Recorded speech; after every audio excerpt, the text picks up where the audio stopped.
Deputy Mayor, with regard to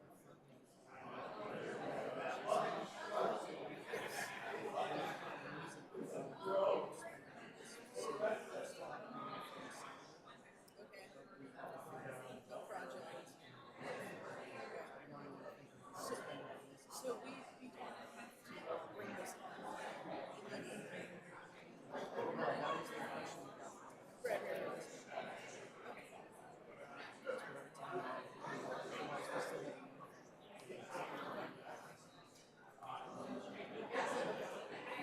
thanks. Yeah, no, thank you.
My hair has two lengths. It's either this or this. Like it doesn't. And it always goes right about here. I think. I don't know. It's cool. It's got it really. It looks straighter than today. You know, it's because I brushed it and it went this big, and I put oil and water. What's it takes for you? That's Do you have basically what I think. like? What do I have a private plate.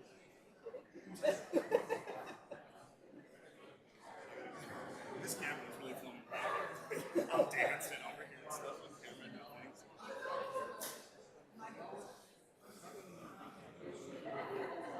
Oh wow! Look at all the kids that need extra credit.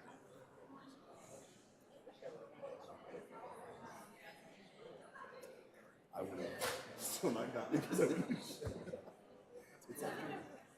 Yeah, so we first one is before 20 years. Yeah. I didn't finish school, man. You can work straight till like 8 o'clock. That's the call. It's like we can reach. It's a good parent. No, Hey, no, I'm telling you, trust me. I had no life. No life. My whole life was bad.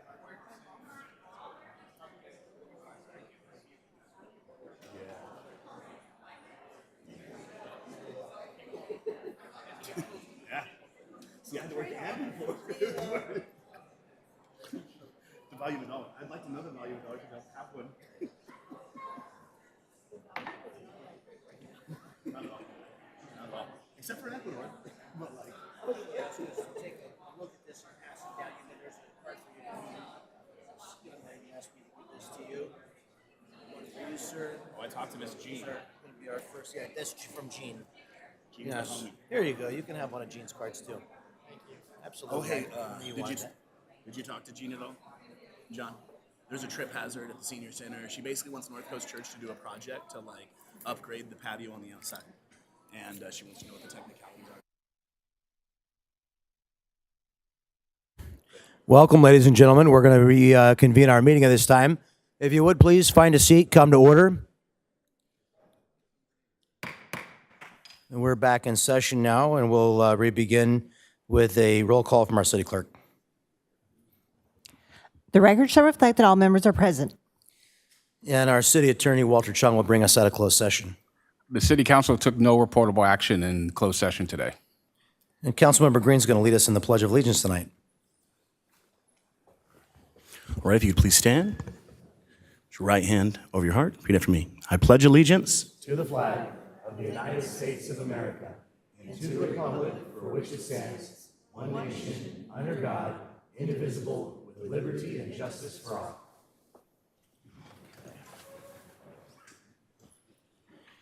And I don't think we had a member of the clergy to do our invocation this evening. We'll move on to our procedural items. Our city clerk, Kathy Valdez. Thank you, Mayor. In accordance with the Brown Act, I'd like to announce that as a result of convening simultaneous meetings, the members of the Buena Sanitation District will receive compensation of $147.75 for the district meeting pursuant to Buena Sanitation District Ordinance 2006-1. I would like to remind everyone that the Vista Municipal Code requires members of the public to observe order and decorum at the meeting and to conduct themselves in a courteous manner. The ordinance was adopted to allow for public input and to facilitate city business without disruption of the meeting. Applause is appropriate for items listed under the presentation portion of the agenda only. Students wishing to receive credit for attending this evening's meeting must stay for a minimum of 1 hour. However, we ask that you stay for the completion of discussion rather than leaving in the middle of an item. When you're ready to leave, you may ask one of the staff in the back of the room to sign your paper. Thank you. Thank you very much. To speak on an item on the agenda this evening, please fill out a speaker slip with the number of the item on which you'd like to speak and give it to the clerk, secretary, staff here on the dais. Speaker slips are available on the table just outside of the city council chamber doors. For the members of the public participating via Zoom, please use the raise your hand feature to indicate that you'd like to speak, or press *9 on your touchtone phone. We will announce when to raise your hand to indicate that you would like to make a comment on the specific item being discussed. Speakers will each have 3 minutes to address the city council this evening. We do have one request from council to move, I believe it's item D3, to the first discussion item. I'm sorry, we wanted to move, and you wanted to move D4 to? Oh, okay, and D4 to the second item. So unless there are any objections to that, we'll go to Mr. Conley for his approval of the agenda. With those changes, Mayor, the agenda is as proposed. Thank you. Thank you very much. And I'd like to invite my fellow council members to join me at the lectern for several presentations.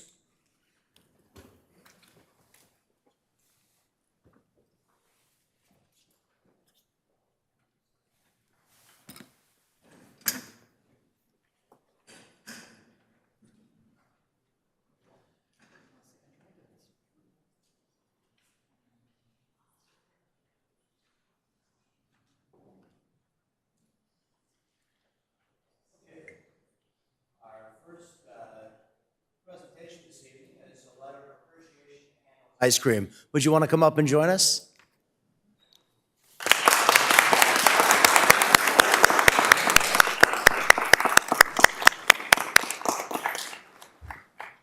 Handles is still newish to Vista, but as evidenced by the long line always observed in front of their business, it's already a popular part of the community, so we're glad you're here with us tonight. I'll ask our deputy mayor to assist me with presentation of this proclamation. Letter of appreciation, which reads as follows.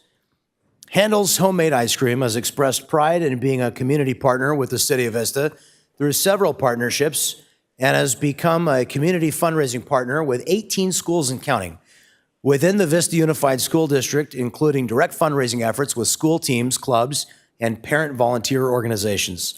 Handles is a proud supporter of the San Diego County Sheriff's Department and our Vista Fire Department. In addition, Handles is a sponsor of the Moonlight Amphitheater and has provided in-kind contributions to the City of Vista, Vista Chamber of Commerce, Vista Library, and the Vista Boys and Girls Club. By the way, you can get an ice cream cone at the Moonlight. Vista's Handles Homemade Ice Cream Store proudly employs many of our high school students and college students residing in Vista, providing opportunities for growth and leadership throughout their employment. Handles has developed a field trip and science lesson program for schools called Sweet Science, which is provided at little or no cost to Vista schools. Is there room on the field trip for the council members? All right. Handles is a kindness certified company and is thrilled to be participating in the Vista Holiday Parade this year. The City of Vista extends its sincere appreciation to Handles Homemade Ice Cream for their charitable contributions, community engagement, and for their dedication to the Vista community. Thank you so much.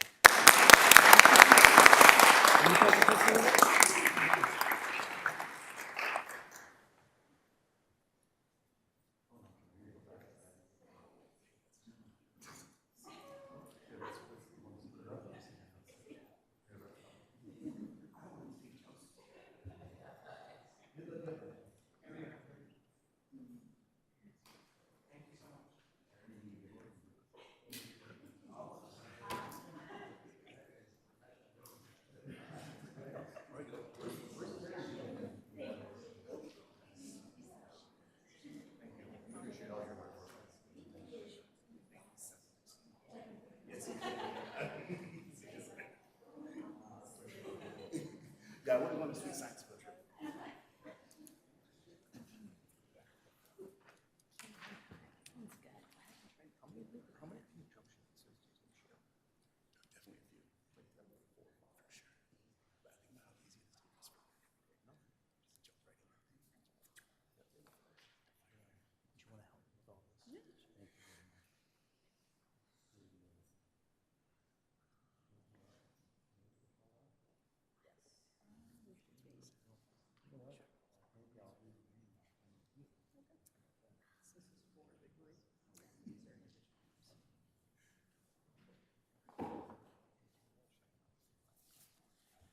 All right.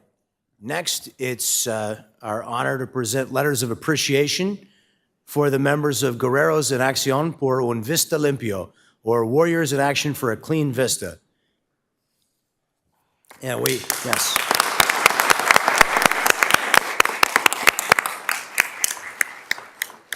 We'll do this one at the very end after we call them up one at a time. Okay, we're going to have the members come up one at a time. We'll start with the wonderful Jovita Serafin, if you would come up.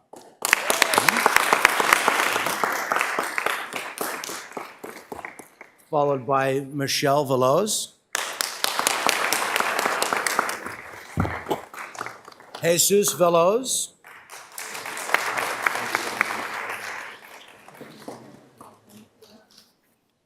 Jennifer Mercado.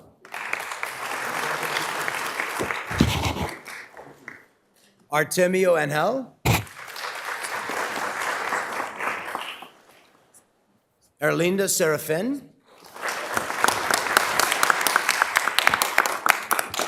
Brandon Suarez. Obdulia Diaz. Damian Diaz. Ruben Diaz.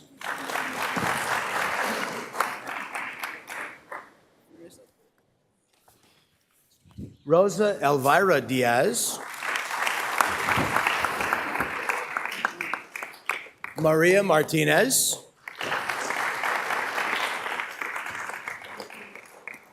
Anthony Martinez. Natividad Jimenez. Maria Alvarez.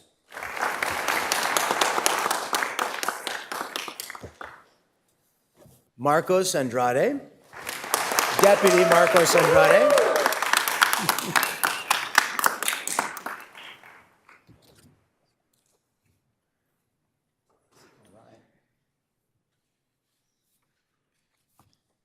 Cristal Avila.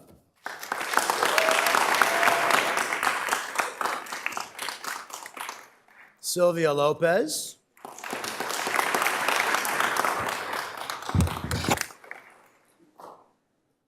Did I say your first name right? Did I say Samantha Martinez?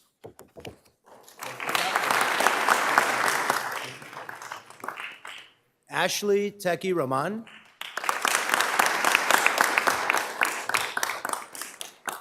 Leticia Lopez. Ashley Martinez. Alex Martinez. Stephanie Martinez.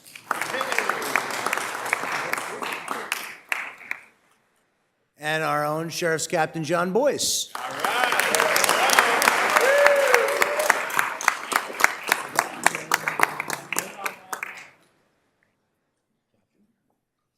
Okay. And now we have a letter to encapsulate for the entire group, and it reads as follows.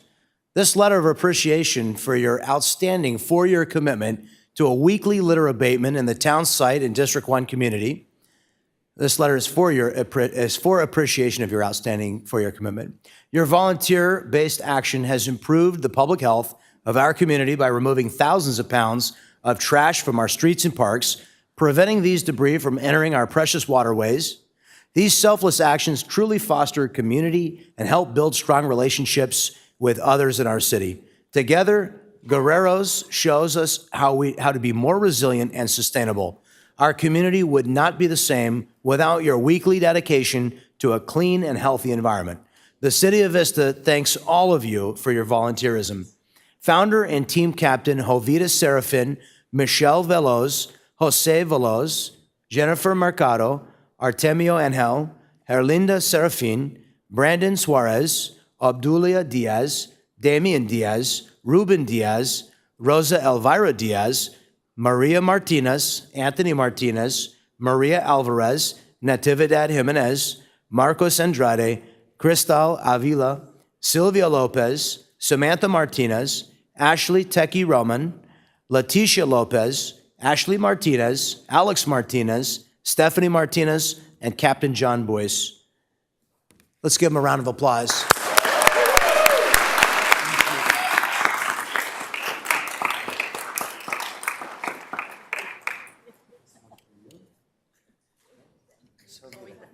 Yeah. Here for you. Will you come take a photo with us? All right, let's take a picture right up here.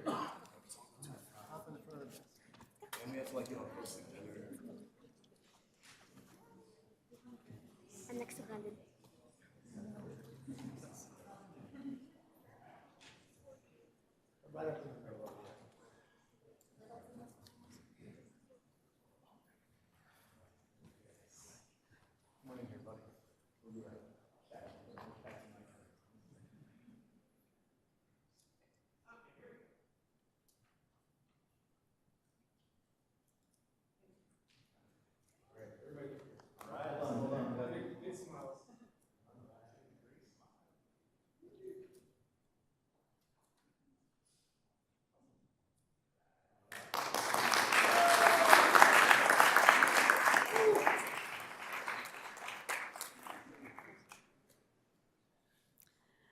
I just want to say one thing about this group, Guerreras en Acción por un Vista Limpio. They've been going strong for 4 years. They've been on the news. They do a weekly cleanup every Wednesday. If you want to join them, please contact Jovita Serafin. And you might see them walking around District 1. They'll have their grandchildren in tow and picking up a lot of trash, keeping our community clean. So I'm just so grateful to them, and I look forward to another year. Thanks.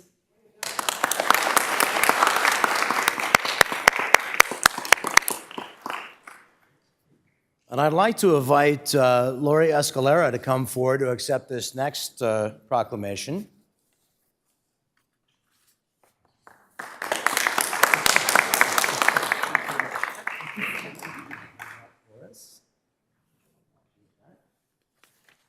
Okay.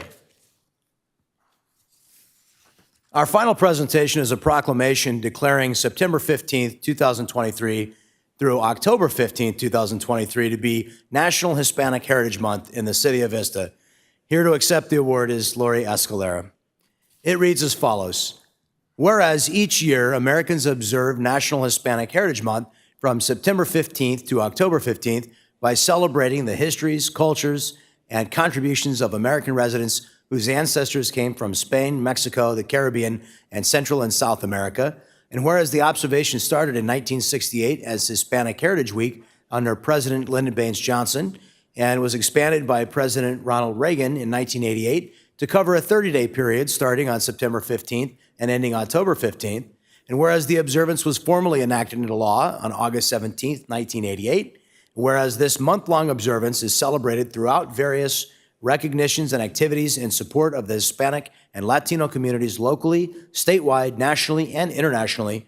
And whereas California is home to more than 15 million Hispanic and Latino American residents who comprise 40% of the state's population and 50% of Vista's population, and whereas Hispanic and Latino individuals and families are an integral part of the fabric of the community and contribute to its overall economy and quality of life, and whereas the Hispanic and Latino community members are represented in the public and private sector as professionals, business owners, educators, students, volunteers, veterans, and more, whereas the Vista City Council encourages all to learn more about and celebrate the culture and contributions of Hispanic and Latino Americans, including by visiting the City of Vista's Civic Art Gallery, where the Hispanic Heritage exhibit by our artist, Lori Escalera, will be on display through November 3rd.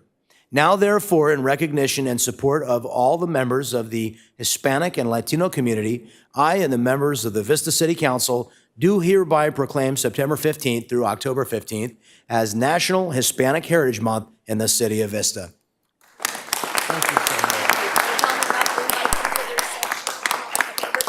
Please, would you like to invite them? Yeah, absolutely. I would like to invite you all to a reception I'm hosting here at the gallery on Thursday, October 12th, between 4 and 5:30. So anybody who would like to come see the art, I'll be here to talk about it, and I'd love to see you. All right, will you take a photo with us? Yes, I will. Thank you.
Okay, that's going to bring us to the oral communications portion of our meeting.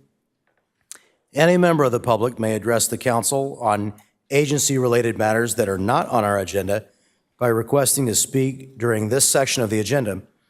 If you're participating via Zoom, please use the raise your hand feature now or press *9 on your touchtone phone if you'd like to speak. The number of speakers that will be heard during this segment is limited to 10. Any remaining speakers will be heard under the second oral communications item. We do have some members of the public that would like to speak. And we'll start with Ms. Jean Wilson. You'll have 3 minutes, followed by Joe Hood and Sid Rothenberg. If you would come on down and take a seat in the front and be ready to speak when we call your name. Ms. Wilson.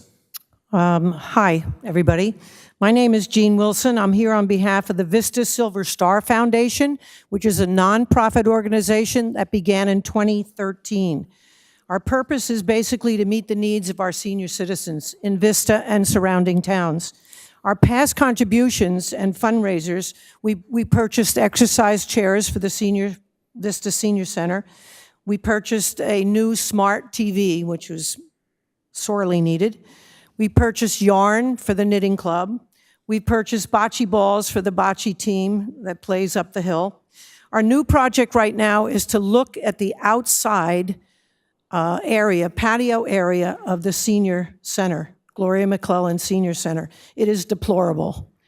All around the edges, except for one edge, is plain dirt. What we would like to do is beautify that outdoor section. I already have contacted some people who are experts in succulents. We're looking at water-tolerant plants there. I've contacted North Coast Church, of which I'm a member, and we know every year they do wonderful projects around the surrounding areas, not just Vista. And I've contacted Connor McFadden at our church. I've mentioned this project. As soon as he said, well, who owns the property? And I said, the town, he sort of rolled his eyes. And he said, oh my gosh, there's so much red tape we have to go through. I'm hoping that's not the case. What we're looking for is, again, beautifying that area back there. Kevin, the director of the senior center, is on board. I've spoken to him. I've taken pictures of the area. The other thing I think you council people need to do is go over there and actually look at the area I'm talking about, that outdoor patio area. At the far end is definitely a hazard. There are round stepping stones that go down a uneven, eroded area. If anybody were to go up that way on those stepping stones and trip and fall, you got a lawsuit on your hands. The railing that goes down on the sloped handicap access to that area is all rusted. It definitely needs to be painted. So we're looking at a beautification, basically, a beautification project. We're hoping that you guys can get on board with this and okay it. We need to know, our association, our foundation needs to know exactly what procedures do we need to follow so this can roll forward, and perhaps the North Coast Church in Vista can do this project. You know what they've done. I know the mayor has gone around with Chris Brown to see some of the projects our church has done. Thank you so much. That's wonderful. We appreciate the feedback, and we're going to ask our Parks and Rec director, Mike Pacheco, I think he's in the back somewhere, if he'll come out and connect with you and give you some guidance on how to proceed. Joe Hood. Good evening. What would the city do with an extra $33 million unrestricted funds? 1. PM 2.5 air pollution is responsible for 1 million stillbirths per year. We must address our air pollution problem, which is made worse by fires in California. Forget limiting women's right to health care. 2, species are becoming extinct on the scale that wiped out the dinosaurs right now, 35 times faster than the previous million years because of human activity. Vista must identify land for the multi-species conservation program to protect biodiversity. Plant mini-forests to increase biodiversity, plant pollinator food, milkweed, and monarchs and flowers for birds. 3, humanity, these are quotes from Antonio Guterres, the chair of the United Nations, the executive director. Humanity has, quote, opened the gates of hell by allowing climate to worsen. We are decades behind in the transition to clean energy. We must make up time lost to foot dragging. The tempo of humanity is in our hands, the future of humanity. We must turn up the tempo, turn plans into action, and turn the tide. 4, would Vista like that $33 million? Imagine what the city could do with it. Poway is the only city in San Diego County without a cap. Poway Unified signed a 20-year contract to put solar on schools, mostly on parking lots, and will save Poway $33.5 million over the next 20 years with no upfront cash outlay using a power purchase agreement. I'm not sure if this agreement includes batteries and microgrids, but it should. It's like Santa Barbara, it could be. Vista and the Vista Unified School District should install microgrids in every eligible building. Let's work together to ensure Vista does its fair share on our climate crisis, and by all means, let's save ourselves some money. What are we waiting on? Thank you. Thank you. If you would, please hold your applause. If you would, please hold your applause during the remainder of the meeting. Sid Rothenberg.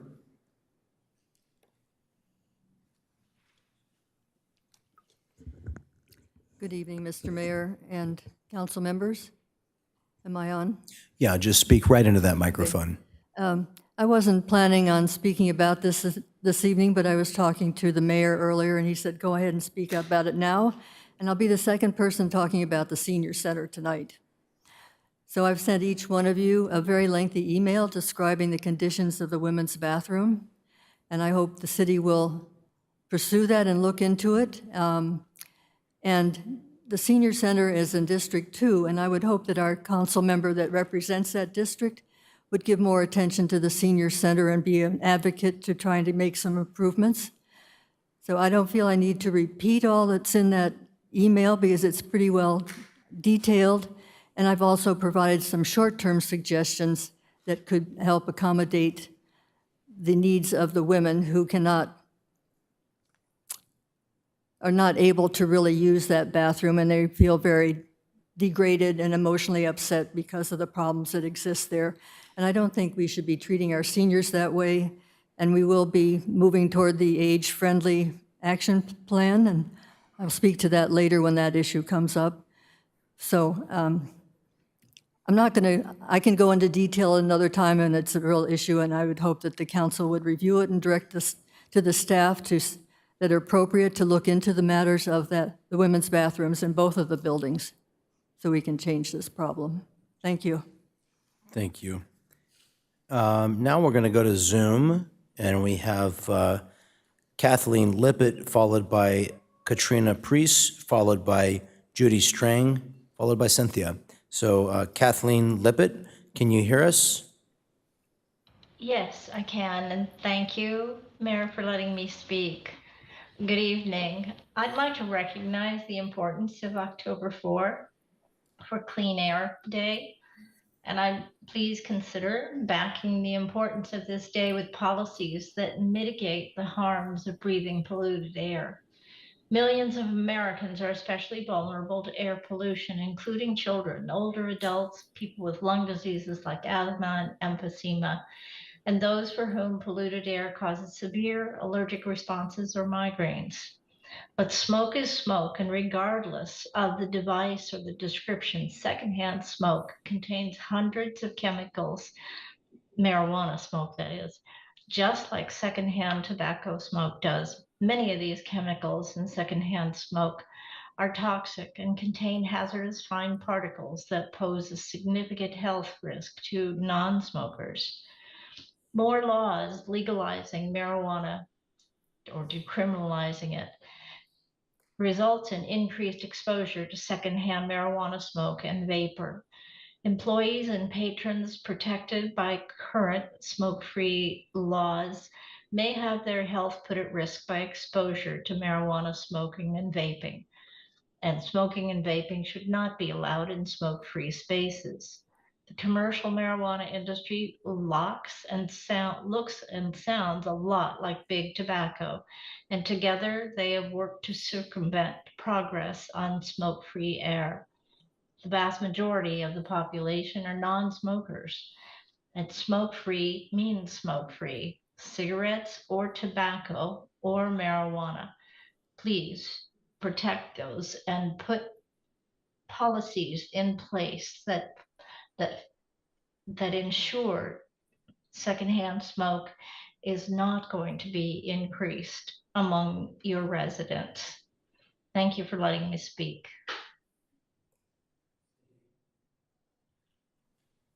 Katrina Priest, followed by Judy Strang, followed by Cynthia. Katrina? Good evening. Katrina, go ahead. Hi there, can you hear me? Yes, we can. Okay.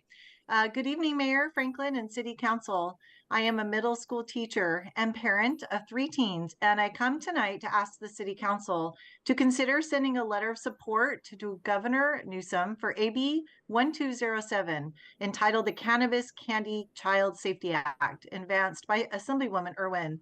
AB 1207 has passed through the Assembly and Senate appropriations and is on the governor's desk. California, along with the rest of the nation, is experiencing a drastic increase in children being rushed to emergency departments due to accidental ingestion or overconsumption of psychoactive marijuana products that often mimic some of our favorite brands of candy and soda or snacks.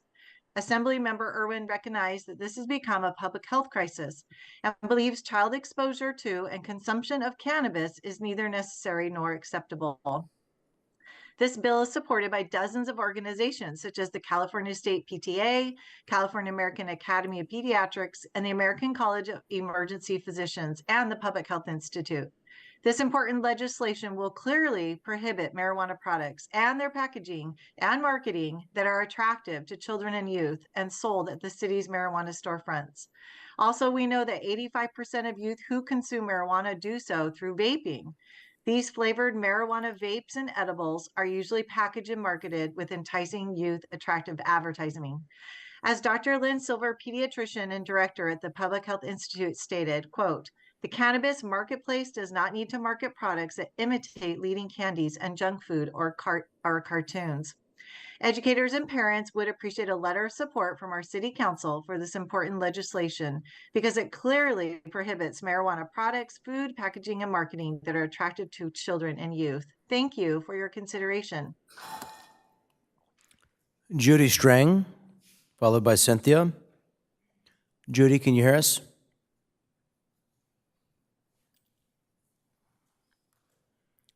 Judy Strang, can you hear us?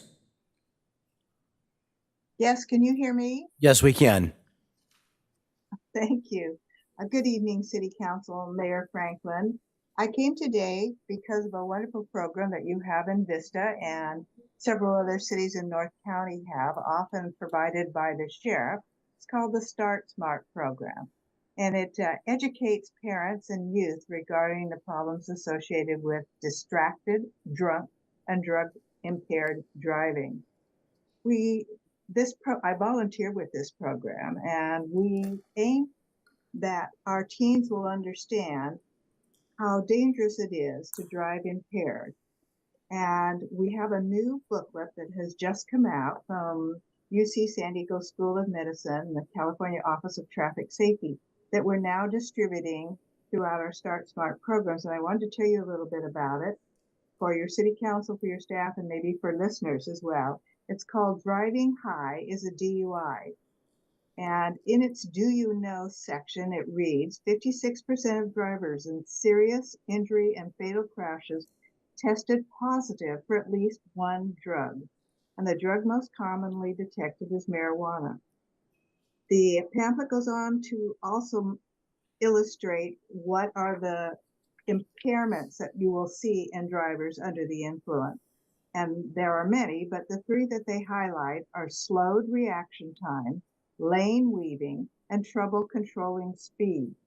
It is recommended that drivers should wait for at least a day after smoking or vaping pot or ingesting marijuana edibles, especially because they are highly concentrated THC marijuana products these days that you find with marijuana edibles and in vapes, and before getting in an automobile and driving.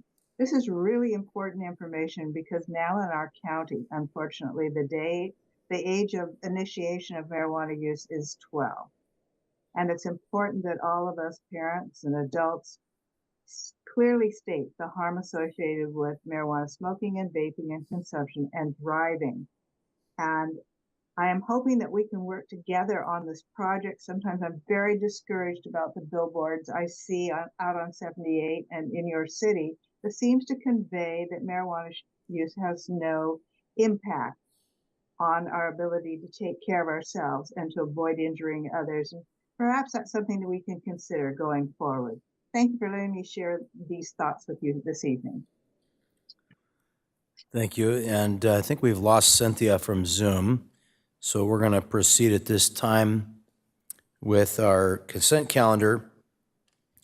The recommendations on the following consent calendar will be enacted in one motion unless an item is removed from the calendar. Any member of the public may remove an item by submitting a request to speak card to the clerk secretary, by using the raise your hand feature on Zoom, or by pressing *9. Items removed from the consent calendar will be considered immediately following the adoption of the calendar. We have 11 consent items this evening. Item C9 has been removed by the public. Councilmember Melendez, did you want to remove an item? No, I was going to speak on that item, so I'll make a motion to pull C9 and accept the balance of the consent calendar. Okay, Deputy Mayor Contreras? Actually, I wanted to pull C6. So if the maker of the motion wants to amend. Sure, yes. Okay, I second. Okay, so we'll got a motion, a second for the balance, accepting items C6 and C9. If you would, please cast your votes.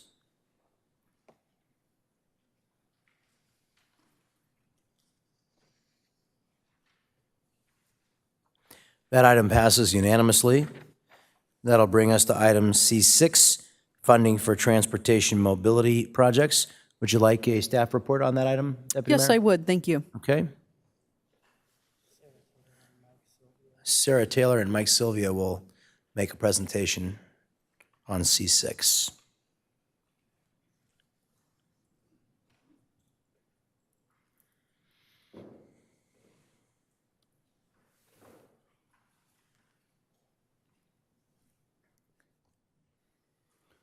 Good evening, Mayor and Council. Sarah's going to walk us through the details of this item. Thank you, Mike. Good evening, Mayor and Council. The purpose of this staff report is to amend the operating budget and the CIP capital program budget for fiscal years 23-24 to provide additional funding for 6 multimodal transportation projects. New appropriations of $954,250 are being recommended for the 6 projects listed on the slide. Do you want me to go through all the projects, or do you have questions on any of them specifically? You know what? I think it's important to go through all the projects. Okay. Thank you. Perfect. All right, so the first project is the asphalt berms for protected bike lanes. $495,000 is being proposed for this project, $450,000 with a 10% contingency of $45,000. This is for at the mid-cycle update, we discussed the protected bike lanes and added the asphalt berms to that project. The town site complete streets phase 2 project was brought up during the town hall meeting in District 1. This $110,000 being proposed for this project will advance a grant application for the state's active transportation grant program next spring. Staff will be working with a professional consultant to develop solutions, draft conceptual improvement drawings, and devise detailed cost estimates. The neighborhood traffic calming project, $250,000 is being proposed to be added to this project. The city has adopted a traffic calming program as a means of addressing concerns about the speed of traffic through residential areas, including the installation of speed humps. The initial allocation of $200,000 for this fiscal year is already committed to implementation of speed humps on city council priority streets, and an additional $250,000 is being recommended to be added to the neighborhood traffic calming project to fund anticipated additional speed hump installations and other traffic calming needs. $36,000 is being added for the transportation mobility community meetings. The city is holding town hall meetings in each district and to discuss traffic safety issues and priority improvement projects. The first meeting was held on July 24th, 2023 in District 1. Additional funds of $12,000 for each of the 3 remaining meetings is required for the city's consultant to assist with meeting materials, facilitation, and summary of the reports. An additional $35,000 is being added for the Safe Streets and Roads Grant local match. The city was awarded $320,000 in partnership with the San Diego Association of Governments, SANDAG, also known as SANDAG. The US DOT was to develop a citywide safety action plan. So Vista Safety Action Plan will include roadway network screenings of crash data to develop solutions and prioritize projects. The total cost of the project is $400,000, $88,000 of which is the city's contribution. The $80,000 includes the $45,000 in staff time contribution and the $35,000 in cash contribution. $28,250 is being recommended for the Vista Transit Center Multimodal Mobility Plan Grant Local Match. The city was awarded $254,250 for the Federal Transit Administration to develop a plan to analyze multimodal connections to the Vista Transit Center and to conduct an initial feasibility assessment of a grade separation of the railroad tracks at the Vista Village Drive and at Main Street. The city is providing $28,250 in cash local match for the grant, and the appropriation will be made into the Traffic Engineering Professional Services account. This concludes the presentation, and if there's any additional questions, staff is available. Deputy Mayor. Thank you so much for going through that. I just want the public to know that we are taking public safety very seriously, and we're taking a comprehensive look at public safety because we see that there's a lot of lawlessness happening on our roads. It's making folks very unsafe, excessive speeds through residential areas.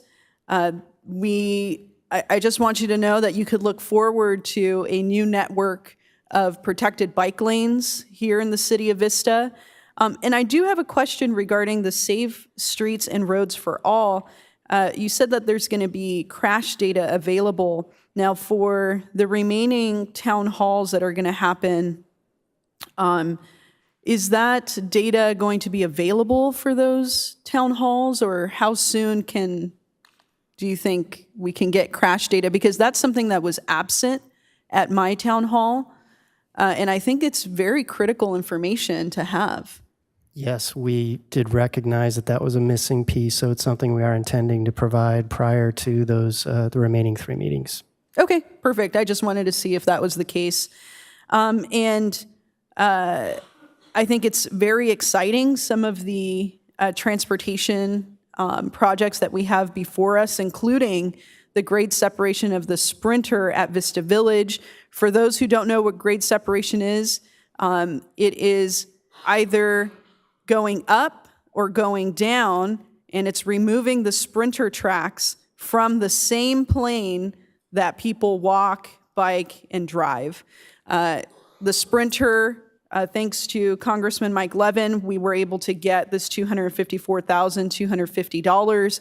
But in addition to that, there's been $7 million allocated to the Sprinter line to help get to 15-minute headways. That means a Sprinter coming every 15 minutes. So I know that that's something that our residents utilize a lot. So I just wanted to give you all an update. With that, I'll go ahead and make a motion to accept this item. Councilmember Melendez. Thank you. I'll second your motion, but I have a quick question. I noticed when you were mentioning the Safe Streets and Roads for All grant, you made a reference to a cash contribution versus staff time. And I imagine a number of these projects have required a meaningful amount of staff time. Even our whole bike lane discussion, right? Mapping those out and identifying the conflict areas for those bike lanes would require some staff time. So how is our staff time calculated when we're looking at different projects, whether it's a mobility project or otherwise? And of course, we see in front of us primarily the cash contributions that we would be making, but I just want to be cognizant that there's staff contributions as well.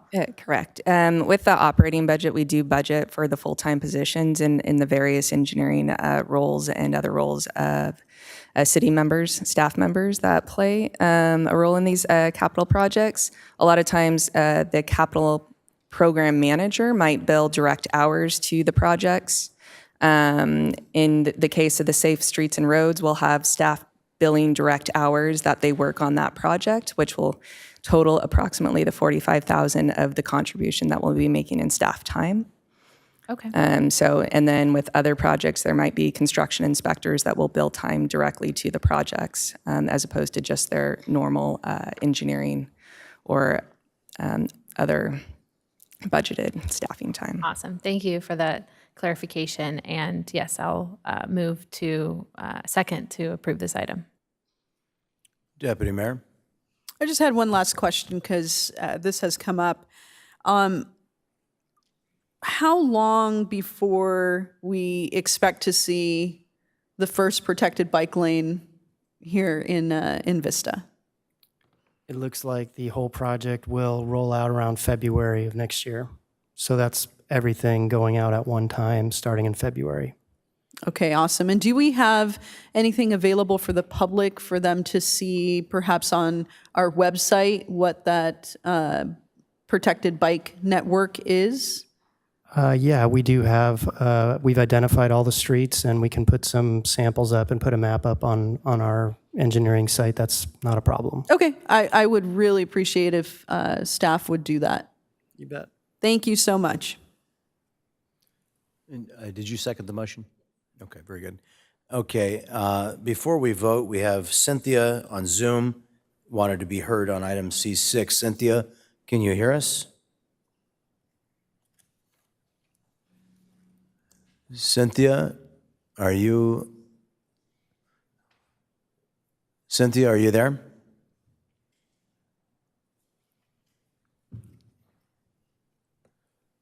Okay, we'll come back to Cynthia during our final oral communications. We're having some technical difficulties with Cynthia's microphone, so we'll come back to her later in the council meeting. Okay, that's going to bring us to item C9. C9 is our application for the AARP network of age-friendly. Oh, I'm sorry. Yes, we need to vote. We have a motion and a second on item C6. Please cast your votes.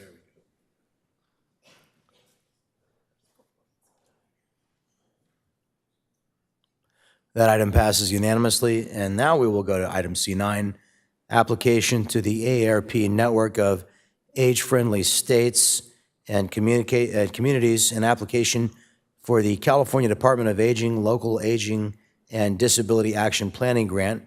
And this item was pulled by a member of the public, Sid Rothenberg. So we'll ask Ms. Rothenberg to come address the council at this time.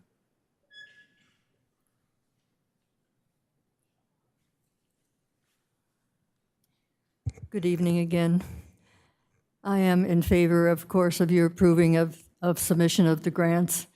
I see your packet is 40 pages worth of information and the application process. But I also, if I read it correctly, noted that October 2nd is the deadline, which is Monday. But in any case, I am in favor of this being approved. You spent a lot of time discussing it, I think, in August. And I look forward to our city moving toward designing a plan for the age-friendly. And as you already heard, I'm very in favor of the seniors. So that's, thank you. Thank you very much. I would make a motion to adopt item C9. Is there a second to that? Councilmember Melendez. Thank you. If I could just speak to this item briefly. I'm really excited for this grant application. I think it's a great opportunity for us to serve our senior community and people of all ages in the city of Vista. And I just want to recognize our partnerships, right, between our city staff and nonprofit organizations like AARP that allow us to do this type of planning.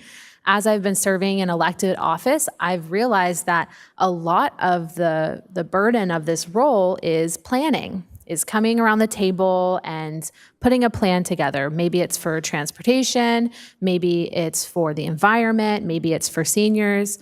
But when we have a plan, we have a path to move forward, and it could allow us to address concerns in a number of domains, such as housing for seniors, transportation for seniors, social inclusion for seniors, and it gives us an opportunity to have really nuanced and powerful discussions. So I'm very much in favor of this. We're going to have ongoing community discussions about an age-friendly plan, but this grant application will give us the resources to do it, and AARP is going to assist us in paying for that if we are awarded this grant. So I'm very excited about it, and I hope that our senior community is actively involved in this process, and I'll second the motion to approve this item.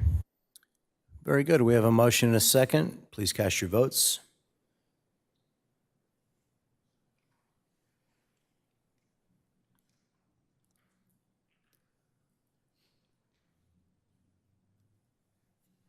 Did everyone lock their vote? Okay, that item is adopted unanimously. That will bring us to our first discussion item this evening, the traffic signal at South Melrose Drive and Dawson Drive. If there are any members of the public that wish to speak on this item, they may indicate so by using the raise their hand feature on Zoom or pressing *9 on their phone, or by submitting a request to speak card here at the dais. Speakers will be called upon after the presentation. Councilmember O'Donnell asked for this item to be placed on the agenda, so I'll ask him to introduce it.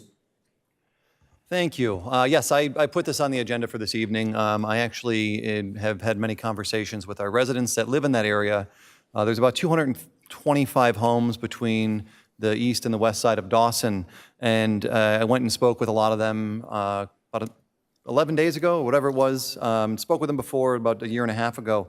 And there's an overwhelming concern with the safety of trying to exit and enter that location. And so I wanted to bring this forward so we could have a discussion about the safety issues that involve that intersection, the dangers that are involved in it, the walkability of it, a lot of other things that go into it.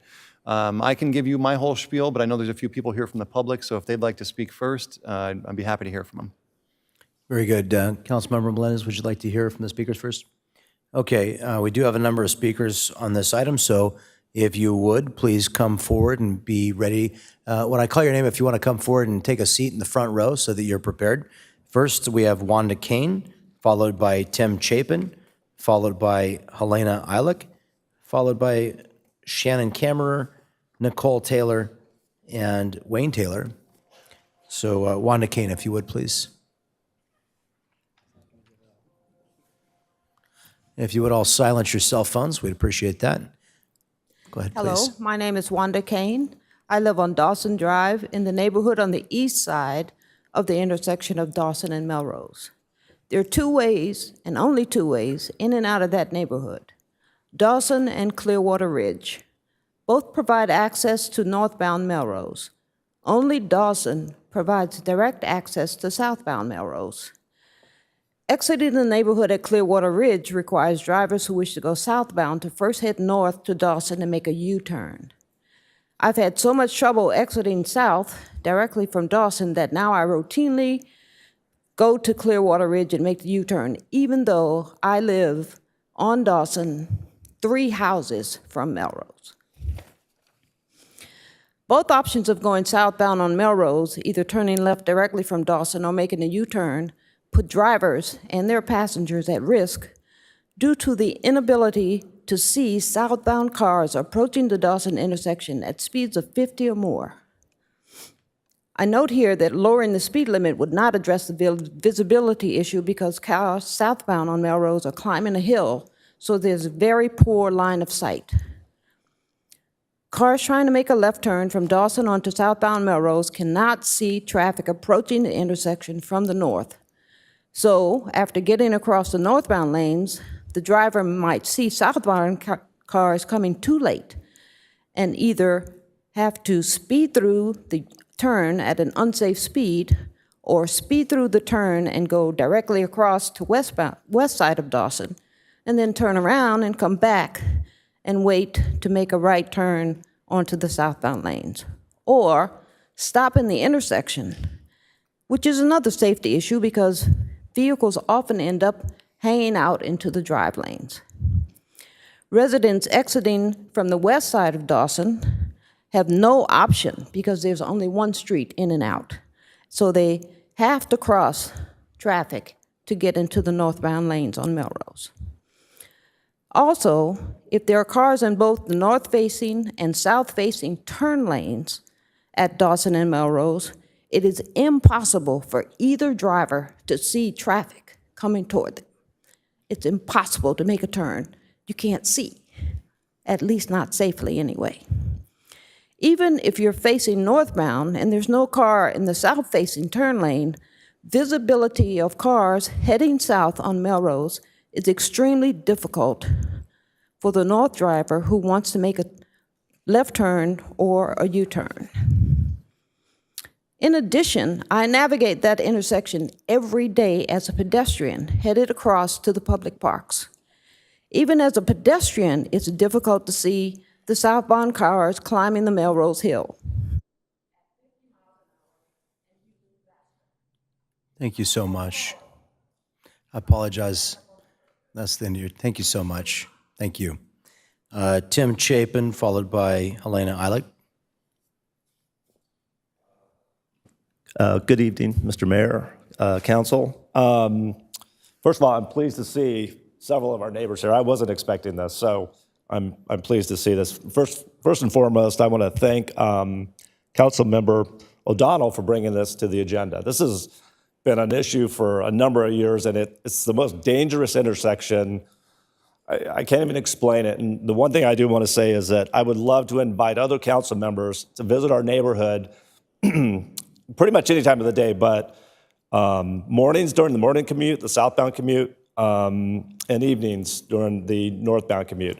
It's a treacherous intersection, and I'm shocked that nobody's been killed or seriously injured in this intersection. So I just want to say I've sent a detailed email to the mayor along with all the council members just to better articulate our situation.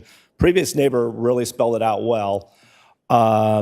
And all I would like to say is we desperately need a signal in this location for the safety of our families, our neighbors, our kids, our visitors, people have not visited our neighborhood. They don't realize how difficult, once they try to leave, how dangerous it is. And like the previous neighbor mentioned, we tell a lot of the neighbors to go down Opal Ridge and pull out on the Melrose and do a U-turn, which is still dangerous because you run into the same issue that the neighbor mentioned, where you have this blind view because of the shape of the road that makes it extremely difficult. So anyways, all I would like to say is please take serious consideration. Please read my email. And if anybody would like to talk to me further, I would love to talk to them about it. Thank you. Thank you, Helena Eilick, followed by Shannon Kammerer. Hi, my name is Helena Illich, and I live where Dawson and Ridgeline. Just speak right into the microphone for us. Oh, okay. So I live on Ridgeline Avenue, and the only way I can get out is Dawson. And if I have to make a turn, I have to sit there and wait and wait. And finally, when my side is clear to go, and I start going, all of a sudden from the hill, here come the cars. And they are all driving at the higher speed than it is allowed. So I feel every time I have to go somewhere, I have to take 20 minutes extra so I can plan on getting out of the community without getting injured or injuring somebody else. And he knows. He came one time to our community, and he had a hard time getting out, too. And that's when I met Dan, and I asked him, please, please do something. So I hope all of you consider that and try to help us and to prevent injuries to people that don't deserve it. You promise you will do it? I'm sorry. I hope you do it. Let's put it that way. because maybe you will be saving some lives. Okay? Thank you. Thank you. Shannon Kammerer, followed by Nicole Taylor. Hello, everyone. Hi, Councilmember Green. I saw you went to Junmai Sushi the other day. That's actually where I work on weekends. So it's one of the places I try to get to on Friday nights, which with a traffic signal, which would make it much easier to get to because I leave 15 minutes before and I live right across the street. So I stand before you today as a longtime resident of our beloved neighborhood, which I have proudly called home for the past 20 years. Our community is a place of warmth, unity, and togetherness, yet a matter of utmost importance requires our attention and action, the urgent need for a traffic signal at the intersection of Dawson and Melrose. I've witnessed the constant danger overrunning the intersection for the past 2 decades. The hazardous nature of this junction is rooted in the fundamental issue of the treacherous blind spot caused by the hill on Melrose. As anyone who has driven through the intersection can attest, the inability to see vehicles coming up from the north on Melrose presents an imminent threat to our community's safety. It is not an exaggeration to say that over 200 communities or families reside in our neighborhood, and each one is put at immense risk every day when navigating this intersection. Our children, parents, and friends all use this road, and the absence of a traffic signal jeopardizes their safety daily. We cannot allow this situation to persist any longer. Implementing a traffic signal at Dawson and Melrose is not just a matter of convenience, but life and death.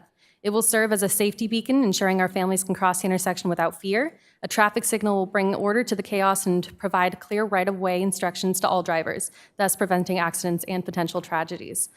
Many of us neighbors also know that during traffic times, which, let's face it, we live in California, is about half of our day, it can take up to 5 minutes for us to simply turn left out of our neighborhood. Although we can make a U-turn when driving out of Clearwater Ridge, crossing the 3 lanes of traffic in the 0.1 miles we have is often not only impossible, but life-threatening to us and drivers going 50 miles an hour on Melrose. Also, making a sharp U-turn while you cannot see drive up a hill at 50 miles an hour or more is also unexceptionally unsafe.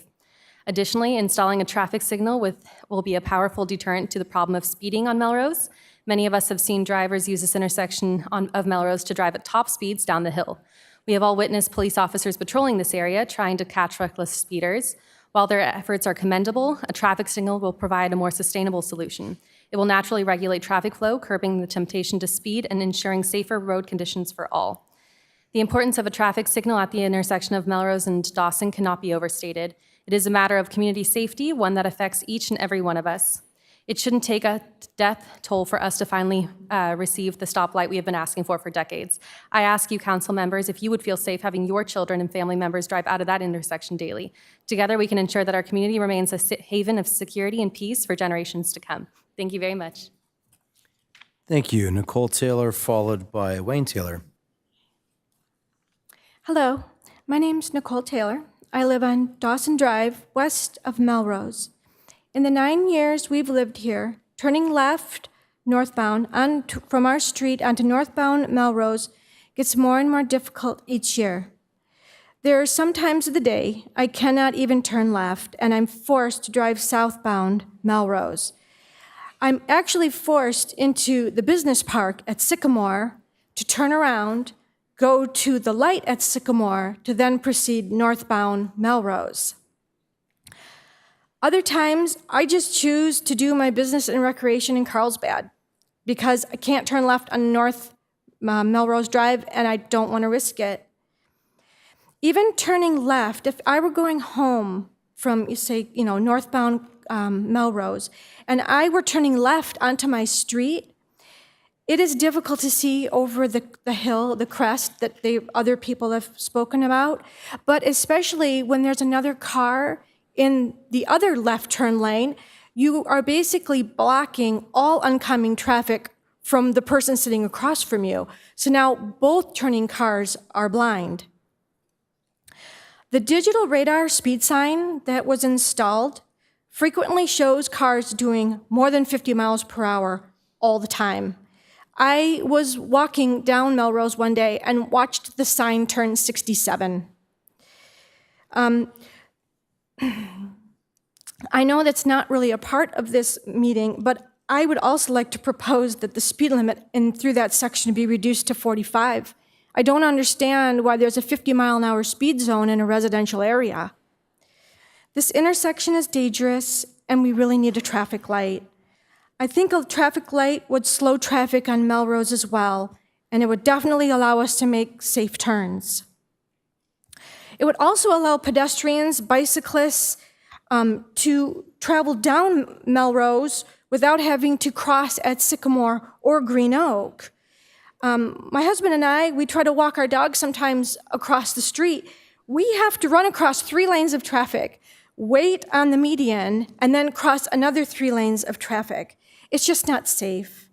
I know the traffic lights are very expensive, but since the traffic volumes on Melrose are increasing, we just need a safer way to go to and from our homes in a car, on foot, or even on bicycle. Thank you. Thank you. Wayne Taylor.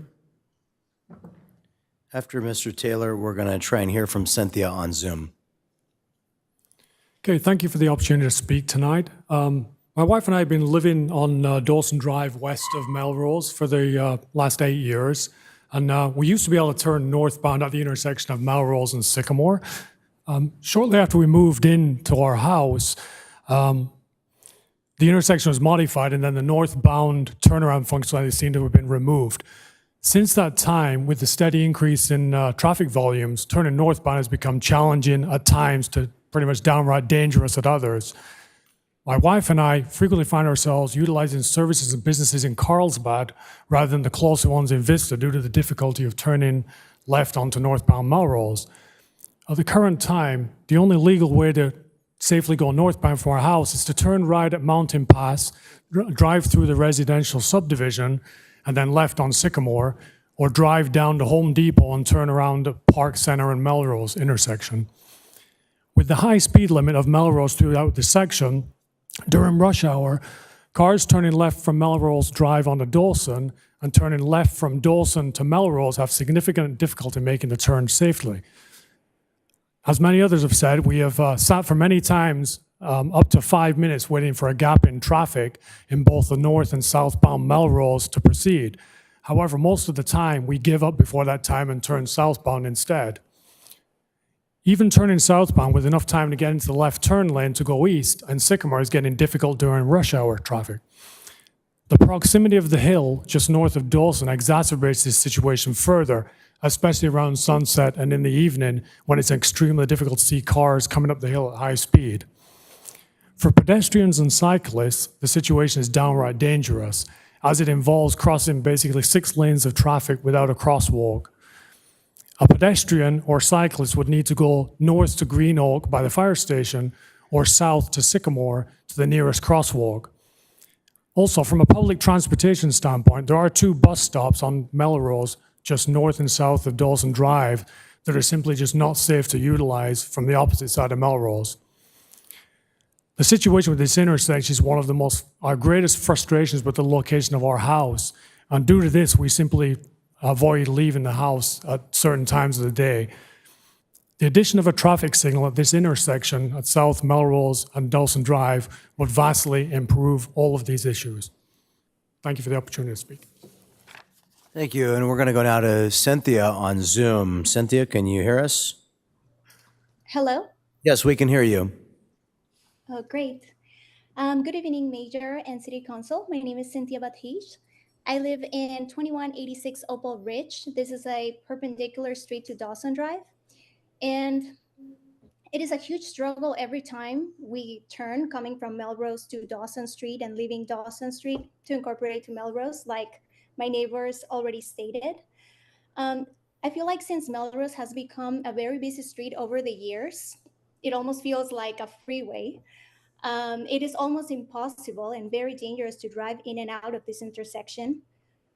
As a consequence, we have to wait a long time, even longer than what a traffic light would last. And we have to be very and extra careful every time we leave our homes. I have had very bad experiences in this intersection where I have seen cars almost getting hit, and this including myself. So for this reason, I want to join my neighbor's petition to, for you guys to consider setting up a street light here. It will definitely save many lives and time for everybody. Thank you. Now we're going to go to Patrick H. on Zoom. Patrick, can we hear you? Okay, Patrick H. has lowered his hand and signified that he no longer wishes to speak. Now we're going to go to Bahi Gobe on Zoom. Bahi, can we hear you?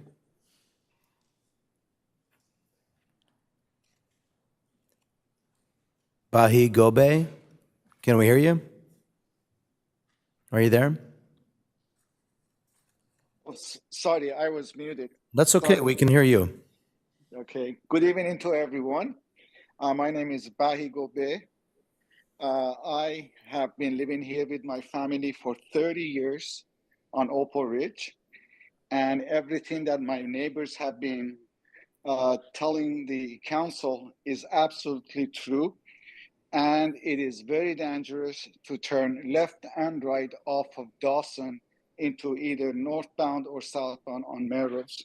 So I urge the council to review this and install the traffic light before we have something very bad happen to our neighbors.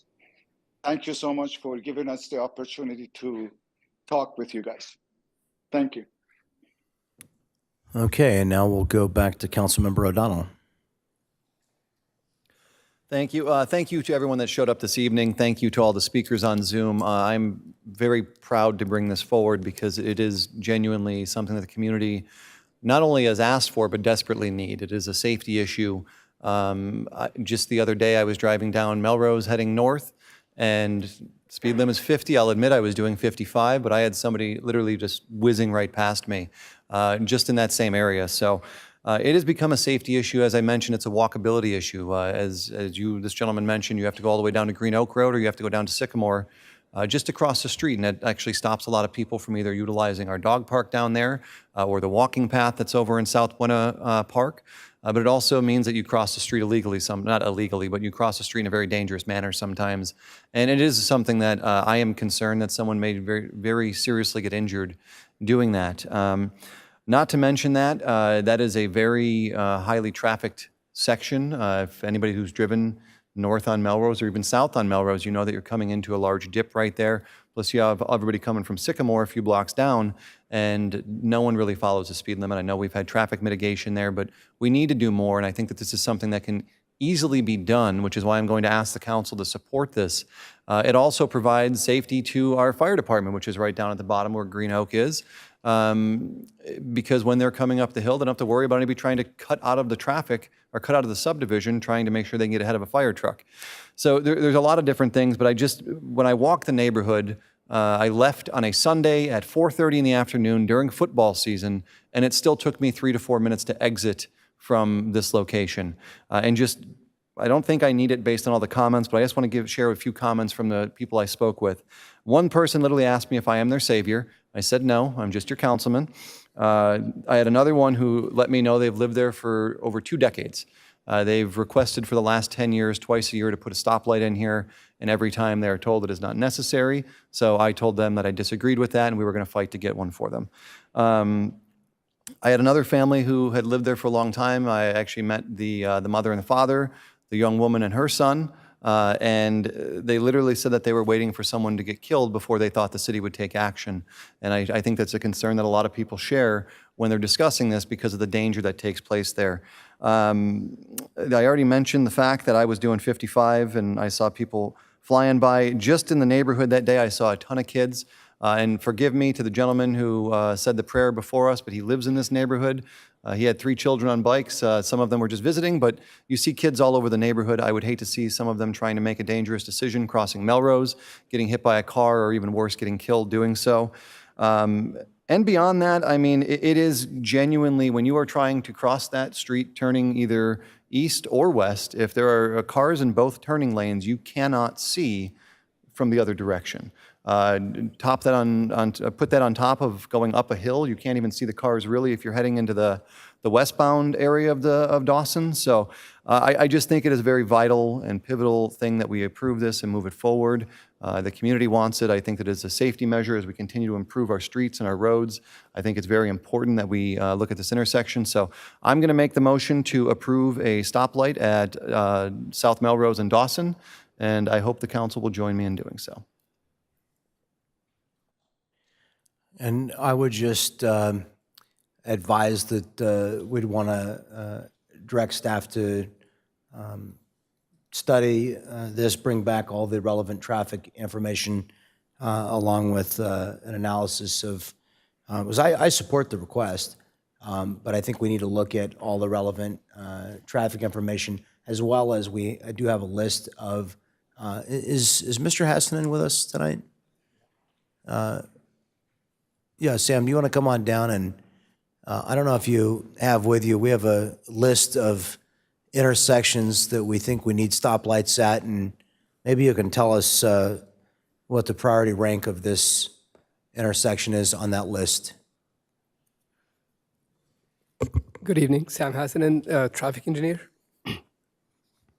So we updated a signal priority list earlier this year based on the data that we just collected. That was back in February of this year. A little closer to your microphone for us. Sorry. So we have updated the traffic signal priority list, which is a list that we maintain that looks at intersections that are in need of traffic signals around the city. How many intersections do you have on the list right now? So we have 18 intersections that met the warrants. There are state standard warrants that we go through based on data that we collect, like traffic, pedestrians, and vehicles, and volumes, and accident history, and things like that. So out of those 18 that meet the warrants, how would you rank this intersection in terms of traffic volume and need? So South Melrose and Dawson did not meet the warrants, so it was not prioritized. So it's not one of the ranked intersections because it did not meet the warrants. Are you prepared to speak tonight about past traffic collision history? For the past 5 years, there has not been any accidents, or have not been any accidents that would be related to traffic signals. There has been one only that was of the side swipe type, just two vehicles going on South Melrose Drive that had a side swipe type accident. So I guess what I'm saying is we have a number of intersections around the city where we may have a higher priority in terms of the volume of traffic and the safety imperative. And I support the request. I know we need a signal there, but I want to include it in a holistic discussion of how we prioritize spending on a traffic signal with the many different intersections that we have. And I think we haven't talked about this in a number of years. In fact, it feels like it's been at least 4 years since we had this discussion in earnest about priority intersections. You remember the last time we had it? Yeah, the last time that we requested a signal was Bobier and Calle Jules, which is currently around about. I don't recall. It's been a few years, but yeah, I don't remember the last. It's been 4 or 5 years since we had a discussion about that list in particular. I've seen that list before. We had a full discussion about it. So that would be my request, if you'd be willing to modify, is let's bring back one about this particular intersection, a complete workup from our traffic engineer on the specific need here, and then 2, related discussion on all of the intersections. That way, all the members of the council can look at the different areas around the city that are also in need, and we can consider it in a holistic discussion of where to prioritize those dollars. Councilmember Melendez. Thank you.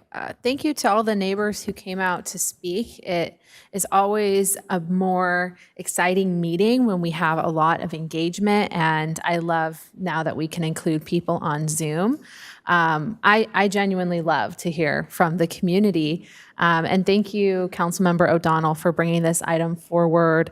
I absolutely support your effort to advocate for your neighbors here. And I always support a colleague who's willing to get their boots on the ground and go and talk to the neighbors in the neighborhood, because that provides so much more insight than we can see if we don't have those types of conversations where we bring people in to participate and we organize the neighborhood around what their needs are. It sounds like this area would benefit from some intersection management. Some familiarity I have with the area is just based on my, every once in a while going to the dog park over there, which is, a great asset in our community. And I hadn't even thought about the fact that folks on the other side of Melrose aren't able to walk their dogs to a very nearby dog park because there's no pedestrian crossing unless you go to Sycamore or Green Oak Ranch. So that was new information, new recognition for me. And I think that, based on the feedback from the community, and the opportunity to save frustration for these neighbors by providing them more ease of access into their own neighborhood, I would support a traffic signal there. I think that some of our approaches to engineering are it's something that I want to look at. I think that if we do have a holistic conversation about engineering, which I have had really great detailed conversations with Sam about some of the metrics that we use to study our streets.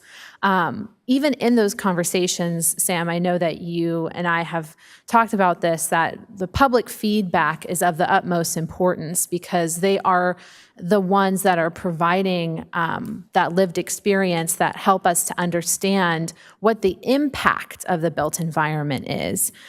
So I would say that a controlled intersection with a traffic signal would make a positive impact for the community. And just from all of this conversation, I have this welcoming of it, in part because we have so many people participating. And although there are many neighbors who might be on that list, I think it's time to engage, right? Those people. I would love to have, access to this list of priority streets so that we can go and engage those neighbors about intersection management in their neighborhoods. So because that has occurred in this neighborhood, thanks to Councilmember O'Donnell, I think that it's an opportunity for us to deliver to the public and for us to include them on something that we can provide for them. So I thank you to everyone who showed up.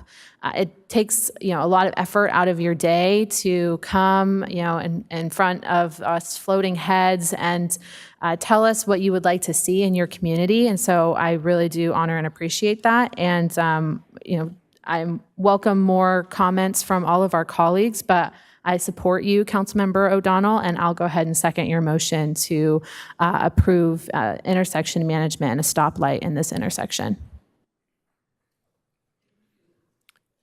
Deputy Mayor Contreras. I want to thank the public for coming forward and presenting your concerns here in person and on Zoom. I'm really, really thankful for Councilmember O'Donnell. This is just another example of why every single vote counts and why it's incredibly important to have a representative that will go to your house, talk to you, understand what your concerns are, bring them back here, have a discussion, and try to fight for you at every single point. And that's what I'm seeing here. I was elected in 2018, and I have been going strong on the traffic calming. We didn't have a petition before. Now you can petition for speed humps and different traffic calming measures. For me, I'm not trying to stall progress. I know how dangerous Melrose is. It's ridiculous how fast cars go there. Absolutely ridiculous. And, it's only a matter of time before someone gets really hurt. And we shouldn't have to wait for a death or serious injury, especially when we as a city have committed to Vision Zero. This is public safety. Just like I pulled consent item 6 to go over all the different things that we're trying to do to ensure that we have public safety on our streets, I have no need to stall this progress. We need to move forward at lightning speed. We have a city that's 19 square miles with 103,000 folks, and we should be the most connected city on the 78 corridor. You should be able to ride your bike safely. You should be able to walk safely. You should be able to drive safely. But that means that we need to invest in the infrastructure that's going to allow people to move safely in our community. I have a question about Melrose. There was a great point made about speed limit reduction, which I am wholeheartedly in favor. Starting January 1st of next year, thanks to the legislative process here in California, cities are going to have more tools available to us to reduce speeds. And part of our safety action plan for one of the grants that we accepted, the Safe Streets and Roads for All grant, is going to allow us to really look at different arterials and different roads here in the city of Vista to determine whether or not we should reduce speeds. And so my question is for our city manager, is South Melrose going to be part of the safety action plan review to reduce speeds? Yeah, Sam can speak to that. I believe we're looking at all the arterials. Yeah, it's a citywide safety action plan that is looking at all the safety aspects of all city streets, and the speed reduction definitely will be looking at arterials, majors, collector streets in the city for speed reduction. Okay, so that would Speed limit include this area here. Yes. Okay. Now, when we talk about whether something is warranted or not, what are the top reasons that it's a point system, right? So what's weighed heavily when we look at if something's warranted or not? Actually, before we get to the point system, the state warrant system is more like a threshold system. So there's 9 separate warrants. Most of them are related to traffic volumes and pedestrian volumes. One of those warrants is also just purely accident history. Sorry, go ahead. Oh, no, sure. Was there anything else you wanted to add? There's another one like related to schools. If there's a school that is used in the intersection for pedestrian crossing, things, but mostly it's the traffic volumes and pedestrians and accident history. Okay, so mostly there's no pedestrians crossing here because there's no ability for pedestrians to cross here. This will be a difficult intersection to cross. Okay, so what I'm hearing is that, I'm sure that there's a lot of traffic volume here, right? I don't think anybody's going to argue against the fact that on South Melrose, there's a lot of average daily trips taken. But it really seems like a flawed metric to me, and it's not your fault, right? But I think, like Councilmember Melendez said, we really have to look at this because in my mind, I'm seeing, okay, there's a lot of average daily trips, so there's a lot of traffic volume, and there is the potential and the want from these neighbors to be able to safely cross the road to access different facilities that we have, right? We have a beautiful park for dogs and for people, right? But they can't even do that right now. So because of that, I would say that the way that we're looking at it is flawed because right now we really there's no ability for pedestrians to cross. And if there were, then I think it would absolutely be warranted. So I will third this motion, which is unnecessary, but I just want to say I'm extraordinarily pleased that this is on our agenda today. And I wish it would have been on an agenda a long time ago for us to discuss this. When I go to the dog park, I'm just like hoping I'm not going to get rear-ended because as you slow down to turn into the park, people are right up on you. And it's just not okay for Vista to have these roads that are welcoming cut-through traffic at high speeds. these have become freeways, and they're not meant to be freeways. So I am 100% in support of looking at a traffic signal here.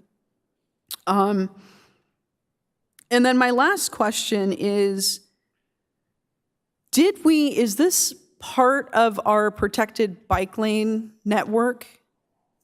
Yes. Okay. So it behooves us even more, right? If we're going to have protected bike lanes and people going 70 miles per hour, then we need to have more management and more control of the traffic on South Melrose. So that's pretty much all I have to say. We don't have to drag this out. We know that there's a need. We know that there has been a need. And I want neighbors to be connected to one another in a better way. And this management of traffic is going to help produce that result. And I think that's, collectively what we as a council, we want our community to be strong because they have strong ties to one another. They could go and have a picnic and celebrate the opening of a new safe route to cross. So anyways, I just want to say thank you so much for, advocating for this for so long. I'm sorry that it took until now. I'm really thankful for Council Member O'Donnell and all the work that he did to get up here and be able to be a decision maker and to advocate for his community. And I'm in District 1, so a little bit far away from where you all are, but we are one city, and I should be able to go visit you and be safe doing it. And you should be able to come visit me and be safe doing it. So, thanks. Okay, we do have, we're going to close the opportunity for public comment on this item at this time. But we do have 2 more speakers on Zoom that wanted to be heard. So if there's no objection, I'm going to go ahead and call on those speakers. We'll start with Judy Strang on Zoom, followed by Sean Zhu. Judy, can we hear you? Judy Strang? Are you there, Judy? Okay, we're going to go ahead and go to Sean Zhu, and then we'll come back and try Judy Strang again. Sean Zhu, can we hear you? Yes. Hi, Sean, we can hear you. Yeah, hi. Yeah, thank you. Yeah, I think I'm appreciate that this issue has been supported by the city council and being moving forward, being proposed. I just want to add a few, and I fully appreciate your observation and your consideration that some of the metrics it doesn't need to be looked at it, and especially that if you look at the community has a demographic that pretty cautious people. Like when we trying to drive, we kind of we kind of pick a time that doesn't have a lot of traffic and to make a turn. Okay, and then we pick our time, to avoid big traffic, which has been in a very cautious way. But I can see recently, there are a lot of young family, busy family moving into, and then they have kids, and their lifestyle may not warrant this kind of cautious, and they sometimes get up to their stress level that shoots up, and they have to run their risk, and so I can see moving forward, this becomes more and more dangerous, and so I think it does need to look at it, look at the the people live around them. The reason we don't have a traffic accident for years is because because probably has a lot to do with demographics, and so yeah, I do appreciate your consideration and observations. Thank you, Mr. Zhu. Is Judy Strang available on Zoom? Judy, can we hear you?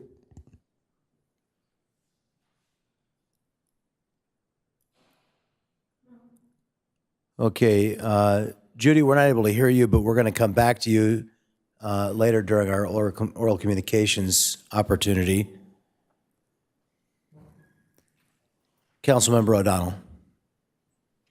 Yeah, I appreciate your insight and thoughts on trying to postpone or get a study for it. I feel like with the community being here, the impact of what this brings, and also over the course of time, which I believe this has been asked for, I would like to forego any other study. I would also, just to Sam, so this is going to roughly cost an estimated $650,000.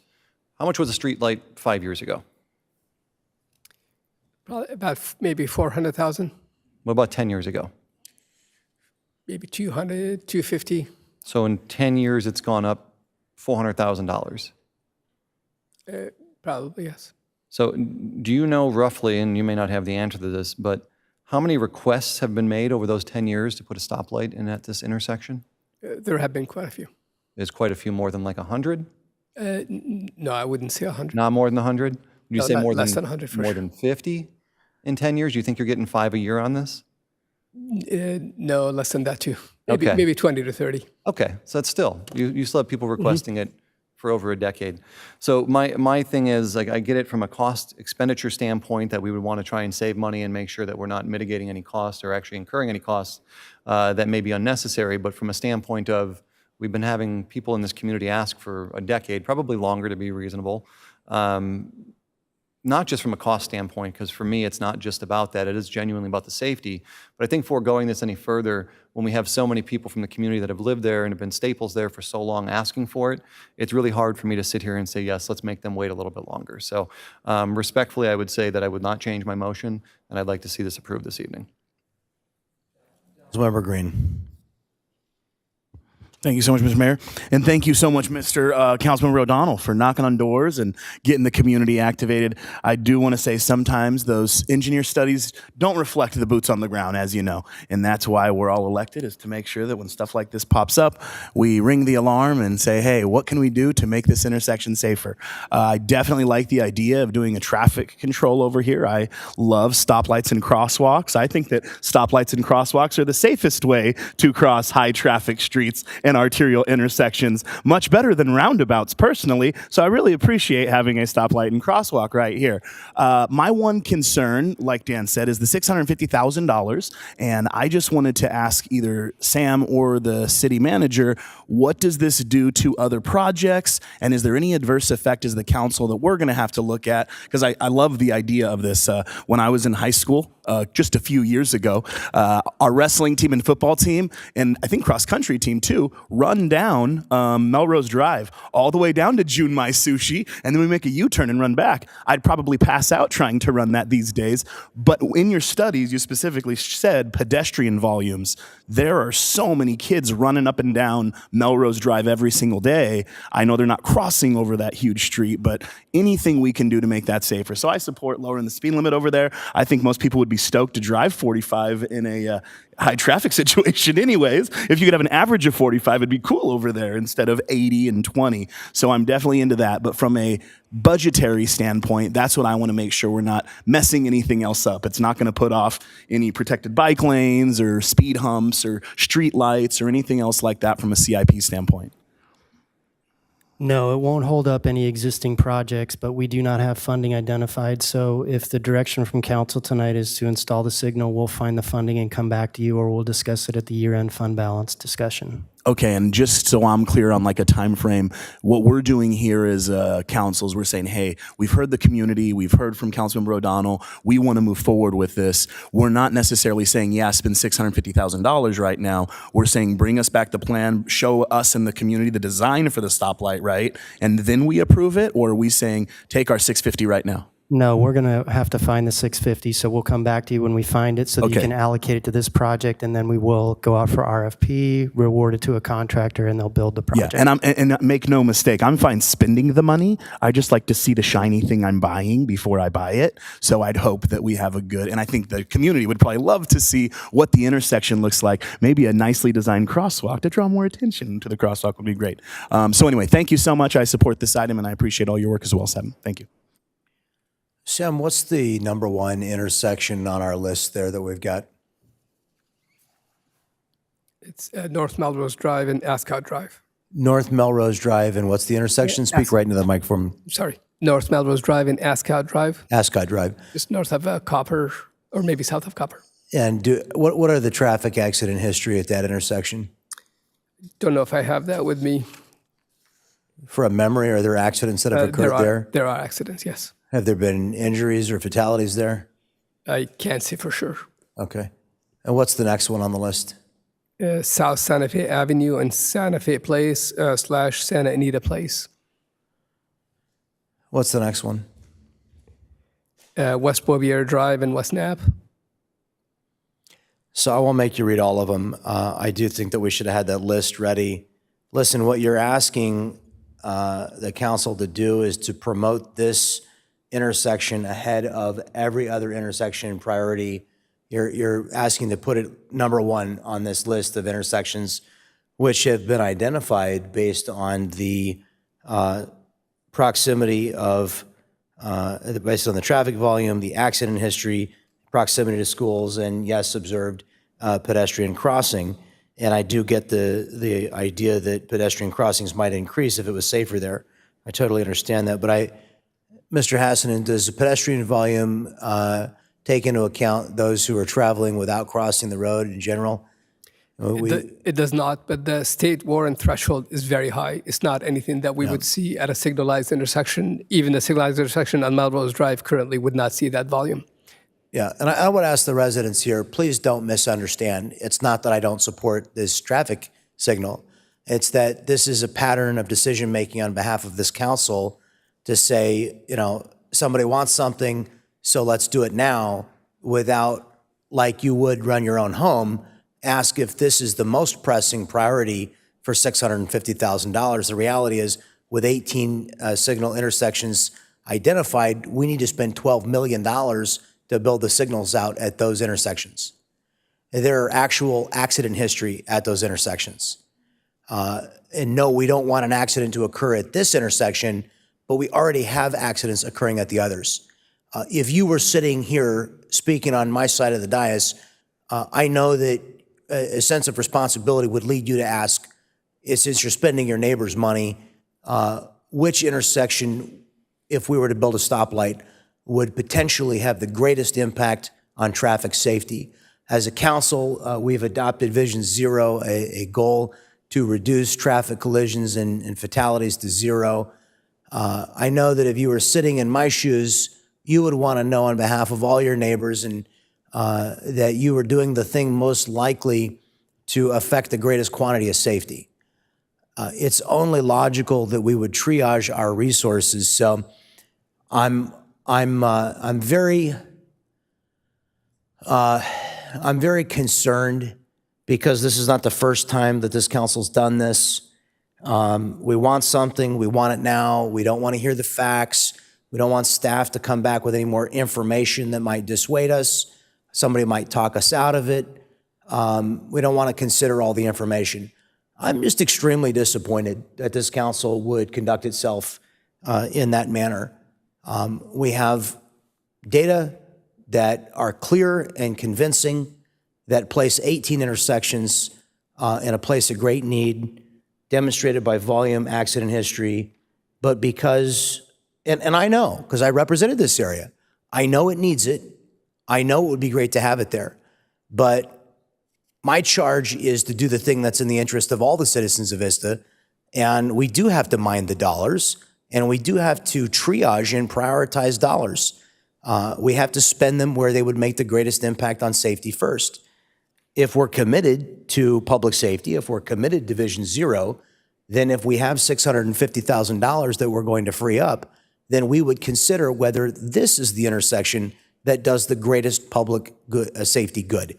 It is not my opposition to this particular signal, but my need to demonstrate to the community that this is the wrong way to lead a government organization. It is irresponsible not to be willing to hear the facts. It is irresponsible not to ask first where the money is going to come from. It is irresponsible not to ask if this is the intersection that will have the greatest public safety benefit. Therefore, I cannot support this item, not because I don't support the traffic signal. It has nothing to do with the traffic signal. I very much like the idea of a traffic signal at this intersection, but I have to register my vote of protest about the manner in which this decision is being made. So I'll be voting no on this item for that reason. Councilmember O'Donnell. No, I'm sorry, you may not. Mr. City Manager, how long have you worked for the City of Vista? 25 years. To the best of your knowledge, when is the last time this signal was brought before this body? This particular location? This exact location?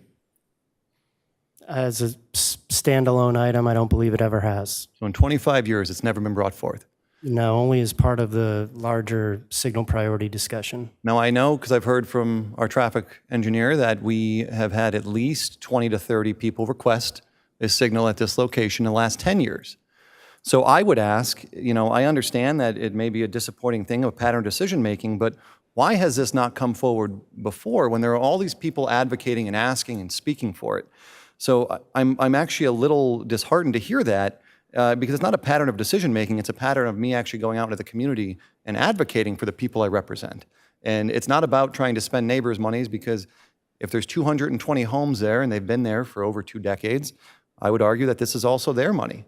And they have every right to request a traffic signal for it, and they haven't even had a chance to have that outside of the 18 that are listed that I know have not come before this body before. So while I can appreciate, again, the wanting to get more information, when I have members of our community, both on Zoom and in person, and people that I spoke to that are texting me that could not be here tonight or couldn't be on Zoom, when they are advocating for their tax dollars to be spent on a traffic signal that they have wanted for over a decade, I believe that it is not a misrepresentation of any other signals or an injustice to any other signals to not be put in, because we've never even had it come before this body for a discussion. And so the fact that it's taken this long, I think, is a bigger injustice than to not, or to put it ahead of other signals. So again, I will stand by saying that we need this now, and I think that the community wants it. It is not something that is just a knee-jerk decision. This is something that is a year in the making, from talking to members in the community, going back out and advocating and discussing with them to have them show up and advocate for themselves, not just as their council member, but as the residents that I represent. And so,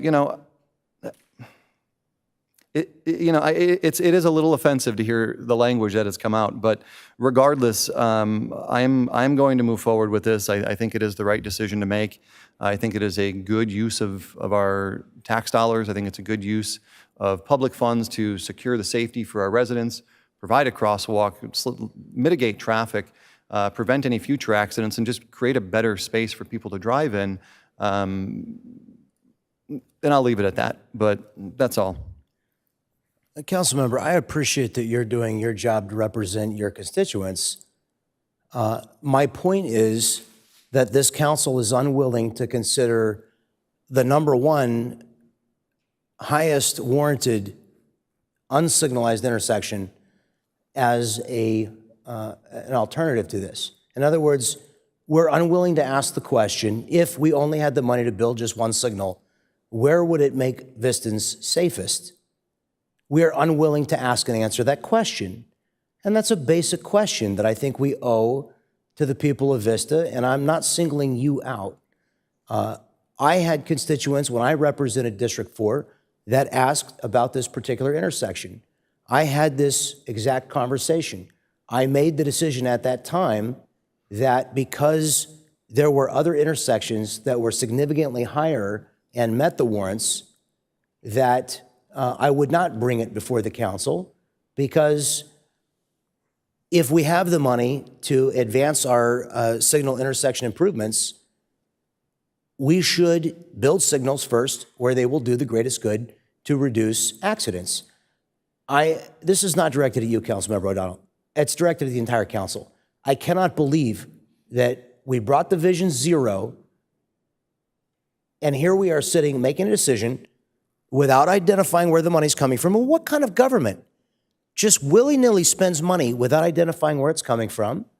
What kind of government spends money on the thing that is of less need before it fills the need that is of the greatest? This is a basic matter of how we conduct ourselves as a government organization. And it's a bigger issue than just this signal, because this is the third or the fourth time that 1 or 2 or 8 people wanted something, and because it would be politically popular to do it, we are going to ramrod it through without asking the difficult questions about how we pay for things and about where the priorities are the greatest, because it will feel good to do it. I do not govern based on what will feel the best. I govern based on what is actually the greatest need and priority, and I govern based on where we have dollars available, and I realize that every dollar has to be spent on its best and highest purpose. It's not a personal attack. The reality is this council, whether it was painting the bike lanes green without first identifying how much it would cost and being unwilling to hear testimony from staff about the cost to do these things. And I've had to repeatedly vote no to protest to show the community that I do not believe that this is a wise model of governance. We should take the time to ask and answer these important questions. So I would particularly like to have a contest of thought between this intersection and the most important signal priority that we have that's yet unfunded. And I would like to know if we were to have a conversation about, I'm sorry, it was Ascot and North Melrose? Yes. If we were to have that conversation, how many parents would come to say that their children died near that intersection because it wasn't there? How many would come to say that they can't get out of their street? How many would come to say that that's their priority? Of course, if we were to put all of these 18 signals, we would have people from each of those 18 neighborhoods. The question is, what's the greatest public safety imperative? So please don't cast aspersions about somehow I didn't represent the area well enough. I thought this problem through, and I thought there was an excellent reason. And your refusal as a council, the entire council, or I'm sorry, not the entire council, but the majority of this council, to consider which intersection might be of the highest priority, I just find to be grossly irresponsible. I can't believe that we would conduct ourselves that way, that we wouldn't consider the needs of these other residents of our city where we actually have demonstrated higher traffic volumes and greater number of accidents. So, look, that's my feeling. I don't mean it in a personal way. I am deeply concerned that when this majority has wanted to do something, though it has the authority to take whatever action it pleases, it is unwilling to consider an academic, business-like discussion of all of the relevant facts and instead insists on moving forward with a decision without considering those relevant business-like facts. That is of deep concern to me, and I am holding you accountable to your voters by letting the community know with my no vote that I believe the decision-making process is shortcutted, and I believe that we should take the time to consider these incredible expenditures. We spend $110 million a year as a city. $650,000 is an extremely significant sum of money to build a signal. Again, I support this signal. It's not a question about this particular signal. So with that said, I've said enough. I'm not making any ad hominem attack here. I'm simply saying there is a refusal to consider what might be a higher signal priority. And I don't understand it. I don't agree with it. Deputy Mayor Contreras. Well, the question before us is whether we want a traffic signal here or not. So that fundamentally is the question. Question for our traffic engineer. How long has Ascot Drive and North Melrose Drive been on the signal prioritization list as number one? As number one, I'm not sure, but on the list as a whole is qualifying and being ranked many years. Okay. The reason that I ask is that Gaia Jules and Beaubier was number 6 on the list, and our previous city manager told me it would never be funded. So when do we anticipate that we could move down the list? When did we anticipate that we would have Ascot Drive and Melrose Drive signalized, which I think is a ridiculous place to put a signal because there's one right there, and we should actually have a traffic circle there because we just reduced the amount of lanes further on North Melrose. So I don't know. I mean, I don't understand how it's warranted there, and it's what, like 450 feet? From copper. Yeah. Yes. Right? But on its own, I guess on its own merits, based on the traffic volumes coming out of Ascot. There's a lot of accidents there. Oh, yes.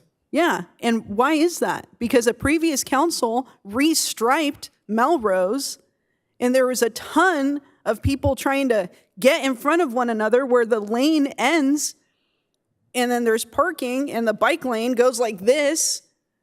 It's a ridiculous area, and we need to bring more safety. But when did we anticipate that we would have this traffic signal paid for? We look at this signal priority list every year, basically, when we're trying to allocate money or to make recommendations for CIP allocations.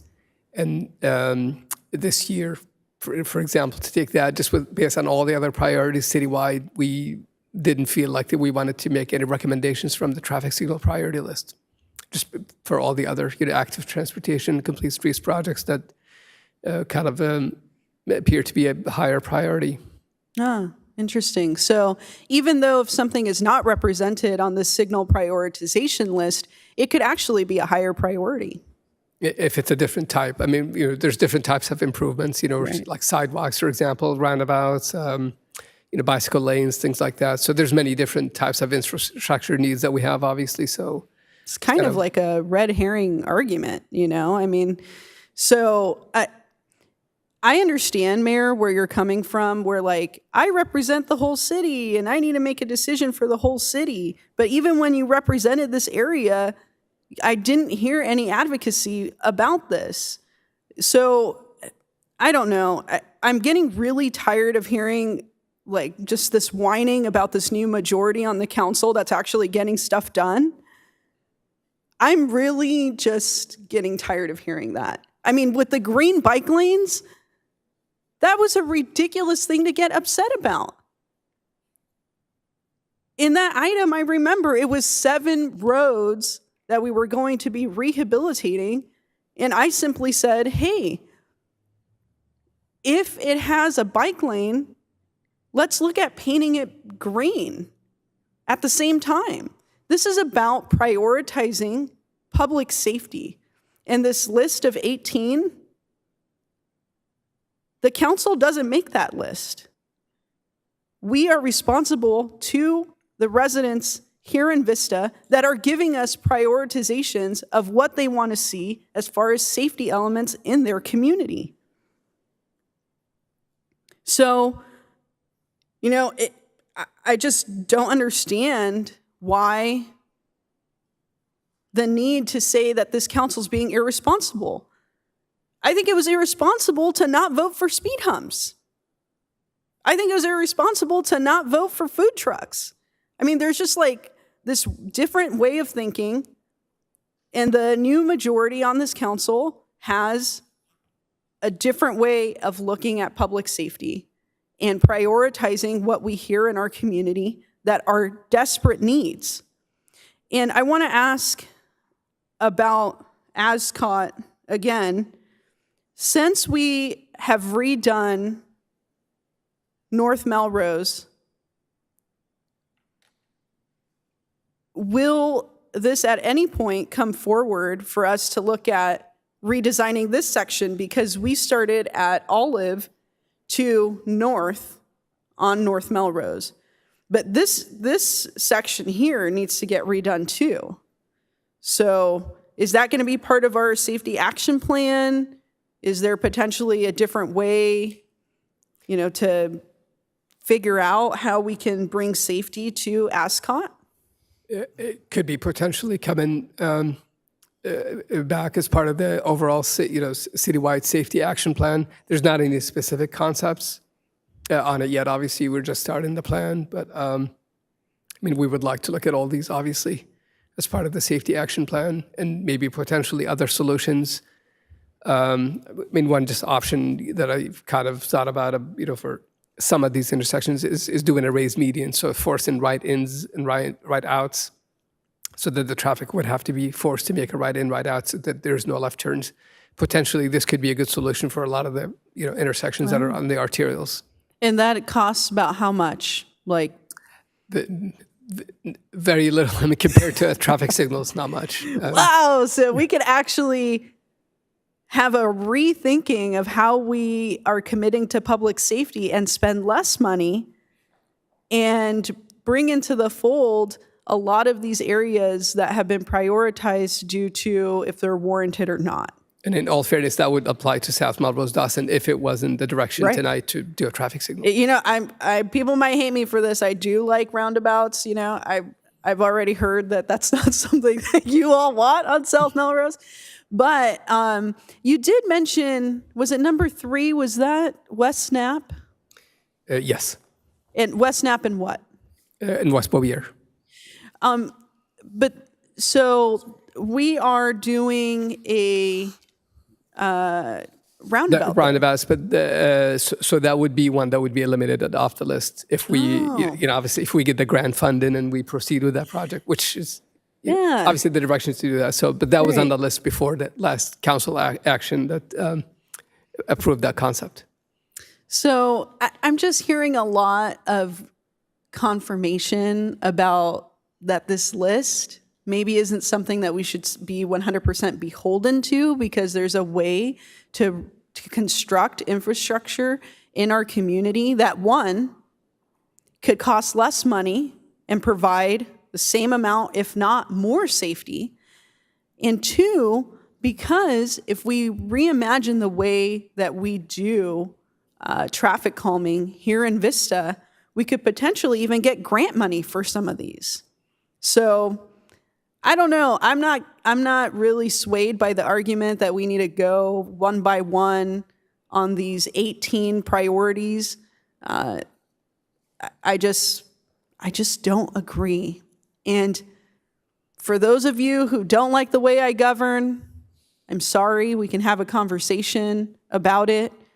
But I advocate really hard. And because of me and the way that I advocate, this city, for the first time ever, got state money. And I've been able to bring in more than $10 million in state money. I was able to get Congressman Mike Levin, we just heard earlier, $254,000 to look at a plan at grade separation. No project is too small or too big for me. I will advocate for it and I will get the money for it. And I would hope that other folks would follow in that direction. But this new majority is definitely doing that. That's why you're seeing a lot of improvements, including we're going to have solar panels here at the Civic Center. We're going to have more EV chargers. We're going to have a new substation for our sheriffs right over here by Chins. We're doing a lot of improvements because prior to this new majority, the status quo was we're not really going to do too much. And that is not okay. And that's why you see people voting in a different way, and it will continue to happen. So go tell your friends, go tell your family and neighbors, we do have a new majority here in Vista, and we are going to prioritize your safety concerns. Thank you. Councilmember Melendez. Thank you. I'm really pleased that we are having this discussion. I don't think that I've seen this list before. City manager or Sam, could you confirm when the council last reviewed this list in its entirety?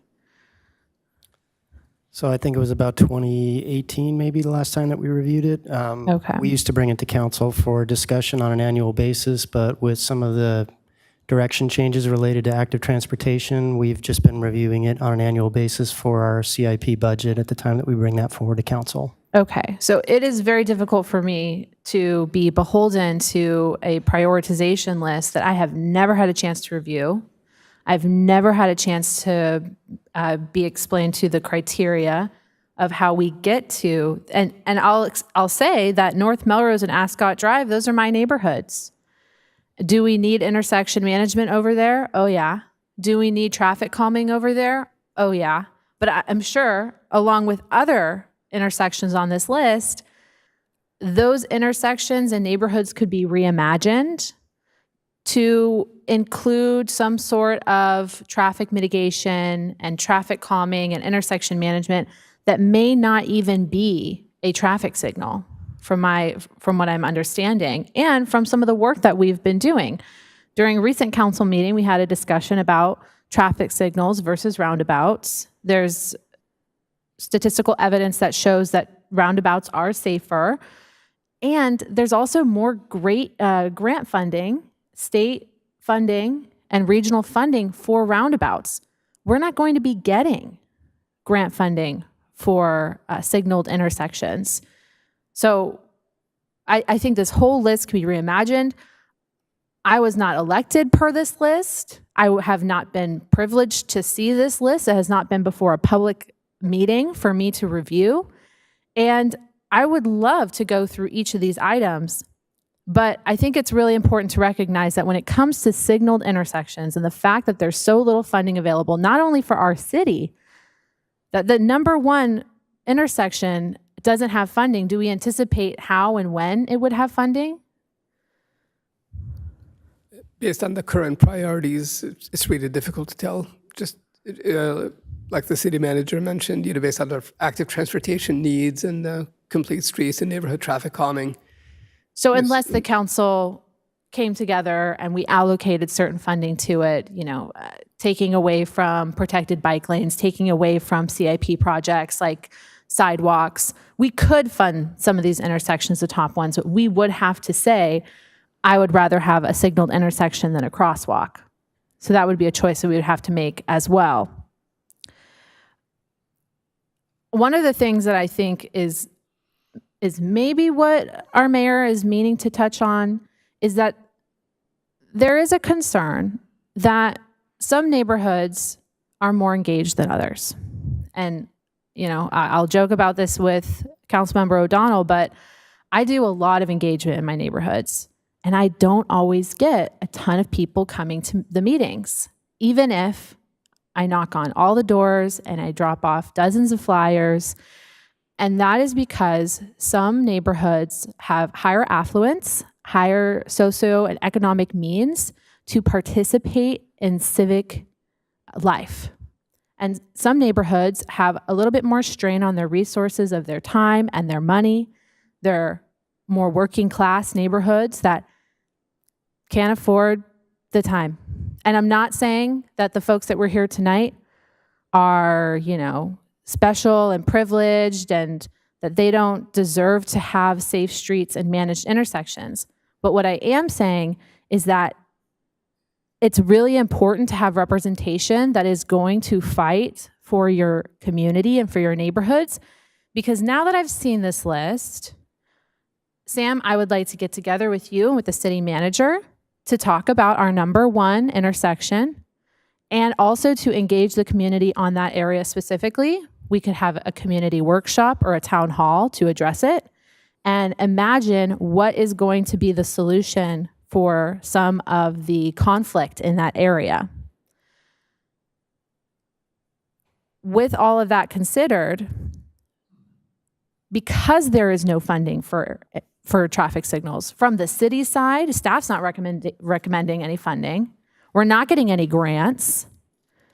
It is becoming necessary for us to advocate at a local level for these projects. That is what Councilmember O'Donnell is doing today. And now that I have an understanding and new information in front of me that an intersection in my district is part of this prioritization list, that motivates me to get into that neighborhood, engage with those neighbors, hold some sessions and community meetings to solicit feedback so that we can ensure that some solution is applied there. And doing that work might seem like prioritizing one area over the other. But if we just let this list dictate to us what we should do, we will end up doing nothing. And that's not a good way to govern either. I'm not comfortable with doing nothing. I would rather reevaluate how we come up with lists like this in the first place, recognizing that things change. I think I stepped away to get some water when you answered Deputy Mayor's question about how long has Ascot been on this list, or when was it added? It's been many years. I would have to look up the exact year, but it's been over 10 years, I would say. Okay. And it still hasn't been at the top the whole time? And not at the top. No, I believe this is the first time it rose to the top. So there may have been others that received funding, or has this just risen to the top because because so severe? Because others either received funding or based on current data, because this list was updated earlier this year where we collected new traffic volume data and accidents. Okay. So I don't think that there's a perfect solution to prioritizing infrastructure projects in our city. That's probably why we fight a lot. And when I tell the community, when they ask me, like, do you like serving on council? One of the things I tell them is that one of the most surprising things about serving in local elected office is that people are fired up about infrastructure. It's one of the main reasons why people show up and participate. So in my opinion, I think that we can do better than this as a body. I think that we can evaluate many of the items on this list to not just be, fill the criteria for a signal intersection and that's going to solve our safety concerns. It may not even solve our safety concerns. I would like to reevaluate this list. I guess it used to come before the council and it doesn't anymore.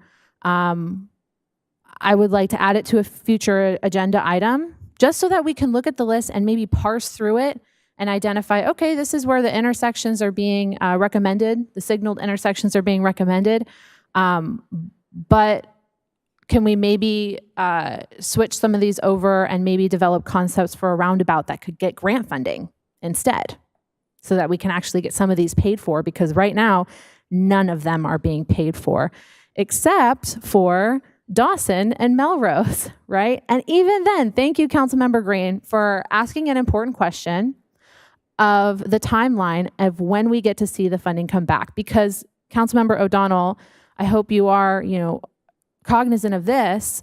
If this item comes back before us with renderings and a recommendation for funding, and the council recognizes that the funding, it's not a reasonable prioritization, I think that we're going to have that conversation.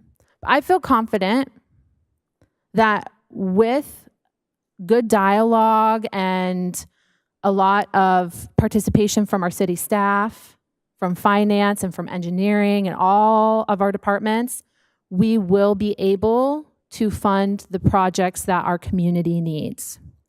And I am going to take personal responsibility for my neighborhoods and focus on Ascot Drive. Now I have a great point of reference for those neighbors. Hey, folks on Ascot, I did not realize that y'all are having issues over there. So I'm going to put on my walking shoes and my hat, and we're going to go out there and we're going to talk to people, and maybe we can have some community meetings about it and find a better solution for the folks over there. Outside of that, I really think that our council can work together really well. I think that we want to prioritize the greatest need. And for me, as someone who's very community-based and very place-based, when I see people in the public in front of me calling to action for a certain item, I want to honor their participation in our government. And it motivates me to get more people involved. I'm going to have to compete with you, Dan. I'm going to have to bring more people out, right? And because we have to compete for funding, that's what it's going to look like. And that's what this new districted reality looks like, is that we all have to compete for resources. But I think we will get through it because we all recognize that each of our communities have needs, and we're going to give and take where it's necessary and be good advocates for our community. So I'm going to leave it there. And I also want to make just kind of a quick comment about the meeting. I imagine that we're going to go on for quite some time tonight. At certain points, I might stand behind my chair because I just cannot tolerate sitting the entire meeting. So please understand that, and I appreciate the accommodations that I may stand. I just want to make a historical point of information. When we discussed this exact intersection last, Mr. Hassanen's suggestion to me was that the prudent thing to do would be to complete the median and have right turns in both directions. You mentioned that idea tonight. That idea was kind of a non-starter with the residents that I discussed it with. But it is the financially prudent thing to do to make this intersection safer. And so when we consider what we would have to give up, $650,000 is 2 years of a deputy sheriff's salary. We need more deputy sheriffs. We just had a violent carjacking this last week. We've got stores going out of business. We've got financial priorities to be balanced here. We are going to lose other priorities because of this signal. It would make more sense fiscally to complete the median and to have right in and right out. And I did not press that idea in the past because these residents or their predecessors in these homes did not like that idea because they didn't want to lose the ability to go both directions. I don't blame them. I wouldn't want to lose that either. That's why I didn't press it at the time, because the most obvious solution of the problem was not satisfactory. That's why I didn't press it. So, but that is, that was what staff presented at the time would be the most prudent thing fiscally to do. So, and I would point out, Councilmember Melendez, I mean, this very much is a choice between Ascot and Melrose and this location, as it is a choice between all of these other locations, which have demonstrated traffic, collisions, proximity to schools in the neighborhoods that you represent. And every choice that we make here on this dais has an equal and opposite reaction. That's the way government works. We can only spend every dollar once. Councilman Joe Green. I'll try to wrap as quick as possible. First, I just want to confirm that we will have a rendering and see what we're spending. I think Councilmember Melendez made it clear that we're going to see what we're spending, what the shiny thing we're purchasing looks like, and where that is. So from an irresponsibility standpoint, I am going to vote for this, but I do feel like I'm going to be able to govern well when it comes back and make sure that I'm getting what I pay for, per se. I also just wanted to point out, and thank you for this list, even without seeing this list, 5 of the 23 are already being discussed, and 3 of the top 7 were actually knocked out at our last meeting with only 1 traffic signal, actually, and 2 roundabouts. And it's getting funded through a government, we're going to hopefully get it funded through a government grant. So, even without seeing this list, as an active council, we can still knock out our priorities.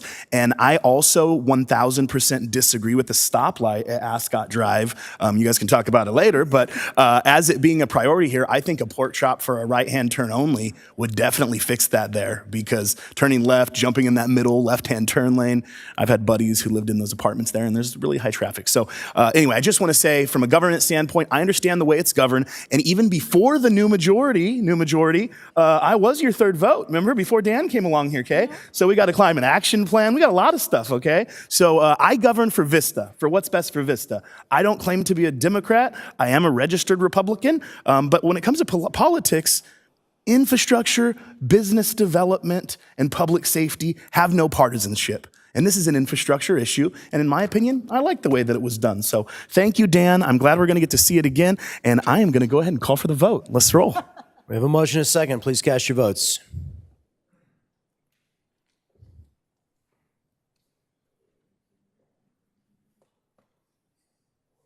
I meant to push my no button. Would you please amend my vote? No. That item is, we don't vote no very often. That item is approved with 4 in favor and with my vote against it. Okay. What's that? It was, I think I made quite clear it was always a no. Again, I like the signal there. It's just about priorities, and it's about it's about the process. It's about whether or not we follow a process here that makes sense, and I can account to all the voters. So if you don't agree with me, I get it, but it has nothing to do with this particular signal. It's about how we're making the decisions here. We'll go on now to what's now district, it's now going to be D2, but it's labeled D4, our Environmental Commission. Any member of the public wishing to speak on this item may indicate so by using the raise their hand feature or by pressing *9 or submitting a request to speak card. Speakers will be called upon after the presentation. Deputy Mayor Contreras asked for this item to be placed on the agenda, so we'll ask her to introduce it. Deputy Mayor Contreras. Thank you so much. Yes, I think that there's a lot of potential for us to have a new commission that is a environmental commission, especially now that we have our CAP coordinator position filled. There's been a lot of interest from the public about different environmental standards that the city can adhere to or expand on. And I feel that it's a good time to move this forward and have a new environmental commission. There's not a lot to be said about it. I don't know if there's public comments that need to be taken, but this is something that I think will really benefit the city. It's always nice to have folks that are committed civically and want to give more to their city. And, commission is a way for folks to do that. And it helps us out too, because our commissions can bring, different recommendations forward to the council. And I think this council, it would be really helpful to hear from stakeholders in the community who really want to see a climate action plan that gets us to where we need to go, and take a look at even our biological preserve overlays, make sure that, if there's the ability to expand it or, to activate it in a different way. Those are all different ideas that can come from the commission. So do we have any public comments on this? All right, I'll go ahead and stop my talking, and I want to hear from the public. Okay, we'll start with public comment on what was labeled item D4 with Joe Hood. And if you would please come forward and sit in the front row when you hear your name called. Nancy O'Schley, Christine Reese, and Janice Jones. If you'd please come forward and be ready to speak. Good evening again. I personally have many ideas, and I guarantee you $33 million, or whatever Vista's entitled to, would fund an awful lot of streetlights and roundabouts and safety. Let's do the right thing and bring projects that not only help the climate, but improve the city's finances. Thank you, thank you, thank you for bringing this item to the agenda. I think I've probably suggested it a few times this year. North County Climate Change Alliance strongly supports the formation of an environmental commission. We are confident that using the model of the very successful commission in Encinitas would be a fine framework for Vista. I know Jim Wang sent comments about some of the wonderful results the commission in Encinitas has brought to their city. We can do so too. Again, North County Climate Change Alliance is prepared to volunteer to work with the staff to craft a charter for the commission even. You don't even have to do all of that by yourself unless you choose to. We believe that public input will lead to an approach that our climate crisis demands. Remember, our climate crisis is code red for humanity. I've said some other things tonight. Brazil, right now, has had 106 degrees on the first day of spring and record highs. Humanity has opened the gates of hell. We need to close the gates. That's our job. Let's work together to diligently close those gates of hell. Thanks. Nancy O'Schley, followed by Christine Reese.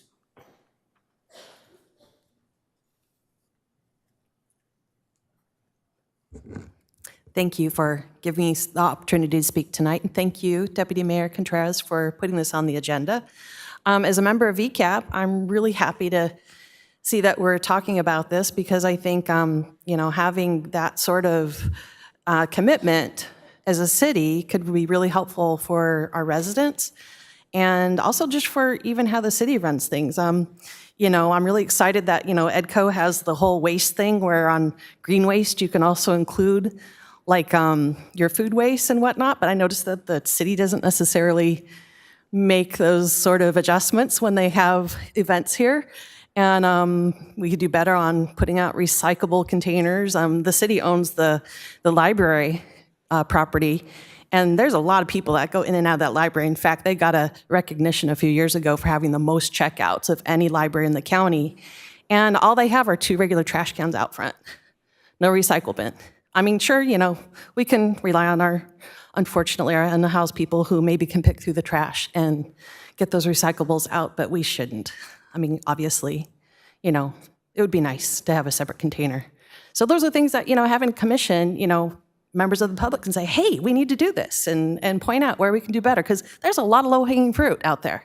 And I think the commission could help steer that. So thank you very much. Thank you. Christine Reese, followed by Janice Jones. Good evening. Thank you, Mayor, and thank you for City Council members for hearing this. Deputy Mayor Contreras, thank you very much. So I am a recently retired cybersecurity insurance professional, and I believe in actions that are prudent, thoughtful, and deliberate.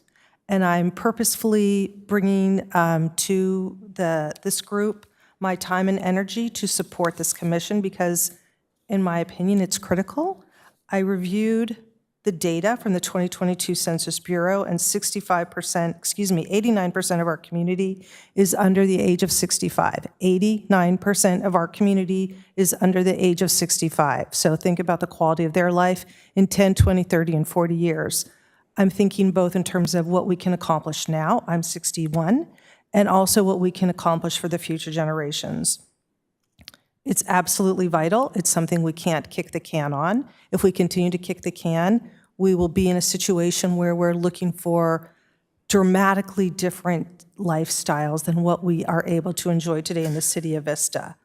The city of Encinitas is not the only city in California which has put together a climate commission. Others include Los Altos, La Mesa, Monterey Park, Calabasas, Carson, Seaside, Mountain View, South Pasadena, Tracy, and Lakewood, to name a few. So we see that this is a movement in the state of California, and it's not confined only to Democratic-leaning cities, but it's a broad movement because others in the state of California see the need to act and see that creating a climate commission to work with the city and on behalf of the city is valuable. I've had a chance to review the City of Encinitas plan, and I think it's exciting. I look forward to the opportunity to be able to support the commission, to hold local town halls, community workshops, as it has been discussed for other projects that are in front of the city. Let's get out there in front of the community and say, what's important to you? What's important to you? We have data, we have an analysis that's been done already for the city to refer back to. We can look at where there are grants available to fund projects so that we can find resources available to do that. We have our own local here, Joe, who is clearly an expert in the area and has extended resources and connections to help guide us and give us a framework to start. When I think about bringing in the community and educating the community, I think of going all the way from the elementary school level up to our retired citizen population. There's an opportunity to engage people on so many levels. And I'm sure there are other people in my age group that are passionate about what we're going to leave for our children. Thank you. Thank you for the opportunity. Good evening. Thank you, Mayor, council members. Thank you, Deputy Mayor Contreras, for bringing this forward. I'm strongly in support of developing an environmental commission.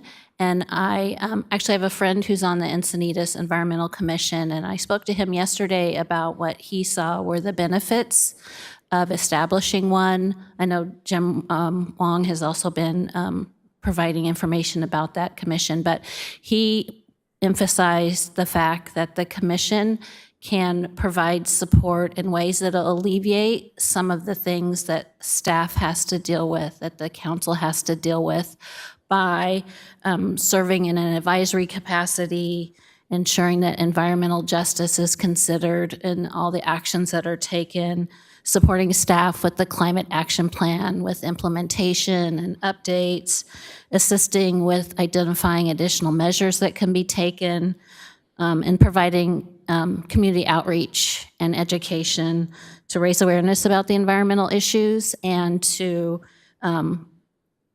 raise awareness about the initiatives that the city's undertaking. For example, the single-use plastic reduction policy, that was adopted, yay, could be strengthened, and that's something that the commission could also support with outreach to businesses, outreach to the communities, tabling at city events to provide information.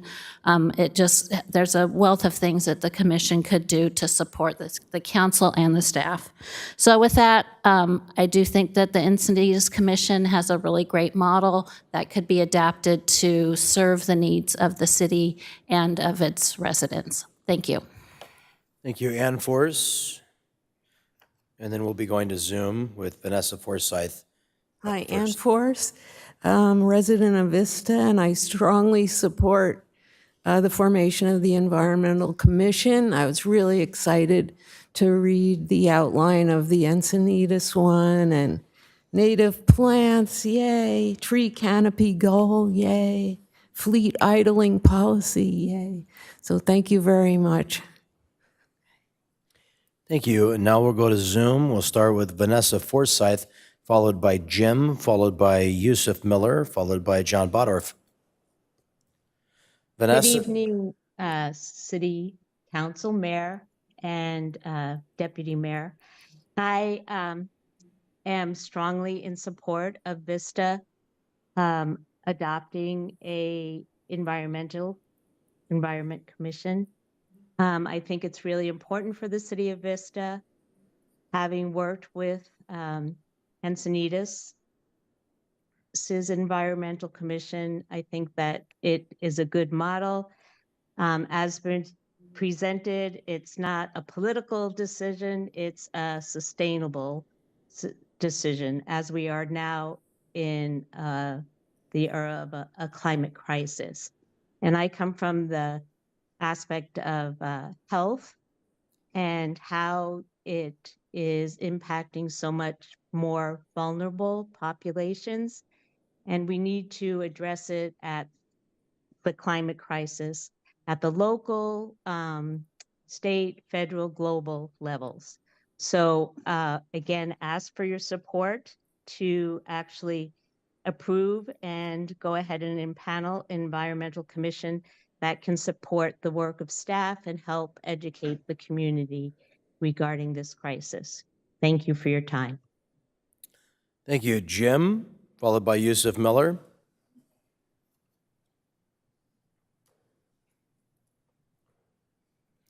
Jim, can we hear Yes. you? There you are. Yes. Hi, Mayor Franklin, council members, and especially Deputy Mayor Contreras. Thank you so much for considering the formation of an environmental commission. My name is Jim Wong. I've served 2 terms on the Encinitas Environmental Commission. I was also former chair, and I put together that C025 document that you have before you. With that background, I want to point out a few of the benefits that your city may gain from an environmental commission. First of all, the commission serves as a liaison between your community and the city. The commission can field requests from residents, answer questions, and save time for your work staff. Number 2 is that joining the commission is an excellent opportunity for residents to learn more about how your city works. They will have a better understanding of the public process and why things can't happen overnight. A little personal story. Before I joined the commission, I didn't even know the name of our mayor. Now, not only do I know more about our city government, but I also know each of my city councils on a first name basis. Third, the commission can proactively research, vet, and submit to you, council members, new and relevant environmental issues, again, saving your staff time. Finally, commission proposals come from the grassroots level.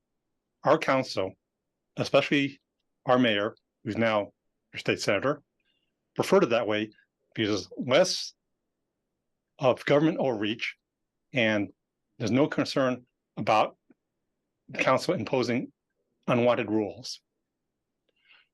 So now that you have the documents from Encinitas, I hope that you take advantage of them to kickstart your environmental commission. In my rather humble opinion, they're a good starting point that you can edit as necessary for your city. In other words, you can hit the ground running and launch your commission pronto. In summary, I believe the benefits of having an environmental commission far outweigh the costs. Therefore, I urge you to please approve the formation of the Vista Environmental Commission. Thanks so much. Okay, now we'll hear from Yusuf Miller, followed by John Bodorf, followed by Suzanne Hume, followed by MJ Aguirre. Yusuf, can we hear you? Yes, my name is Yusuf Miller. I'll be brief.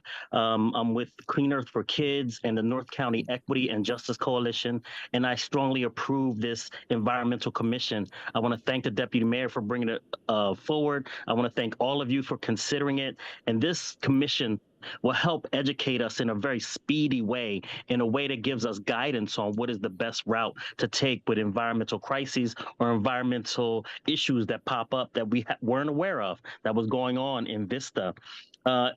It will focus the energy towards innovation, towards environmental crises. We have a lot of good ideas about environmental justice and environmental aid and quality, but there's other things that can be done that just we don't have time to actually look into. But this commission will have that time and be able to research that and guide us into that direction.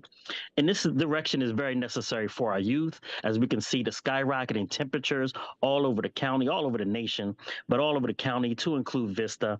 And our marginalized communities, our indigenous communities, our communities of concern where they're in heat deserts, where the concrete is just reflecting heat back into the community, and some of them can't make it towards beach outlets and things like that, or pools, public pools. They need to have an environment that is sustainable and survivable. And also our elders, who are also sensitive to environmental change and environmental impacts. So this is a good idea all the way around. I want to thank you for considering it, and please vote yes. Thank you, John Bodorf, followed by Suzanne Hume, followed by MJ Aguirre. John Bodorf, can we hear you? Yes, I can hear you. Thank you guys so much for considering this. Thank you, Deputy Mayor, for bringing it forward. This is John Bodorf with cleanearthforkids.org, and I absolutely support City of Vista having an environmental commission. The environmental commission is a great way to help the staff investigate sources of environmental pollution and how to control them. You know, clean air, clean water, and clean soils. Looking at things like PFAS contamination. You know, lead and aviation fuel coming from Palomar Airport. There's just, you know, secondhand smoke in apartment complexes, and can do a lot of the legwork for staff about what other cities and counties and states are doing to counteract that, and single-use plastic as well. There's a lot of benefits for this, as Jim pointed out, and I absolutely hope you guys vote yes. Thank you. Thank you, Suzanne Hume, followed by MJ Aguirre. Suzanne, are you with us? Hi, thank you. Yes. Good evening, Mayor, Deputy Mayor, and City Council. My name is Suzanne Hume. I'm the Educational Director and founder of cleanearthforkids.org. Clean Earth for Kids strongly supports an environmental commission. The children and families of Vista deserve an environmental commission. This commission will help to improve children's health and future and provide opportunities for education and community building. CleanEarthForKids.org has proudly worked with Jim Wong, former Encinitas Environmental Commission, and so many other commissions in California. So this is absolutely needed. Also, we have a recommendation. Joe Hood, who is the president of North County Climate Change Alliance and a consultant for Clean Earth for Kids, has shown his dedication and knowledge in so many countless ways in Vista and throughout in other cities throughout. So we would urge you to strongly consider Joe to be on this commission, and others in Vista that have the knowledge, and bring other people along. So obviously we're all on the same page. We care about our kids, we care about our future, and this is just the right thing to do. So thanks to all the speakers, and thanks to everyone here tonight. So thank you so much from cleanearthforkids.org. Thank you. MJ Aguirre, are you there? MJ, are you with us? Yes. Can you hear me? Yes, go ahead. Hi, my name is Maria MJ Aguirre, and I am strongly in support of the Environmental Commission due to the climate crisis that we are currently facing. I volunteer at a nature preserve here in Vista, and I come from the background of wildlife and conservation.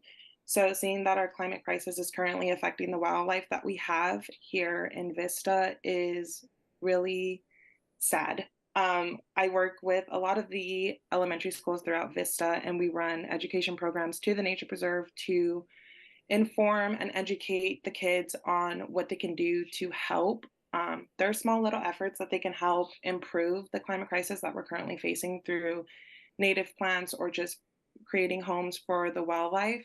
San Diego County is a hotspot for biodiversity in the country.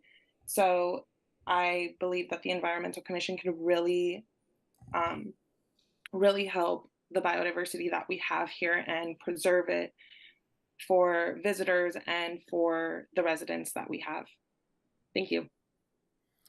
Deputy Mayor Contreras. Thank you to all the speakers. I 100% obviously am in support of this. I just want to ask our city manager if we move forward with an environmental commission, what's the process? If the council were to say, we want to do this, does it need to come back as a formal structure and then we adopt it that way? Yeah, most of our commissions are codified in our municipal code as to, what the membership is and what the purpose is. So we would draft that and bring it back to council for approval. And once that's approved, then we could go about the appointment process. Okay. And what do you think the timeline would be for that? Probably a couple months to come back with the code section, and then probably another couple months before we could have all the appointments completed and have the commission meet. So I'm guessing maybe before the end of the year or beginning of next year. Okay. Thank you for that. I just wanted to make sure, we want to go at lightning speed, but again, this is government, so there's different steps, and this does need to be codified in our municipal code. So at this point, what I'll do is provide staff with direction to move forward with an environmental commission. I think that the city of Encinitas is a good model to look at. We can adapt as so fit for our city, but that will be my motion. Thank you. Councilmember O'Donnell.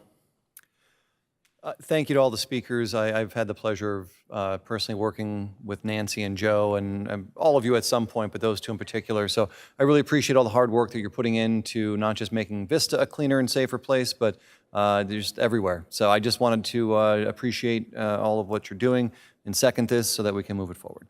Councilmember Melendez. Thank you, and thank you for allowing me to stand. That was very relieving. I feel much more comfortable. I support this as well, and I just want to say thank you to all the speakers and to Deputy Mayor for bringing this forward.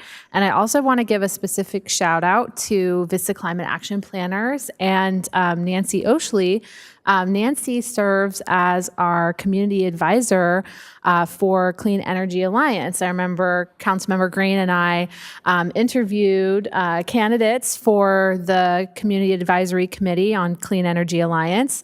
And Nancy was one of the two that were picked. So it was really exciting to see, there are folks in our community who have been involved in environmental justice and climate action for decades, right? I mean, we have an amazing community. A lot of us here in Vista share these values of sustainability. I don't know if we're just a bunch of hippie dippies or something, but we really love our planet.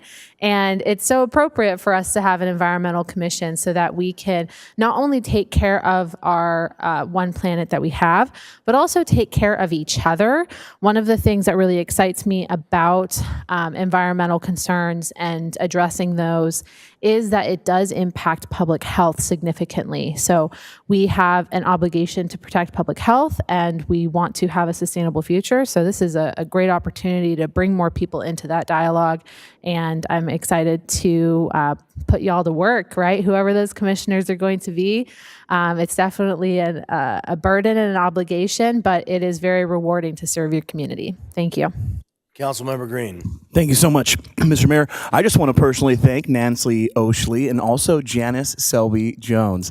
Ever since I was elected in 2016, these two ladies have been in my email, whether it's talking about getting rid of styrofoam or plastics, or I think you even bought Brady from the Ocean Institute down here to talk about the clean oceans. And just the education that I feel like I've been able to get is, even though my last name is Green, believe it or not, I had no clue about all of the climate impact up until the time you guys brought it forward. And I know, Nancy, you were crucial in meeting with John Conley on putting together our climate action plan. I think in 2016, it wasn't even on our radar before you came up to the third floor asking about it. So this is a lot of years of work on your parts as citizens, and just another shout out to you guys to remain engaged. And good job with the long game, man. We're here, we're doing it, and hopefully in the next 5 years, our kids will be able to look back at what we've been able to accomplish and see an impact on the community, maybe even my 2 grandkids. So anyways, I just wanted to personally thank you two, because I really feel like for the last 7 years that I've been on this council, you've been a steady force and showing up all the time, emailing all the time, and letting me know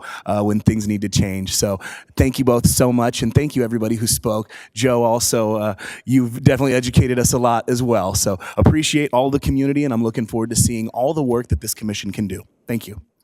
Very good. And who is the maker of the second on that? Was that? Very good. You seconded it, Councilmember O'Donnell? Okay, we have a motion and a second. Please cast your votes.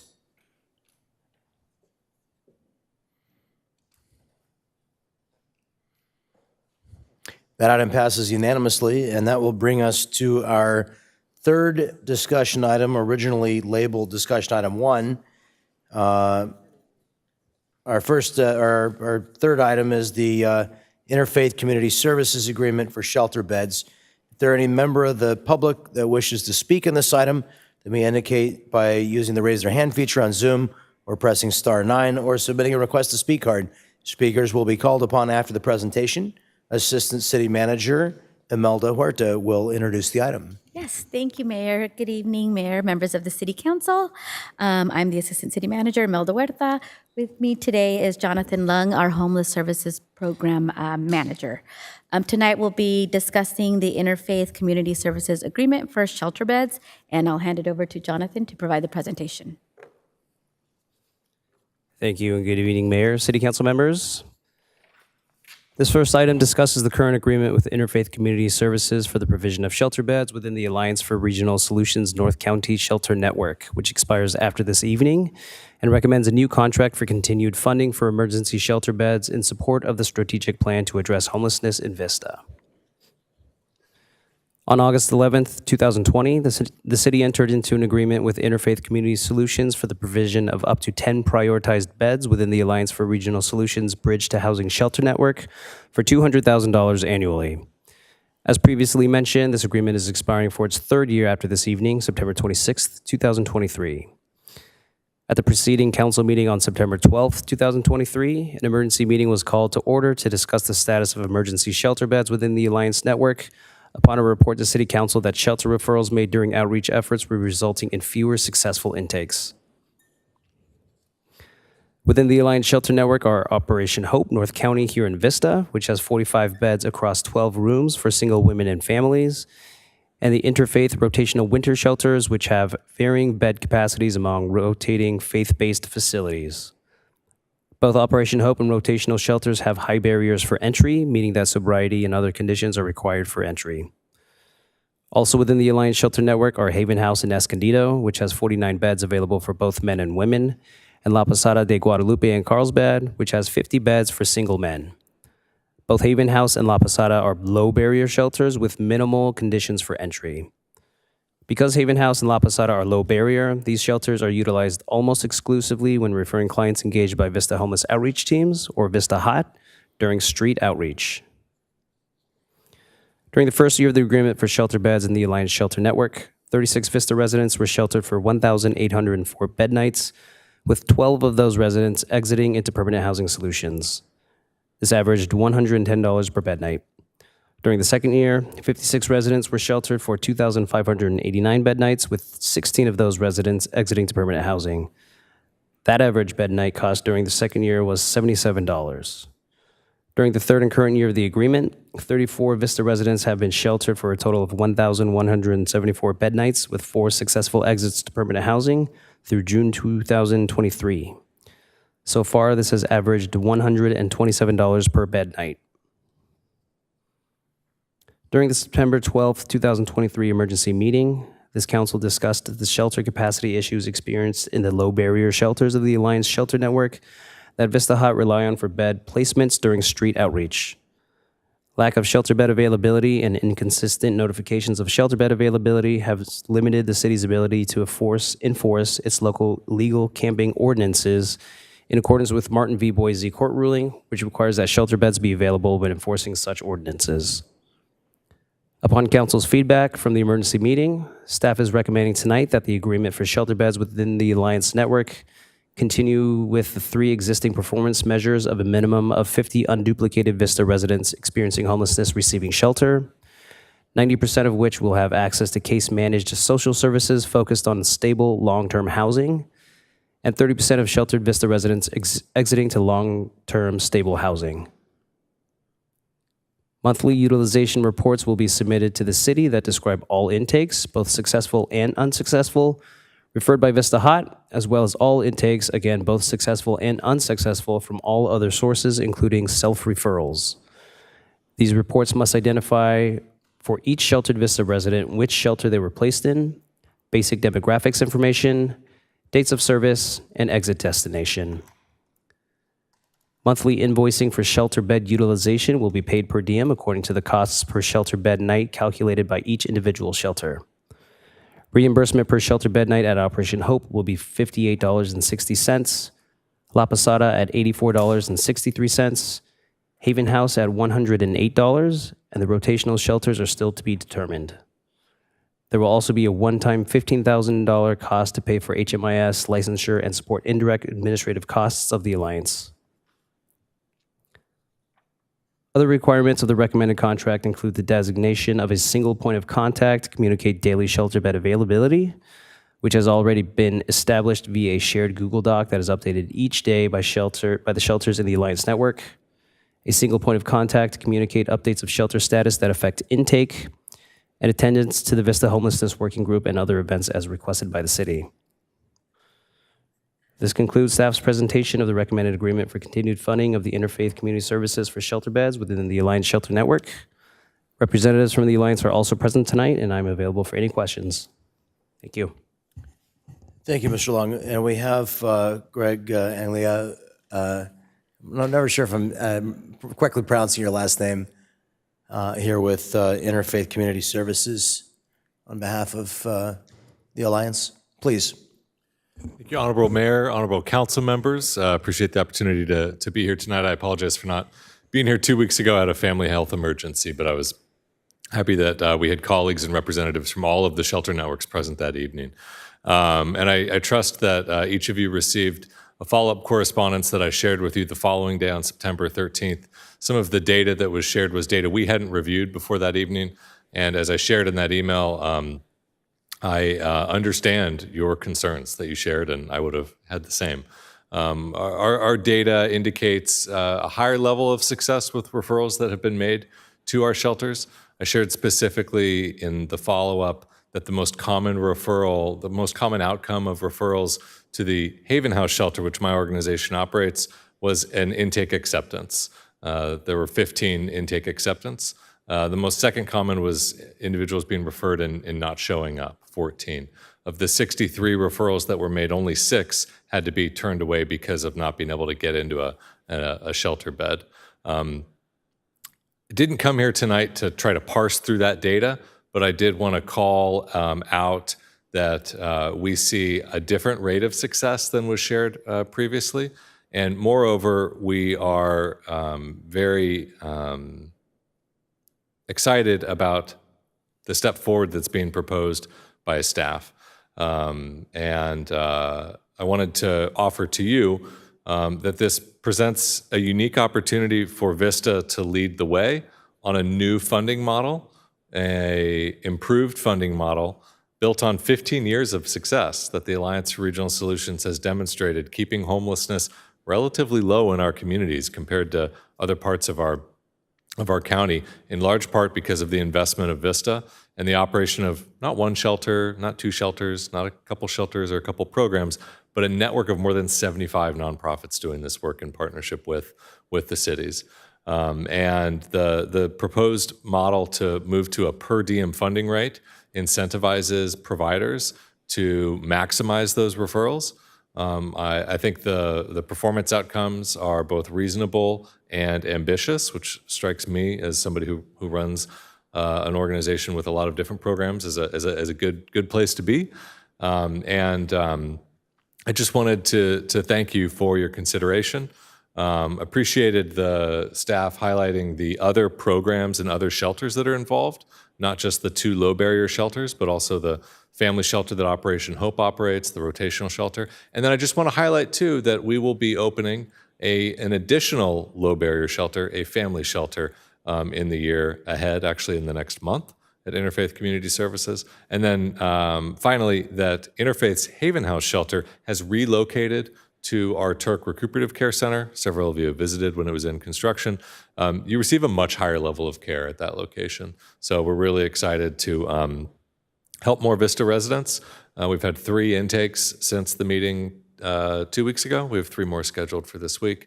I'm here for questions and answers about the Alliance for Regional Solutions Shelter Network, which my organization serves as fiscal sponsor for, or I can speak to questions about the shelters we operate ourselves, and we have our shelter colleagues with us as well tonight. Thank you very much. Thank you very much, and I'm sure we will have some questions for you. We have public comment, and at this time, we're going to close the opportunity for public comment. Our last public commenter is Yusuf Miller on Zoom. Yusuf, are you there? Yes, I am. I want to support the Alliance for Regional Solutions and Interfaith Community Services Center on just the excellent job that they've been doing over the years, and to promote low barrier shelters, just sheltering homeless siblings for sheltering's sake, not for any judgment or any preconceived ideas that we need to have about why they're homeless or why they're in the situation that they're in, but to get them off the streets and provide wraparound services so that they can improve themselves and reach to a level of sustainability. So I just want to, this model of low barrier support that you've been funding over the years, please continue. Please help these awesome organizations that are doing great work for the community and that is renowned throughout our county. Thank you. Thank you. I just want to start by saying I've read the contract, and I do think this is an improvement. I think we're all on the same page about really focusing on results and reporting, and I'm looking forward to getting some reports directly from, if, in my opinion, if the shelters have reports that come directly from the shelter providers, I'd like to put those data up against the homeless outreach team data currently provided by Exodus, and find out sort of where the where the holes are in our reporting methodology, and figure out how we can homogenize particularly terminology and methodology for counting. That way we know we're always looking apples to apples at different reports. Really looking forward to this contract, prioritizing people from Vista, making sure that we're paying for those people who show up from Vista, so that there's more likely a bed available for them. I want to say I am excited about your new offering, not only moving Haven House, I don't know if it's temporary, into the Turk Center, which is a very nice facility, but also we're very excited about and very desirous of the need to utilize your family shelter, because we have identified that as an extreme need in Vista to provide more family shelter. I'm hearing from a lot of people who are homeless for the first time with children, and it's really heartbreaking. I know this is a bit of an experiment. I appreciate you being willing to enter that experiment with us, and we hope that it'll yield better results for all concerned, particularly our unsheltered neighbors. And so I'm excited to approve this tonight.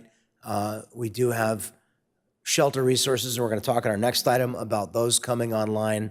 But I want to underscore that we appreciate our partnership with the Alliance, with Interfaith, with La Posada, and with all the partners that you mentioned, too many to reference, because they do provide services that are essential to our city. And so we really do appreciate the partnership. With that, let's go to Councilmember Melendez. Thank you. I am mostly satisfied with these updates. I think that we're generally on the same page in terms of paying for prioritization was not an effective model when it seems like we could get better results from paying per bed as they are utilized. So in that respect, I'm mostly satisfied with this. I had a couple of questions about the obligations, not only from the Alliance for Regional Solutions, but also from the city. There's a reference here to attend Vista Service Provider Working Group meetings and other events as requested by the city. What would those meetings be? So primarily it would be the bi-monthly internal homelessness working group as part of the strategic plan to address homelessness in Vista, and any other case conferencing meetings that we may deem necessary, including in conjunction with the upcoming item discussing the Buena Creek Navigation Center. That's great. So in this updated contract, we would have an expectation that a representative from ARS would participate in these city-based working groups as necessary. Correct. So I am familiar that the Alliance for Regional Solution has historically held monthly meetings. How frequently has a representative from the city of Vista attended those meetings in the past year? Monthly. Okay, so we have had a city representative at the ARS monthly meetings every single month. For the most part, sometimes there are conflicts, of course, but over the past year, it's been, I would say, perhaps at 80% frequency. Okay, I think that that's really important too. I want us to be good stewards of this contract as well, and to be participating in communications. And even if we might not be funding the Alliance for Regional Solution in the same way, where those funds might be able to be dispersed a little bit further and wider, I still want to make sure that we're participating to the same high level. So I appreciate that. I'm satisfied with that. And then, Greg, thank you so much for being here. I had just a couple of questions about your transition in your shelter. So you're moving to the Turk Center. And is that a permanent move? It's not permanent. Okay. What is the kind of end goal with that shelter? We anticipate operating the Haven House program out of the Turk Center for the next 12 months. Ultimately, the beds we expect will be fully needed for recuperative care. And so we're looking for a long-term permanent home for the Haven House General Shelter Program. Okay, and so what will ultimately become of the Haven House Shelter during that 12 months? It will continue to operate during those 12 months at the Turk Center. Okay, and after that 12 months is over, will there be different changes that you introduce? There may be. We have not yet identified the next location for that program. There is a possibility of securing and opening an additional recuperative care center and maintaining a number of general shelter beds at the current Turk Center. We do see that hybrid model of largely healthcare funded recuperative care beds and shelter beds that have lower levels of funding, being able to provide a higher level of overall staffing support. So we're still exploring what that best, most long-term sustainable option is. But we can commit to council tonight that if we're able to enter into this contract, you'll have access to Haven House beds over the course of the contract term. Sure, and I totally appreciate that. From what I have heard, and please correct me if this is misinformation, the way that you're structuring the beds will change, and it will technically be a lower capacity shelter because you're getting rid of the bunk beds, but you anticipate to actually have higher participation and higher volume because bunk beds can be prohibitive. Is that something that is the case? It's accurate. We've also had times throughout this last year where we've been on a hold for admission into Haven House due to staffing shortages. And one of the benefits of the combining both programs together is that we have more robust staff of a one single site. So we do not anticipate any time where we're unable to accept a referral due to staffing shortages. In addition, the point that you just made, there are no bunk beds at the Turk Center, so that issue is no longer a restriction or a barrier. Would you expect in the future, after the 12 months, to eliminate bunk beds from your programming entirely? Do you think, what are your thoughts on bunk beds? That is our goal. Okay, and why is that? The bunk beds that we have in the Haven House shelter were secured from Donovan State Prison. It is not a trauma-informed ideal environment for providing shelter and care. They're very durable. They've been there for a long time. They weigh a lot. They're hard to move, but we would very much like to get rid of them. And if we do reopen the former Haven House space for shelter, to reconfigure that space to provide more privacy, higher level of dignity, and you'll see outcomes increase. The recuperative care program has a success rate into long-term stable housing of 75%. Our Haven House shelter, it's this last year at about 42%, which is still a significantly positive outcome for congregate low barrier shelter. But you see a difference when you have a different type of setup.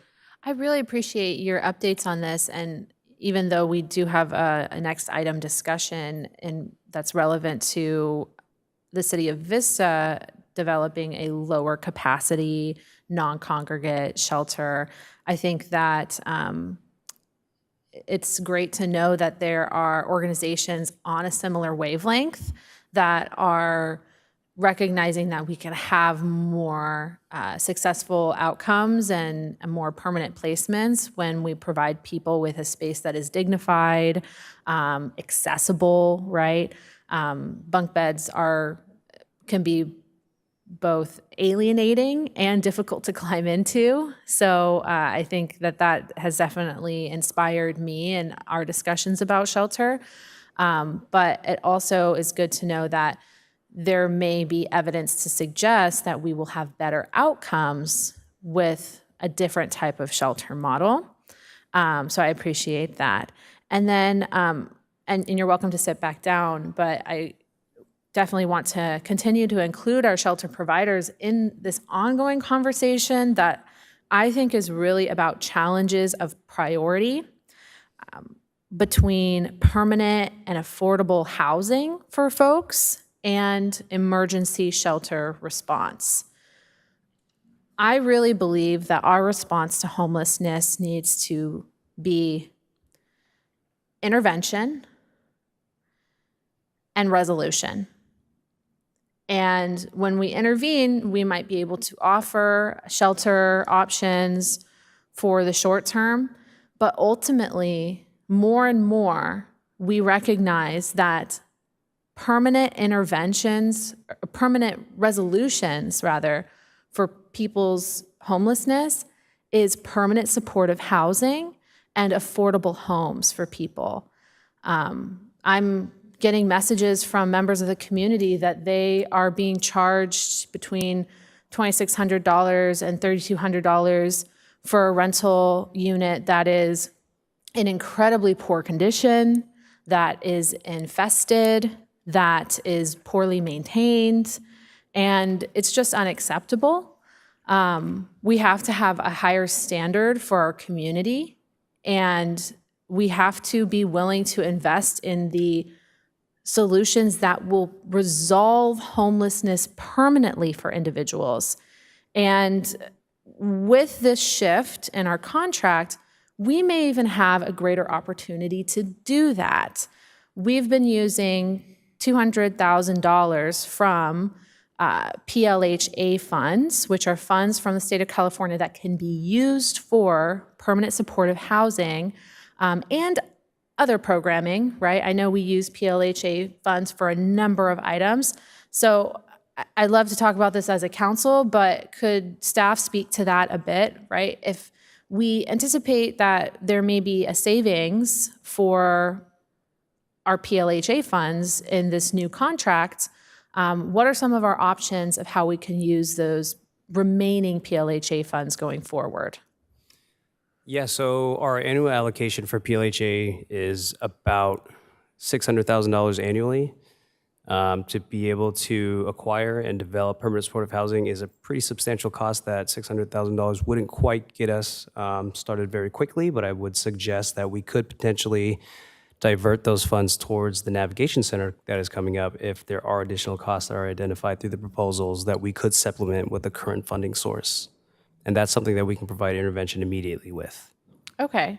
Well, seeing that, and we'll have this conversation in a moment, the Navigation Center does have some sources of funding. I do want to just focus on what the PLHA funds can be used for and what is their lifespan? Like, how long are we going to be receiving these funds from state of California? So PLHA is an entitlement fund, and it is used, it's calculated based on the CDBG grant formula. And we do not expect that funding source to disappear anytime soon. We should expect it for the long term, Okay. much like CDBG. So we are expected to receive $600,000 annually. Roughly, yeah. Roughly. Yeah, In perpetuity, but you never know, Yeah, right? exactly right. For the long term. And is there a timeline in which these funds must be used? Like when we get that $600,000, 58 months after receipt of annual 58 allocation. months. Okay, because we do have a pool of funding that we are using to build affordable housing, right? Our in-lieu fees go into a housing fund. I imagine PLHA funds can go into a housing fund, right, to grow that fund to produce that permanent supportive housing and that affordable housing. But because we need to use it within a certain number of months, 58 months, Correct. right, it wouldn't necessarily be most appropriately placed in a funding allocation separately to grow over time because we need to use it within a certain time frame. I would be interested in different projects, right? I don't know if we always need to build permanent supportive housing from the ground up. I think that that's been a traditional way of doing it. But I think that there are opportunities to acquire property, opportunities to convert existing properties into permanent housing stock and affordable housing stock for our community. So putting that out there for dialogue now, because these funds, with the savings that we're going to experience from this new contract, we might be able to do more with them in the future. And I really want us to focus on the solutions to resolve someone's homelessness permanently rather than the vicious cycle that we're in. And our service providers here, they know this. I've spoken to so many service providers that although you are in the business of providing shelter, you are not shy when it comes to advocating for permanent supportive housing and affordable housing. You don't like the revolving door any more than we do, right? But it's really a failure of our governments. We used to build so much affordable housing in this country. We used to build housing for our veterans and housing for our workers, and we don't do that anymore. And I think that any opportunity we have with any funding from the state of California should be looked at for those permanent solutions. But in terms of the contract with our shelter network, I think that we're going in a better direction. So thank you. Deputy Mayor. Yes, thank you for putting all this information together. Thank you, Greg, for your comments. I also agree that this is, we're going to see how this new model works out. But I do want to just follow up on what Councilmember Melendez said about the PLHA funds. So that's a little under 5 years, right? About 4.8 years, 58 months. Now these funds, can they go to purchase a home and convert that home into some kind of permanent housing stock? I believe more specifically for affordable housing, correct? But I would have to verify. But yes, that would be one of the purviews of the grant funds. Okay. Yeah, I'm really interested to see how much of the $200,000 we end up allocating in a year. Now, suppose that we get a different situation where we are already at $200,000 and there needs to be more. There's not any more funding. How soon will the council learn about that? Because I feel like that's something that we might want to have in our weekly update, along with, renewing the practice of showing how many folks were, given the chance for shelter, and how many of those folks utilized it, and what some of the reasons are, for not utilizing when they're denied or whatever the case might be.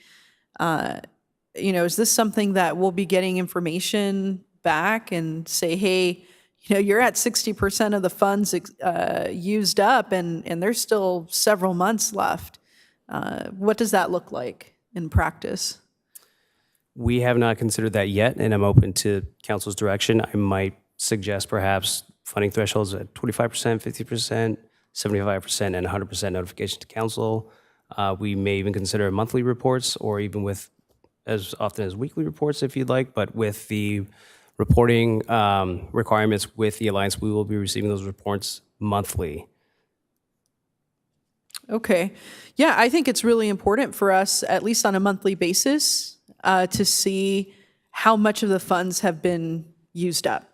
So that's a direction, that I will provide. I'm sure some other colleagues, if not all my colleagues up here, would probably want that information as well. And then I have a question regarding the exits to permanent housing.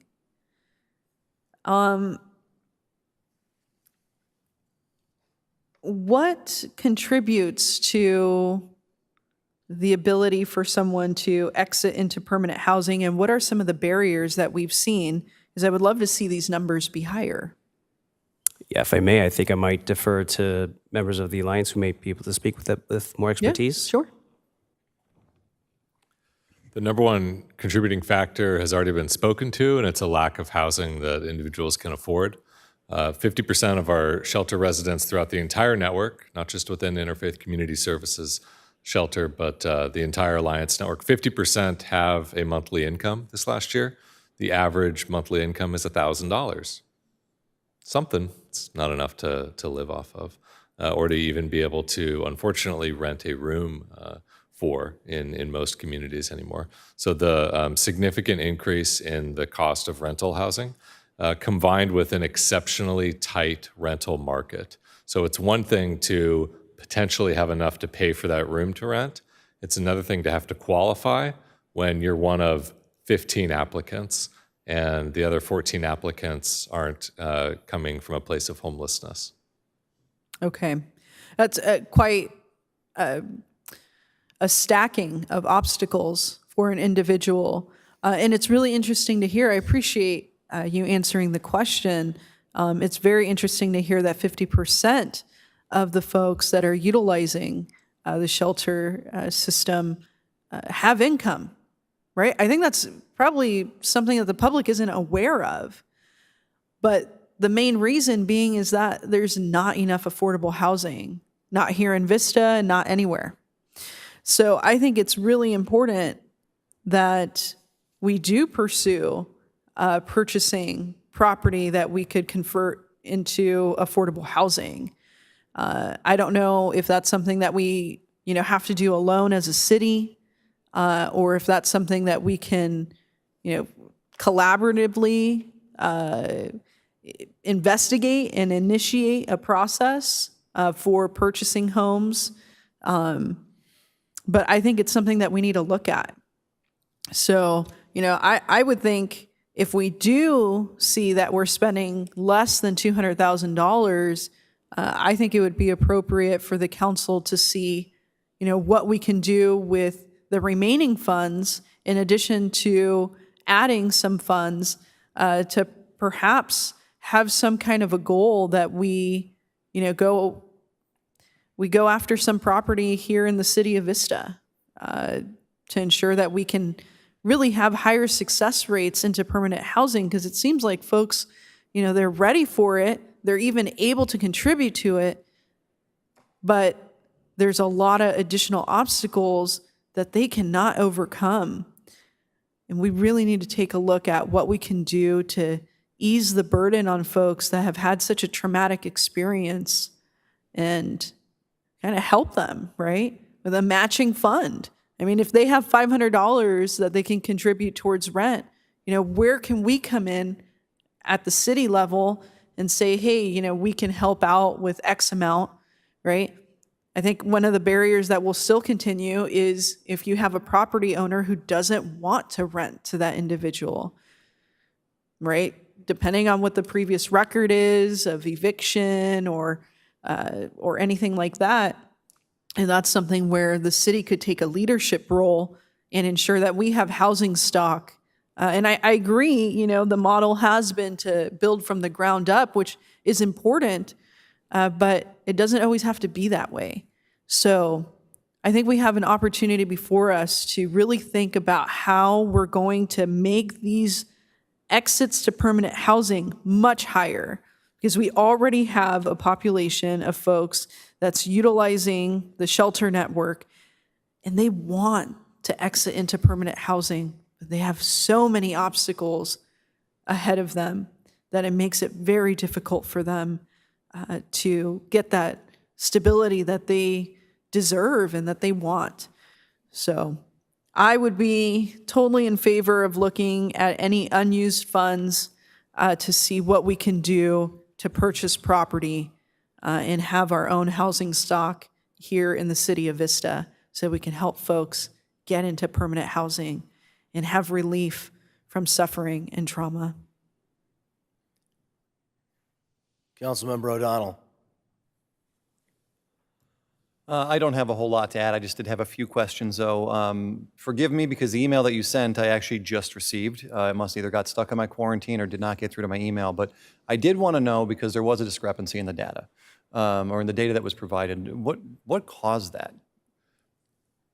The data that council was discussing at the last meeting was data provided by your homeless outreach team. It was not data that was provided to our shelter teams to be able to cross-reference and come together to address some of the discrepancies. One of the common outcomes in the data that was shared by the outreach teams was shelter bed not available. I think it might have been declined. I forget the exact terminology.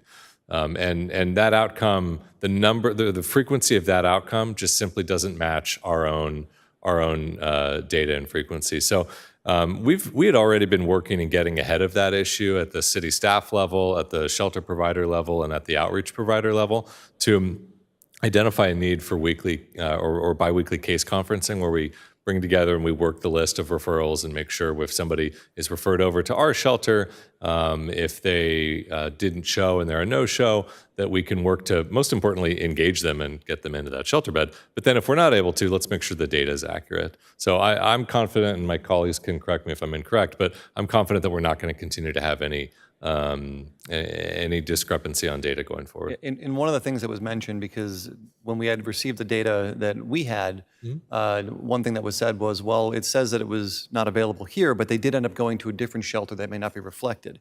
Is that accurate, or do we have access to that data as well? I'm not certain on that specific example, but I can't answer that. I apologize. Because it was said, so I would like to get that information if it's available. I do genuinely appreciate the work you're doing, and I feel like this is just, it exposes not just a failure in communication, but a flaw in our overall system of housing. If you look at what's taking place, not just here in Vista, but the lack of affordable housing in the United States has now spilled over into Mexico.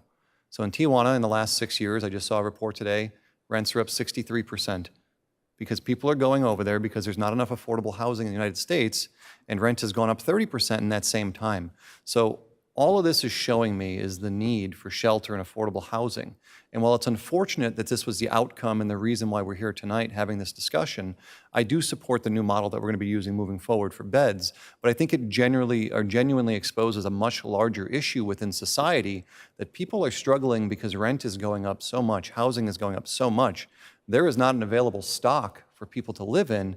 And so now we have to have a safe parking lot. We have to utilize more shelters. You're getting overwhelmed in the shelters that we do have, and it puts you in an uncomfortable place because you probably do have contracts with multiple cities. And how do you go back to all these cities saying we are overwhelmed and we can't support those contracts? So I come from a place of compassion and understanding what you're going through. I also wish that we would have known much sooner, because that communication is beneficial for us, because when it is your problem, we don't know about it, now it becomes our problem.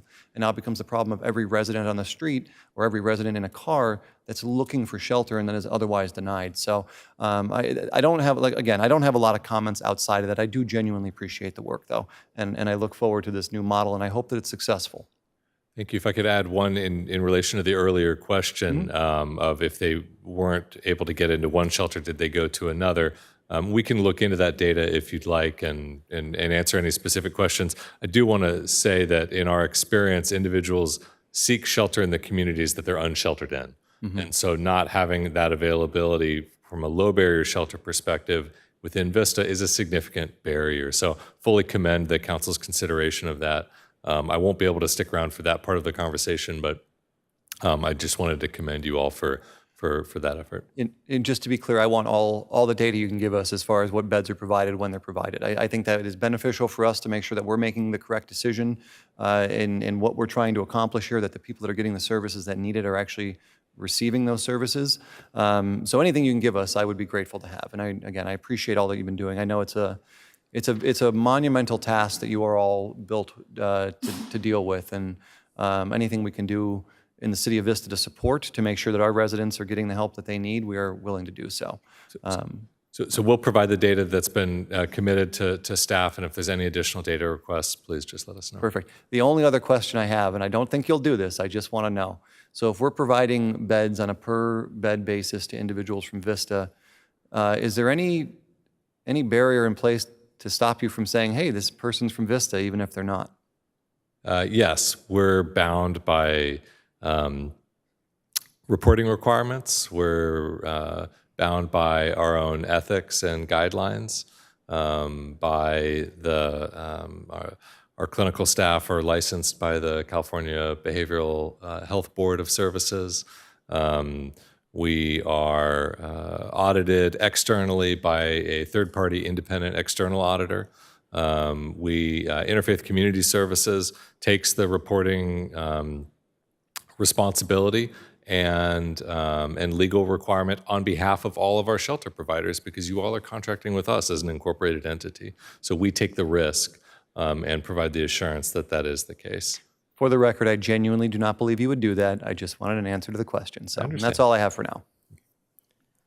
And I think that's a fair question. That's going to be on our homelessness outreach team to keep track of the people that they refer, and to have some, if the reports make sense on a weekly basis, if they make sense on a monthly basis, then they're going to make sense on a yearly basis. But I do think that's important. Councilmember Green. Thank you so much, Mr. Mayor, and thank you so much, Greg, for showing up tonight. I was definitely heated at our last meeting, knowing that the information that we got that was inaccurate is even unacceptable in my opinion. Like, we should have all the information in front of us. I think my biggest complaint about where we're at with all of this is that this is the first time we really got to take a deep dive into the data. We've always been told that you're only using a percentage of your shelter beds, and we've been shouting from the rooftops that we don't need to build a shelter because we're not even using all of our shelter beds. So to get this data and have it reflect that, our people weren't being placed, and even over the last 90 days, I think there was 3 placements on the sheet from the HOT team, it was extremely discouraging, especially with the amount of money that we're allocating towards this program, not only annually, but monthly. I appreciated your email with all the information. I also appreciated the additional information about what Operation Hope had done, because they weren't obviously in that data. but I had no intention of renewing your contract the way that it was. I really felt like over the years, we've just kind of thrown money at this. We've been given data, we've accepted it, and we've just kind of, repeated the process. Seeing the data the way that it was given to us, even though it wasn't all of the data, it was a percentage of the data, and it was data that I feel like was not provided to me as an elected official. And I almost felt like the information I was relaying to my community was not accurate information because the information provided was wrong. So now knowing that I'm gonna get the accurate information is the most important thing to me. And having this contract structured in such a way that it's performance-based. If you do this, then we will do this, makes me so much more confident working with your organization. And mind you, your organization does amazing work. I actually got stopped by, what was it, Dr. Harris, I think. He is the chair of Interfaith there. We judged the annual North County African Americans Gentleman's Gourmet, and he came right up and had saw the meeting and was like, man, you were so upset, and really tried to explain how much you guys do in the community. And after talking with him, I felt a whole lot better because it was a lot more of a personal kind of touch from your board to say, hey, we understand what you got wasn't what you wanted, and we're gonna work really hard to make sure that we provide you with exactly what it is that you want. And I think I speak for our whole council when I say we want the data and we wanna make sure that our residents are being served. And in the event they're not being served, we wanna make sure that the funds are allocated in such a way that they are being used by our residents. So looking at this contract with the per diem rate, it actually looks really good. I mean, the cost per bed is actually cheaper than what we have paid in some previous years. $58 per night at Operation Hope, $84.63 at La Posada, $100 a night at Haven House. Those seem like very reasonable fees. And then the one-time $15,000 administrative payment. I understand we have to pay somebody to run these programs, so throwing that in up front is okay. I just want to make sure that all of our providers know having the data is the most important thing, and having the HOT team work together with the shelter bed providers has to happen, because as a council and just as a man who gets really passionate about my community, I don't want to see another report like that, because I got so physically upset that I'm like, and let's call for the vote. So I want to make sure the information's correct, and I hope you can appreciate that. I know that's why you're here, because you do appreciate that, and staff just kind of take note that from now on when we get the data, make sure we have all the data, because we got Fox News here today because it was a story, because we were all so upset. And now I feel like this model is not only going to be a great model for our city, but for other cities, and to make sure that these shelter providers have accountability to our taxpayers. So I know that was a long-winded response, but this is a really big thing for me. And as a kid who struggled to have permanent housing, knowing that this council is working so hard to provide that for families really means a lot to me. So thank you, Greg, for being here, and thank you, everybody, for all your work on this. Councilman, I think you made a really important point there. This whole thing really, the data that we had in the last meeting, the data that we have now, there are serious inconsistencies. We expect from our City of Vista staff on this next item that we're going to get access to HMIS when, as a city, we become service providers. This underscores maybe one of the most important points in this entire conversation, which is the importance of a by name list where identities are protected by staff who are professionally credentialed and trusted to protect identities. But we have to have a list that we share between the City of Vista, our homeless outreach team, and our service providers, and we have to be able to look. We only have a few hundred people that are unsheltered on our streets, and unfortunately, we probably have less than 100 people a year that we're getting off the streets into these programs. This is not such a quantity of data that we can't treat each and every individual that we help out of homelessness as an individual. We should know the story, and this was our mandate 3 years ago, was to know the story personally of every single person suffering homelessness on our streets. Also, as we've gotten to know them on the streets, to ask them to go into the shelter, to trust us. We should also know intimately their story as they progress through the shelter system, through the service system, and as they make their way into hopefully permanent housing. We want to know what their story is as they make their progress. That's incredibly important, and that's the kind of data that I think I speak on behalf of everybody here tonight when I say that is what we expect in the future, is to be able to follow the progress of each and every individual as they get off the street, into the shelter, and into permanent housing. So I hope we can all get our heads together and figure out how to make that happen. Deputy Mayor. Thank you. Just a quick question again, because I can't fully remember. Which meetings are we needing to attend?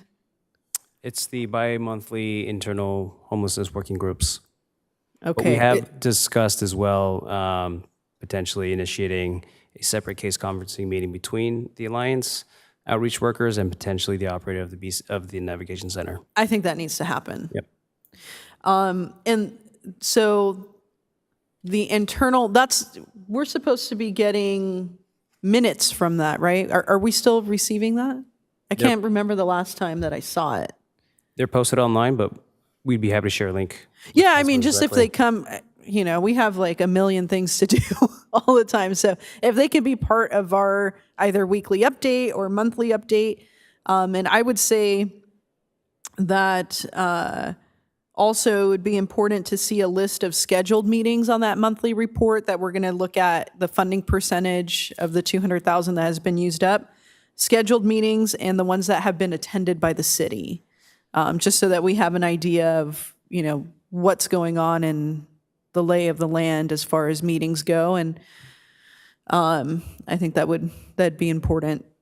So that was pretty much it. Thank you.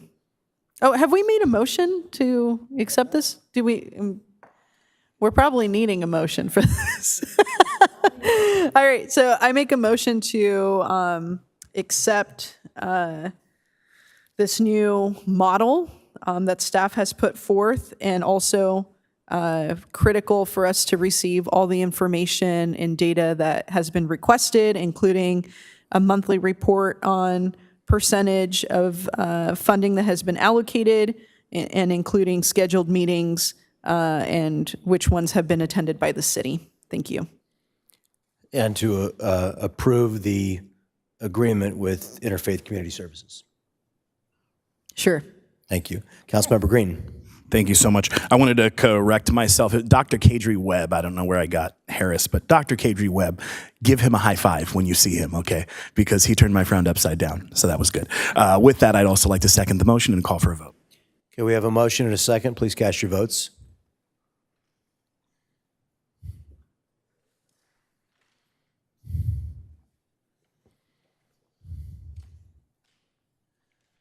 Okay, that item passes unanimously. And again, I want to thank our service providers for being with us tonight. It's 9:08, so if you're not able to stick around for the rest of the discussion, we certainly understand and we appreciate you being with us. We appreciate what you guys do every single day. Thank you for the selfless service that you provide the community. And that's going to take us on to our final discussion item for the night, which is the master lease and request for proposals for the Buena Creek Navigation Center. If there are any members of the public that wish to speak on this item, they may indicate so by using the raise their hand feature on Zoom or pressing *9 on their phone or submitting a request to speak card. Speakers will be called upon after the presentation. Assistant City Manager Imelda Huerta will introduce this item as well. Yes, thank you, Mayor, members of the City Council. We will be presenting on the master lease and request for proposals for the Buena Creek Navigation Center. This project was made possible with funding from Senator Blake Spear's office, and our Homeless Services Program Manager, Jonathan Lung, will provide the presentation. Thank you. This next discussion item discusses the details of the Buena Creek Navigation Center, including a description of the project site, recommended master lease, and proposed joint request for proposals with the City of Encinitas to solicit for operator services for the Navigation Center. Funding for this project began on March 27th, 2023, when staff submitted a proposal for a non-congregate interim housing project for consideration with the 2023-2024 state budget appropriations. On April 25th, staff met virtually with Senator Catherine Blakespear to discuss details of the project, and on July 10th, 2023, the state budget appropriations were signed into law, which included $5 million for the Vista Interim Housing Project. Shortly after, on July 14th, a site tour was held for Senator Blakespear by city staff and officials. The proposed project will be administered within 3 adjacent parcels in an unincorporated area of San Diego County and Vista.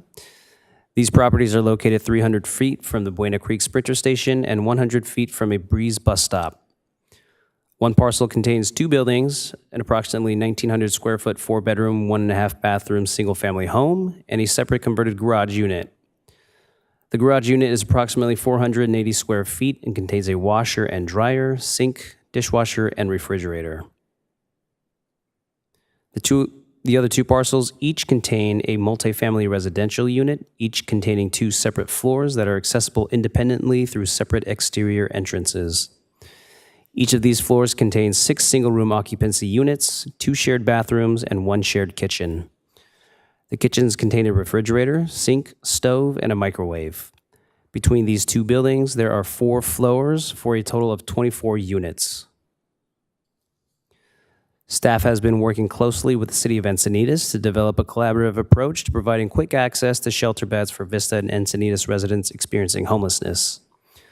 The proposed Buena Creek Navigation Center, or BCNC, will share costs between the 2 cities and leverage resources to provide immediate intake of clients referred from Vista and Encinitas Homeless Outreach Teams, or HOT. The BCNC site will be secured with separate master leases, with a total monthly lease for the City of Vista at $33,000 per month. The city's lease will be for 3 floors for a total of 18 units at $30,000 per month. Both cities will have shared access to the single-family home and converted garage unit previously described, which will be leased for a total of $4,000 per month, with the City of Vista paying $3,000 of this cost in proportion with the bed allocation between the 2 cities. The joint RFP that is being considered tonight will solicit for a single operator of the BCNC, which will be a low-barrier, non-congregate, adult-only interim housing and navigation center.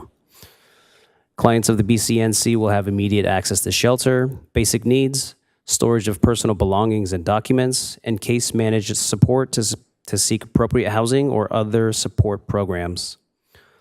Proposals will also include accommodations for partners and pets and offer flexible lengths of stay dependent on individual client needs. Support and case management services requested in proposals include individual service plans to be developed with each client upon intake and updates to those plans weekly thereafter, the provision of 3 meals per day, coordination of medical and dental services on or off-site, case coordination and case conferencing with other service providers, determination of housing retention and stabilization outcomes periodically after exits to permanent housing, assistance with obtaining documents and benefits navigation, referral to mental health and substance use treatment through the County of San Diego's Behavioral Health Department, development of budgetary and financial literacy, coordination of transportation onto and off the property, and other services as described in the draft RFP provided in the agenda report. Proposals are also requested to include details of operation, including the procurement and installation of furnishings for living units and additional furniture in common areas as proposed, which include the accommodation of partners and pets, and janitorial services, which include regular cleaning of all spaces, including rooms between client stays, and stocking of consumables and shared bathrooms. Safety provisions are also requested in the RFP, which include training of staff to respond to emergency situations and provide de-escalation and conflict resolution. All staff should be trained in CPR, AED, and the administration of Narcan. Security must also be provided on site at all times. The 3-year budget for Vista's share of the BCNC's operation includes $1,188,000 in lease payments, $3,150,540 for operator services, and $661,460 for city staffing, for a total of $5 million. The cost effectiveness of the lease payments was determined in comparison with HUD fair market rents, or FMR, which defines an efficiency unit as a unit which combines the sleeping, living, and kitchen areas in a single room and currently carries a fair market rent of $1,880 per month in zip code 92084. Additional HUD guidance establishes the fair market rent of a single room occupancy unit, which shares kitchen and bathroom facilities with other units at 75% of an efficiency unit FMR, establishing a $1,410 fair market rent in the same area. HUD rental assistance programs are eligible for assistance up to 120% of the fair market rent, which establishes a reasonable rent of $1,692 for a single-room occupancy unit in zip code 92084. Additionally, the interim housing program that was previously administered at this site and utilized by San Diego County social workers leased these units at $2,200 per unit per month with double occupancy per room, or $1,700 to $1,900 per unit per month with single occupancy. The $661,000 allocated towards city staffing costs includes the continued funding of the Homeless Services Program Manager position, which is currently funded by Encampment Resolution Grant Funds through June 30th, 2024. Through this grant, this position will not encumber general funds for an additional 2 years and will continue with the implementation of the strategic plan to address homelessness in Vista. A Housing and Homeless Services Management Analyst will also be added and funded for the duration of the grant of 3 years and will be updated with the citywide classification and compensation index considered by council with the next quarterly report.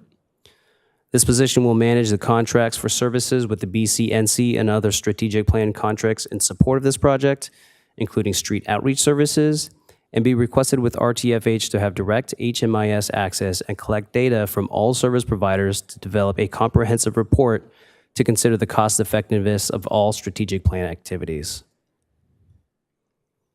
If approved tonight by Vista City Council and tomorrow night by Encinitas City Council, the RFP will be publicly noticed as early as this Thursday, September 28th, 2023. The final dates for submission of questions and requests for site tours will be October 12th, with site tours available between October 5th and October 20th. The proposal submission deadline will be at 4 p.m. on Friday, November 3rd, with a selection and notification of award to the winning proposal on November 22nd, 2023.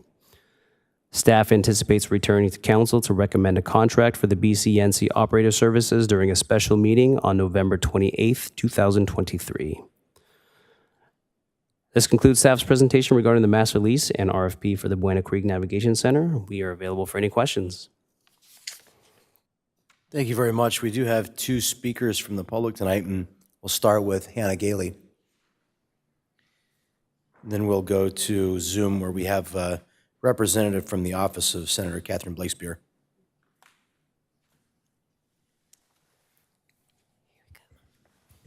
Thank you, Mayor and council members. My name is Hannah Gailey. I'm the Executive Director of Green Oak Ranch Ministries, located in Vista. Since 1950, Green Oak Ranch Ministries has been serving the down and out through our faith-based addiction recovery program. We are completely self-funded through our Camp and Retreat Center, our low-income housing community, and low monthly program fees. We do not receive any government assistance, and charitable donations make up less than 5% of our annual budget. In 2022, 24% of our residents graduated from our 9-month program, and that number increased to 46% for those staying beyond the first 30 days. Over the past 12 months, 100 men have come through our program, 63 of whom either graduated or are still with us in program. Currently, our program is almost full, and we have been adding beds as fast as we can. In the spring of 2024, we plan to expand our low-income RV park and open our 5-bedroom home for women and children on site. Recently, Green Oak Ranch opened a new nonprofit, Retread, with the intent of broadening our reach, creating new partnerships, and addressing the epidemic of unhoused individuals in San Diego County. SAMHSA reports that 38% of unhoused people are alcohol dependent, with an additional 26% dependent on addictive drugs. That means 64% of the homeless population in our city is in need of addiction services, making Green Oak Ranch and Retread ideal partners for the City of Vista's homeless shelter. Retread would aim to develop a transitional living program based on the Housing First initiative put forth by the City of Vista and the state of California. Our aim would be to pair shelter residents with existing services and organizations which already do a great job of addressing job training, affordable, sustainable housing, life skills, addiction recovery, and more. And of course, all of the initiatives put forth by the council. We just wanted to introduce ourselves and like put our hands up. Like we're here and we want to be part of Vista helping people. So we're in, that's all. Thank you. Thank you very much. Okay, and now we'll go to Zoom. We have our representative from the office of Senator Catherine Blakespear. Can you hear us? I can hear you. We can hear you. I can hear you. Can you hear me? Yes, we can. Wonderful. Wonderful. Good evening, Mayor Franklin and City Council members. My name is Jack Christensen, and I serve as Senator Catherine Blakespear's District Director for the 38th Senate District. Senator Blakespear is super proud to represent the city of Vista and is even more proud to support a city that is demonstrating so much regional leadership in addressing homelessness, which is one of her very top priorities. The senator learned very early in the year about this project and was so supportive that she worked ardently to secure $5 million from the state budget, specifically to see this come to fruition. So this $5 million award was one of her biggest funding requests, and we're thrilled to see this item come before you today. So on behalf of the senator, thank you to staff and the entire council for identifying this as a priority and working together to make a positive impact. Thank you. Thank you very much. And our final public speaker, and we'll close the opportunity now for public comment, is Yusuf Miller. Yes, this is Yusuf Miller, and I just want to be brief and support this project. Thank you. Thank you. Councilmember Melendez. Wonderful. Thank you so much for this quick turnaround. I'm ready for this discussion, you guys. We're gonna do this. Okay. So I am really excited that we have the opportunity to provide an innovative and approachable shelter options for referrals from the city of Vista, and also it looks like referrals from the city of Encinitas. Can you explain a little bit more about the partnership with the city of Encinitas for this property? Yeah, absolutely. So through discussions with the various counterparts throughout North County, of course, my counterpart in Encinitas, the homeless solutions manager there, brought up the opportunity to acquire these units for this particular use, which, as described previously, was used by county social workers for a similar program. At the same time, of course, there has been a need identified for additional shelter bed accessibility for the city of Vista directly. And so removing that barrier of going through a referral process with another agency, of course, was appealing to staff. And with the support of council, we have developed a joint RFP with the city of Encinitas to provide the same services for quick access to beds directly from our city's HOT teams. Awesome. So the Encinitas HOT team will be able to place individuals in Vista. Right. So there's going to be 18 units allocated to the city of Vista and 6 units for the city of Encinitas. Awesome. And the Encinitas HOT team will be doing outreach in Encinitas. Correct. So always appreciate collaboration, but I do want to state that I don't necessarily believe that that is best practice, as we heard from some of our service providers today, and as we've discussed as a council. Shelter resources are most viable for the residents receiving that outreach in the cities that they are being encountered, right? So I understand there might be limited resources in Encinitas, but we may find challenges with that, right? There may be challenges that the service provider encounters with trying to serve very different populations, right? Community of Vista might have certain challenges that the city residents from the city of Encinitas don't have, and vice versa. So that is something that I haven't necessarily seen before. And I wouldn't necessarily call that a best practice in this scenario. However, as we're going forward, we can anticipate those challenges and maybe as we're reviewing the proposals that come in, try to anticipate, okay, who has the breadth of experience to be able to serve both communities? Because otherwise, I wouldn't want to neglect the nuances of each population. So I appreciate that. Next, how are we defining interim housing? Yeah, so interim housing is a term that is often used that is not specifically identified by HUD, like with emergency shelter, transitional housing, rapid rehousing, all those kinds of terms that we tend to use during these conversations. Interim housing functionally can be used interchangeably with emergency shelter, which is a recognized program by HUD. When you do see some differences in those two terms, generally with a traditional emergency shelter site, you will see shorter lengths of stay. Of course, the provision of shelter and basic needs, not necessarily as many supportive services to support the clients. And also, a lot of times you will see that the shelters operate only during the evening and clients will have to vacate during the day. For interim housing, you tend to see more supportive services on site, a wider breadth of services, of course, available to the clients that are being housed there, and 24-hour operation, which of course applies to this project. Okay, I think that that language is supportive. I know that when we were earlier on in these discussions, we talked about a split between non-congregate and transitional housing. How has this proposal evolved to not only accommodate 6 spaces for another city, but also consider that with that split, there's less room available for a transitional housing model. And it seems like we're prioritizing the interim housing, which would be more akin to an emergency shelter situation. Correct, yeah. So to go back to your previous point as well, the primary appeal of this project site isn't necessarily the location, but the constitution of the buildings with having these SRO units, which are not very common anymore that we can see in the community, in either community, the city of Vista or the city of Encinitas.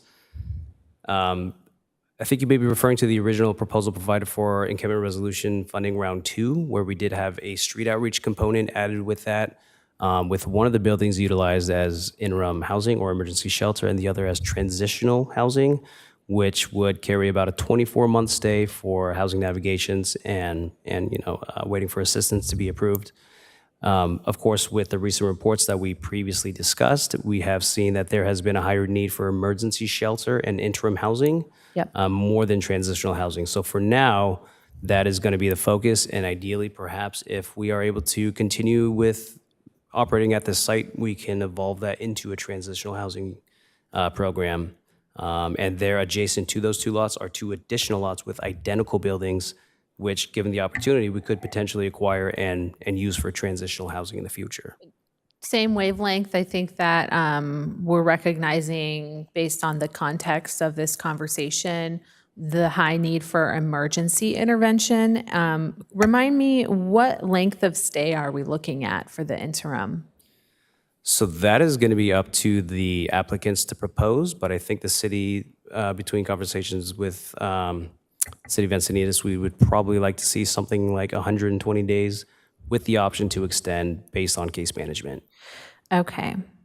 And I'm supportive of that. I'm also supportive of future expansions of lease opportunities within the adjacent properties, not only for transitional housing, but for permanent supportive housing, as we spoke about at the previous discussion. Case management. So because this is an emergency shelter and it's a low barrier shelter, I believe that we're limited in some of the language of requiring case management. It seems like that is stated as a requirement, but we may have challenges in holding the service provider to providing 100% case management when they have to respond to the client's needs and meet them where they're at in a low barrier setting. So what is our flexibility in the case management aspect of this emergency interim shelter option? Yeah, so as it's stated in the RFP, I mean, the need for case management does include that initial triage of needs, which could potentially be something much to address a higher acuity need like substance use disorder or severe mental illness, things of that nature, which I believe you're referring to.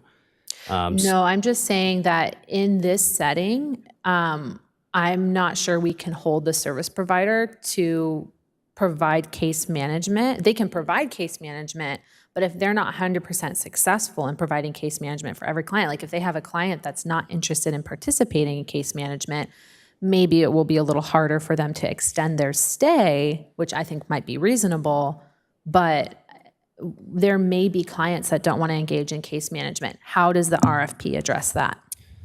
In its current draft, I don't believe it addresses the way that you're seeking, but I would say that there should be an individualized service plan developed for each client upon intake.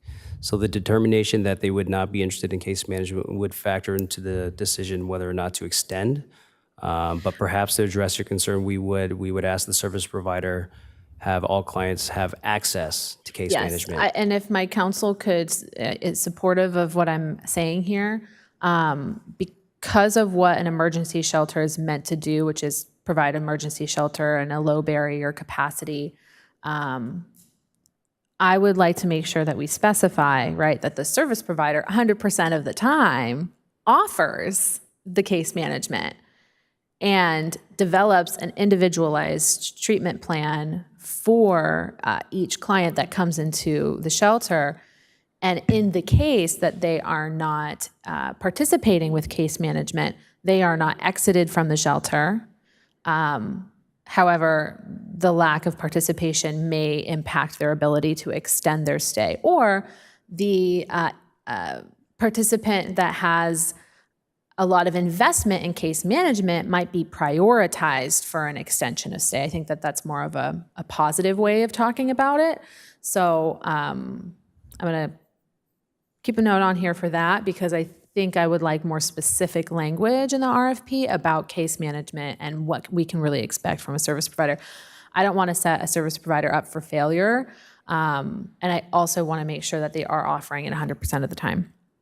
My next thought here is commercial kitchen. This is not a commercial kitchen space because of the high acuity of the individuals that would be coming into the shelter. Myself and others in consultation with other service providers recognize that food access and food provisions may need to have a more structured model than just, here's a fridge and how are you going to manage it? So how does the RFP address dietary needs and food provisions? In its current draft, it's very broad. It just requires 3 meals per day. Okay. So that would be up to the applicant to propose. Right. I don't want us to get into a situation where, we're rushing in this emergency situation and the 3 meals a day is peanut butter and jelly and you make it yourself, when we do want to provide a higher standard of care for individuals. So that sounds like it's something that could be reviewed when it comes back to us. I don't necessarily feel like we need to specify how we're going to use the kitchen space now, or if they're going to bring in an outside provider for that. I know Operation Hope also deals with a similar problem, right? A lack of commercial kitchen in their space has required them to utilize volunteers to support their feeding efforts of their participants. So wanted to make a note of that, commercial kitchen. So we're close to the transit center. But does the RFP speak to provision of transit passes? Can we include that? I think that that's something that would be beneficial to expect a service provider to include, right? As part of general case management and flex funding that we want a service provider to be able to offer, transit passes might be appropriate here. Yeah, so it does require the applicant propose different ways to coordinate transportation. And of course, with proximity to public transportation, the city would expect most applicants to include that as part of their transportation plan. And of course, would be scored appropriately if they did or didn't. Okay. Escorted appropriately, ultimately, who would be responsible for that? Would that be part of the city's funding, or is that something that may have other funding sources? Would we not know that yet? I'm not sure I understand the question. So let's say a service provider is offering case management and they are contracted to provide case management within our shelter program. and they give the client a bus pass. Are we paying for that bus pass?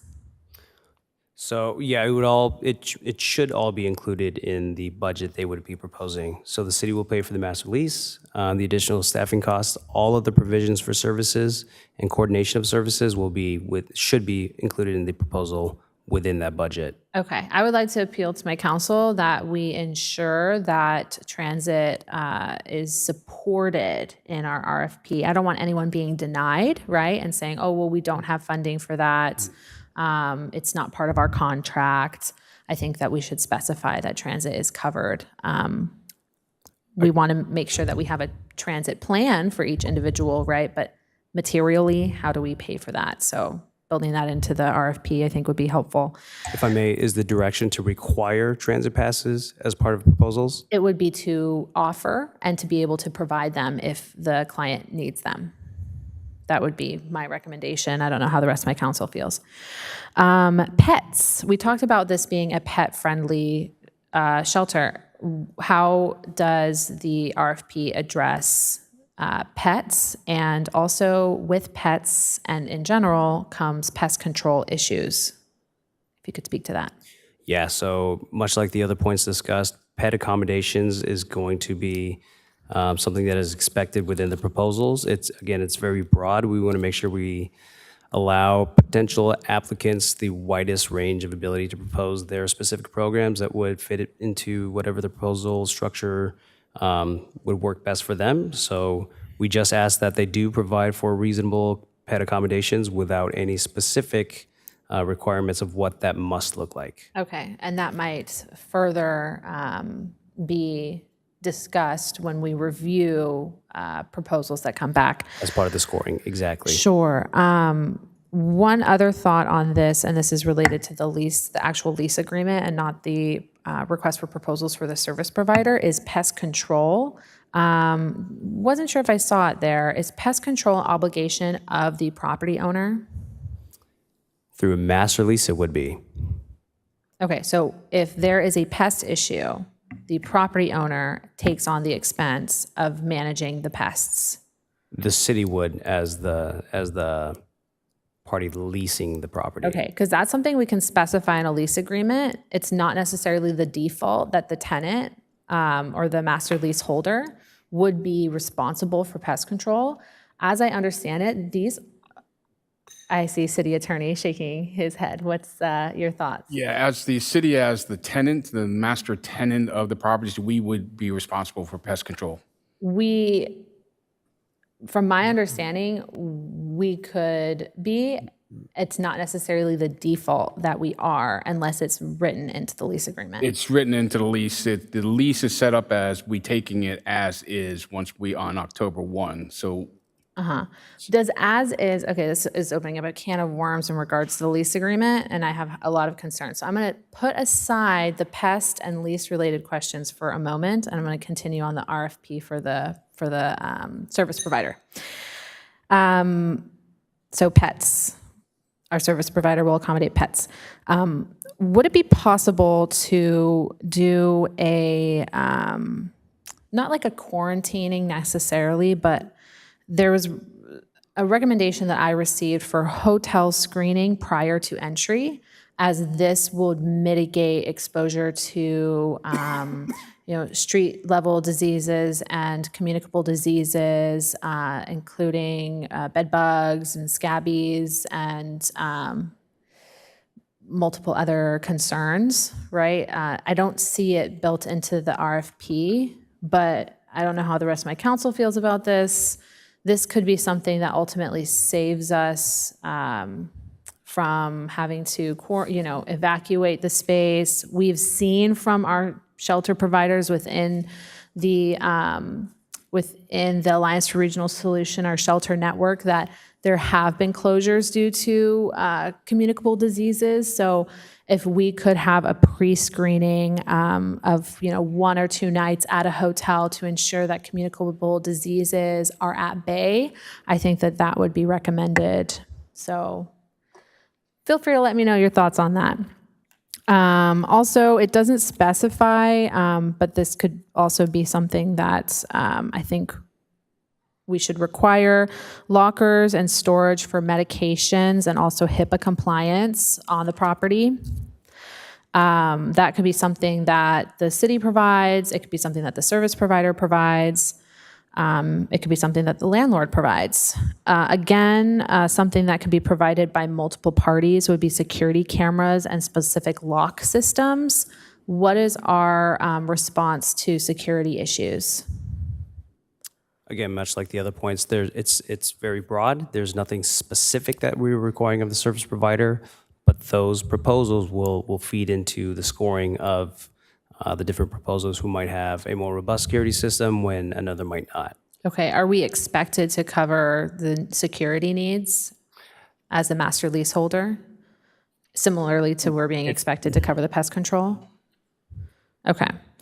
All right, and then the last question about the service provider is to ensure, I think I may have seen this referenced here, but I don't know if it was like explicit, that there is a policy and a training related to overdose reversal. So Narcan training. Administration of Narcan, yes. I have heard of staff from other shelters being terminated because they reversed an overdose in a client because the shelter did not believe that that was conducive to their model, but they saved the person's life, but they lost their job. So I don't want to go anywhere near that. I want to make sure that every provider is that's even eligible is able to provide overdose reversal and exercises that. Okay, let's talk about the lease. And I'm sorry, you guys, I had a lot of questions, and now we have to talk about some big ones. So I would like to talk a little bit more about the price breakdown of the leasing agreement. But first, let me ask a clarifying question. If anything changes here, I understand we're in a state of emergency. I don't know if we've declared that, but we are acting urgently. Let's say there's something that we're not content with in this lease agreement. What's our opportunity to adjust it? And until it's completely signed by both parties, you're always able to negotiate it. Okay. So there's a couple of things. I would like to talk about the cost, but I also want to talk about the quality of the housing. I visited this housing maybe last year. I was connected with a service provider, and at the time it was like a family-oriented sober living. And I had heard very negative reviews from the tenants there. Excessive costs based on the quality of the housing, insufficient responses from the landlord to complete repairs. And maybe as, you know, the big old city, we have a little bit more teeth to enforce our lease agreement. But as we've been going about this process, I've continued to hear more of these types of reports about the property owner that we are considering entering into an agreement with. It's not always comfortable to say, but I think it's important to acknowledge that while we are in an emergency and urgent situation, I'm not comfortable with moving forward in an agreement with someone without criticizing what their responsibilities are. A landlord is going to have responsibilities, and they are generally outlined in the lease agreement. And in the case where they're not outlined, California law may dictate that. In the case for something like pest control and pest management, in an older home, that could be something that I would say is better for the landlord to be responsible for. In addition, you know, security cameras and locks, those are additions that we can include. I don't necessarily think that those are adaptations that we need to require of the landlord. But what are our expectations for other structural issues? Like the roof, plumbing. What is our expectation of repairs for those issues in regards to landlord responsibility? That would be on the landlords. For structural, on section 5.01, repairs and maintenance, the landlord would be responsible for any part of the property not deteriorating unless it's ordinary wear and tear. So the structural components would be the landlord. Okay. And we're taking it as is, right? So there's a significant amount of wear and tear on the property already. We are going to be rehabilitating it. The landlord is not going to be rehabilitating it. Correct. At the moment we take over, we accept it as is, as if we had, whether we inspect it or not, whether the inspection is thorough or not, it becomes the city's problem. Is there a plan to inspect the property before we enter into a lease agreement? There was not. I've been assured by the property owner that fumigation has occurred and other rehabilitation responsibilities have been recognized, but there has not been an inspection of the property since that. At the very least, I want documentation of fumigation and pest management and the history of that, as well as anything else that we might end up being responsible for that he's claimed to have covered. Okay? I am a tenant myself, and I understand it's really important to advocate to your landlord about whatever issues that you might be dealing with. And because we are entering into a very costly agreement that's ultimately going to be $1.8 million over the course of 3 years, using public funds, I want to make sure that we are getting the most benefit for our dollar, and we're not necessarily rewarding a property owner that has a history of poor maintenance. So that would be my standard. When it comes to the actual cost, I really appreciate seeing the breakdown further of the SRO that does not include kitchen within the unit being at 75% of the unit. But how do we go from $1,400 to then the $1,600 price point that we're looking at? Yeah, so the guidance that provided for the 75% of an efficiency unit FMR is the same guidance published by HUD that establishes the rental assistance payment program that it described, which qualifies rental payments to be paid up to 120% of FMR. So 120% of FMR is what is considered by HUD to be a reasonable rent. Okay. Okay. And then explain a little bit further, because it's $2,200 per unit per month with double occupancy, but $1,700 to $1,900 per unit per month with single occupancy. Is double occupancy not 2 people per room? It is, and it's not clear here, I apologize. That $2,200 per unit per month is for 2 individuals paying $1,100 per month, both habitating to the same unit. Okay. So that also lends itself to another part of this discussion, which is how are the rooms to be structured? I really appreciated Greg from Interfaith's comments about taking out the jail-like bunk beds. Is it necessary for us to have single units or single occupancy for every single room? Would it be appropriate to have some of the rooms have 2 single beds to increase occupancy, but still provide for a lower capacity shelter option for people with a greater extent of privacy than they would get from most other shelters? I would love to hear my council's thoughts on that. I mostly just want to have a high standard of accountability when it comes to working with this particular landlord due to what I have heard in the community that has been disturbing to me. I would like to see documentation that fumigation has occurred and that pest control has been managed historically if we are going to take on the responsibility of pest control. If he's going to take on the responsibility of pest control, then that's a different story. But it sounds like right now we're expected to, but I want to know the status of that.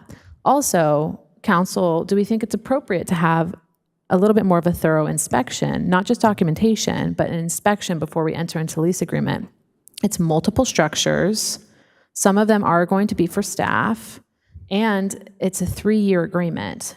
So I know that we are acting urgently, but because of the quality of the housing, being older housing with reported issues, I would like to see a little bit more oversight in terms of inspections. I'm going to leave it there. Thank you. Deputy Mayor. Thank you, Councilmember Melendez. You brought up a lot of points. I just want to follow up on your question of inspection. I think it is important for us to have a thorough inspection, especially if we're going to have as is the condition that we're going to be obligated to maintain some of this stuff that's not structural. So definitely. I mean, where does that fit into what we're talking about right now as a way to have a thorough inspection? We can hire an inspector and have them check the facility before we take over the lease. Okay, yeah, I think that's important. So I am in agreement with that. And if we do find that there is already a pest issue at this inspection, then is that the landlord's responsibility? Okay. And so that would be, there could potentially be a delay or not. Okay. With us being able to pursue this. I do want to just call out to the $33,000 a month lease. I think it's really important. We're going to be utilizing state funding to be able to pay for this. That's a lot of money. And I will reiterate what I said in the previous discussion. We should be able to find property here in the city of Vista that we can convert into this type of hybrid model for emergency shelter or interim housing, including, permanent housing, affordable housing. I mean, it's just wild to me that we would be paying $33,000 a month. That's insane. That is I think, a ridiculous amount of money. This isn't a new home. When was this home built? Is this like a 1940s, 50s? I'm not familiar, but we can follow up. Okay, I want to know when this was, just as a point of information, I would like to know when it was built.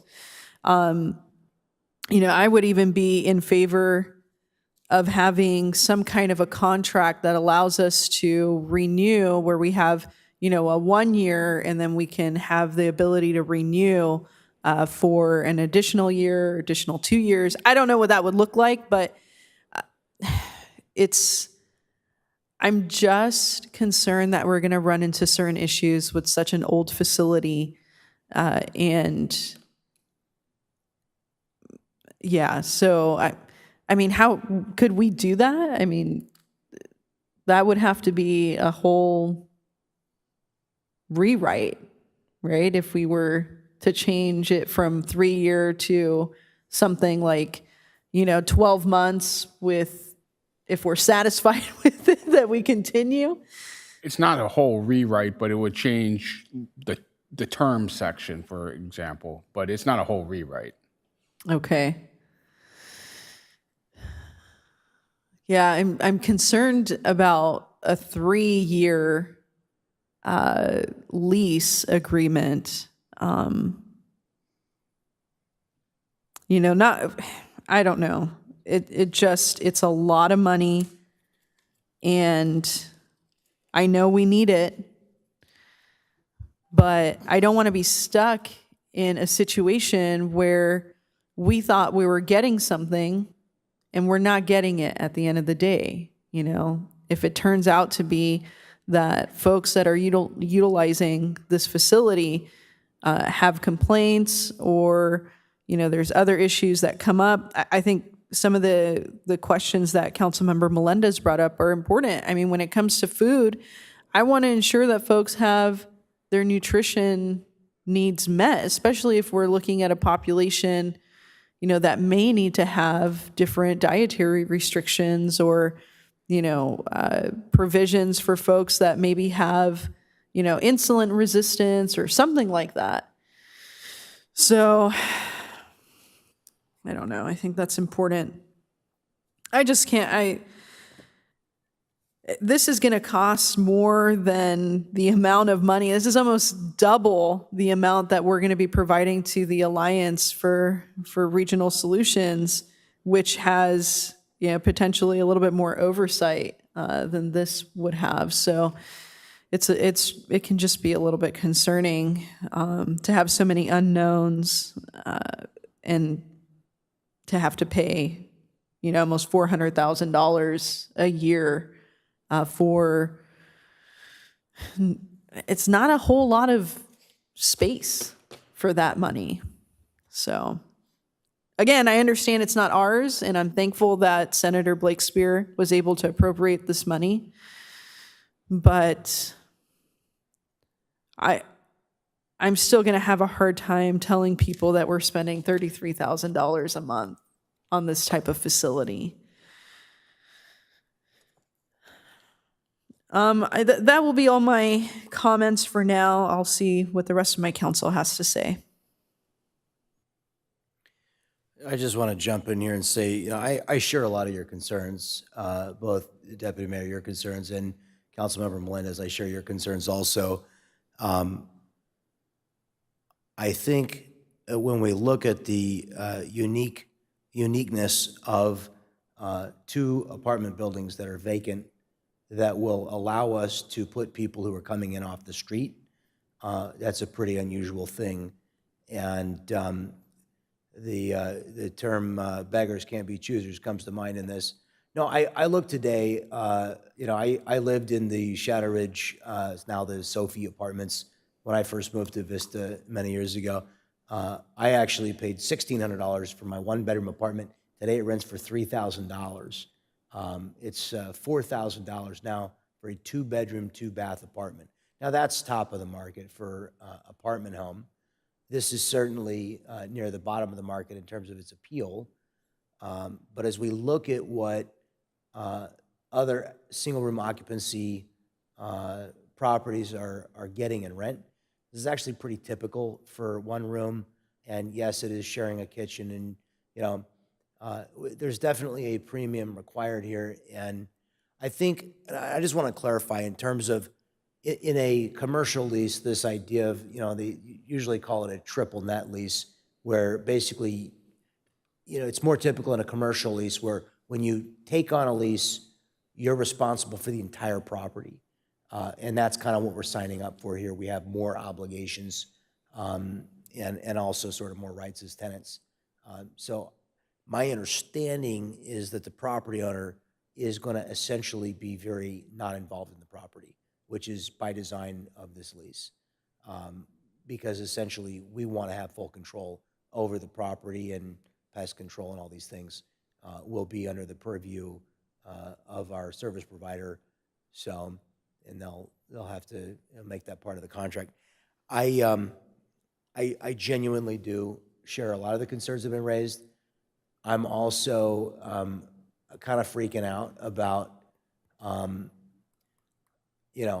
what went unsaid in the last conversation is, if we're still relying on Interfaith to provide the majority of shelter beds, their cost is going to drive up the price of the contract. I was able to read through the lines in that they've increased their costs a little bit on a per bed night basis. I don't think that we can rely long term on them for single male, single female rooms.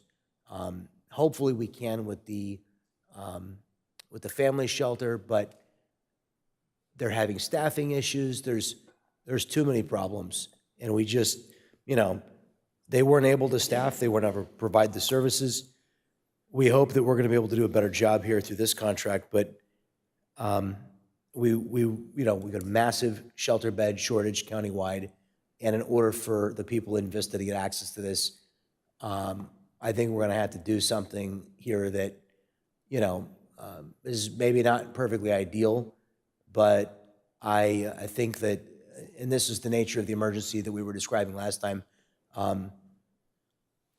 I am genuinely getting like 5 phone calls every single week. I got one from a woman today who has two special needs kids. She's being evicted, and she begged me to call her landlord personally. It was a totally heartbreaking situation. I am getting these phone calls every single day. We have got to do something for the people that are here in Vista who need a solution. I just have to share that conviction with you. This is really an incredible problem that we have to respond to, and I think we've got a unique opportunity, and I think it is going to take a little bit of a leap of faith, but I share your concerns. I did my homework on the individuals involved here too, and I heard certain things, and but I think the way we're designing this is really, we're taking responsibility. We're taking the structure. It's going to be, I like your idea. I think it's a reasonable thing. It shouldn't it probably costs about 10 or 12,000 bucks a piece to tent those things. That probably is a good idea if it hasn't been done in some length of time. Of course, it's more of a, well, I would certainly consider asking for that. We've got a contract here, and Encinitas is going to bring the same contract in front of their council tomorrow night. If we can act quickly and try to negotiate some of these things in addition to or outside of this agreement, then I think we don't hold up Encinitas from approving it. And this is kind of like the House and the Senate have to pass the exact same bill. In this case, we have to get Encinitas to pass the exact same thing, and I'll be on board with this. So that's where we're at right now. Councilmember O'Donnell.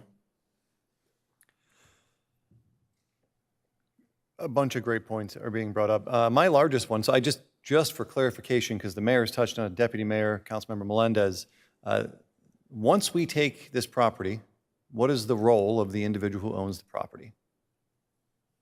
The intent by design is that he will have none. We will control the site. Literally just collecting the rent check every month, and everything comes on us. So I actually do have a large concern. I don't want to delay this process, but is there a third party that would come in and inspect? So if we have state funding coming in, is there a third party that can go in there and inspect the units and say, hey, these don't pass code, and now you can't utilize this space? We can definitely hire an inspector. I'm asking, is that going to happen regardless if we hire an inspector?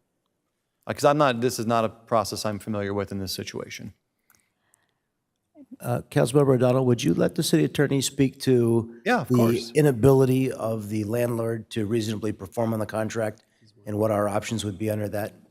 So at that point, I think what you're asking, I think it's going to be more complaint-driven, whether an inspector is going to be coming in, a state inspector. This building's in the county property, so it would be the county building official if it receives the complaints and they decide to inspect it. But the problem is if we are now in an active lease and in an as-is, basically a commercial triple net lease, any problems the inspectors identifies is more than likely going to be our problem. Our responsibility, Yes. right? So that is where I have my largest issue. Yeah. And the reason for that is because my wife and I were fortunate enough to be able to purchase a home in 2019.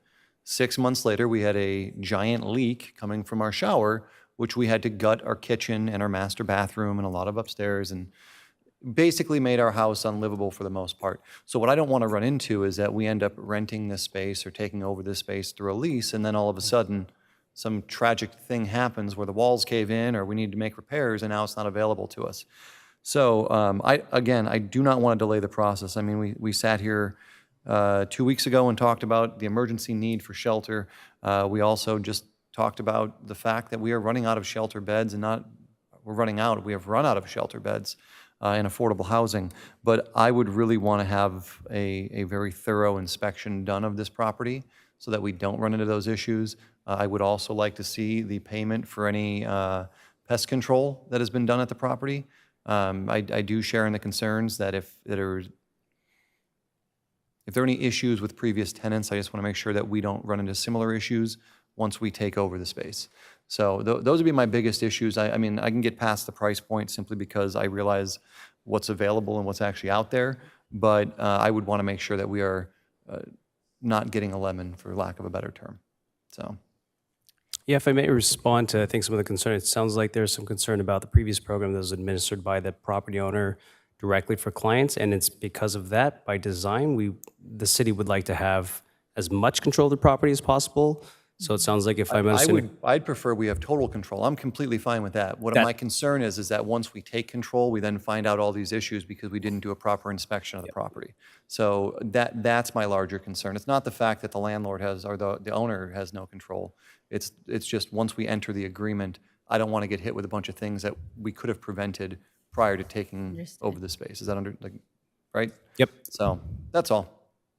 Understood. And to clarify, and I could defer back to the city attorney, if it is some kind of structural situation, that's still the owner's responsibility. Is that correct?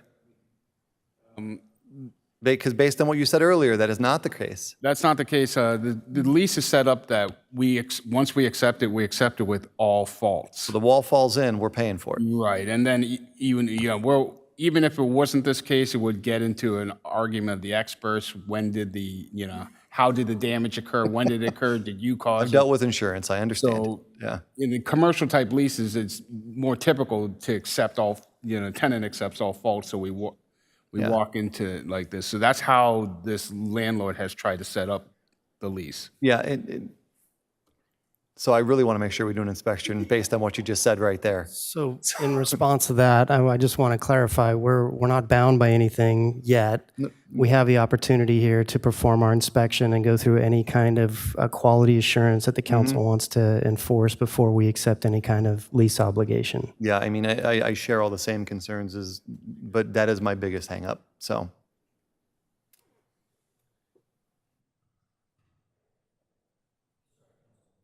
Me. Hey, awesome. Let's just try to digest what we're hearing here. No, that's okay. There's some water if you need to wash it down. It's all good.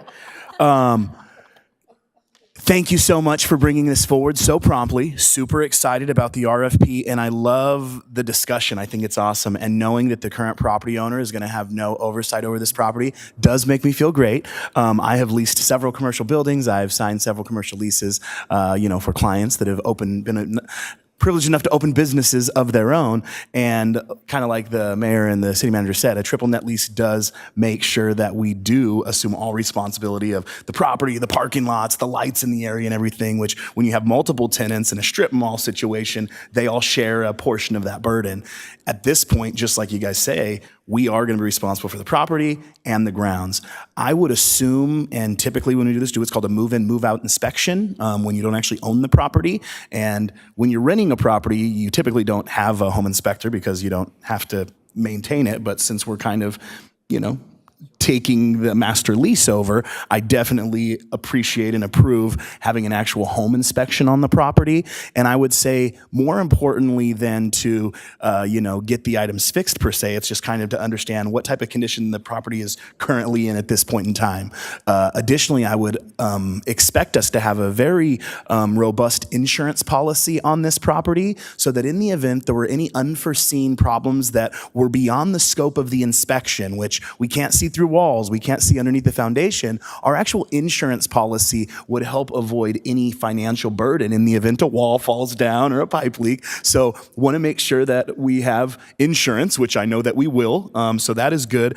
I love the idea of asking for people who provide RFPs to include transit passes. I think that was a great suggestion by Councilmember Melendez. It does us no good to get all of the unsheltered people places and then allow them no access to the amenities or resources that we're trying to plug them into. So I think either a transit pass or some type of mode of transportation through the service provider would even be good. I know San Diego PACE, which they're not unsheltered, government program, but they are a government program that has their own vans and their own capacity to bring their residents to and fro whatever appointments it is or caregivers are supposed to manage. So hopefully whatever person responds to our RFP, even Green Oak Ranch, hey, there's an RFP out there. Send something to us. Maybe you have a car and you can drive them around.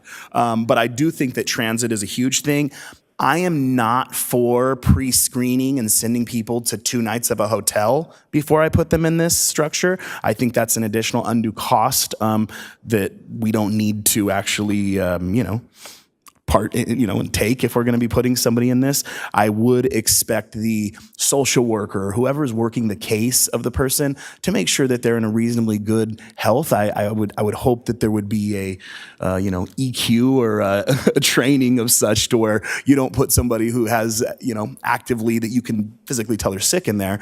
But also if they are, let's get them to the doctor first. I don't need to put them up in a hotel for a couple, nights. Let's get them to a, Vista Community Clinic, Tri-City Medical, Palomar, whatever resources we can provide for their health to ensure that. So I wouldn't be for that. I love the idea of lockers for meds. I mean, if you're going to be in kind of, even though it's non-congregate, there are going to be some community areas that people are walking through.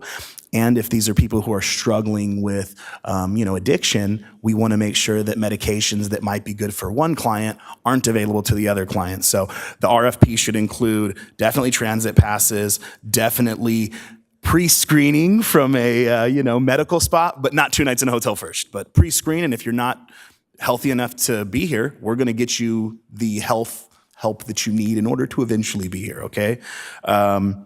Security cameras.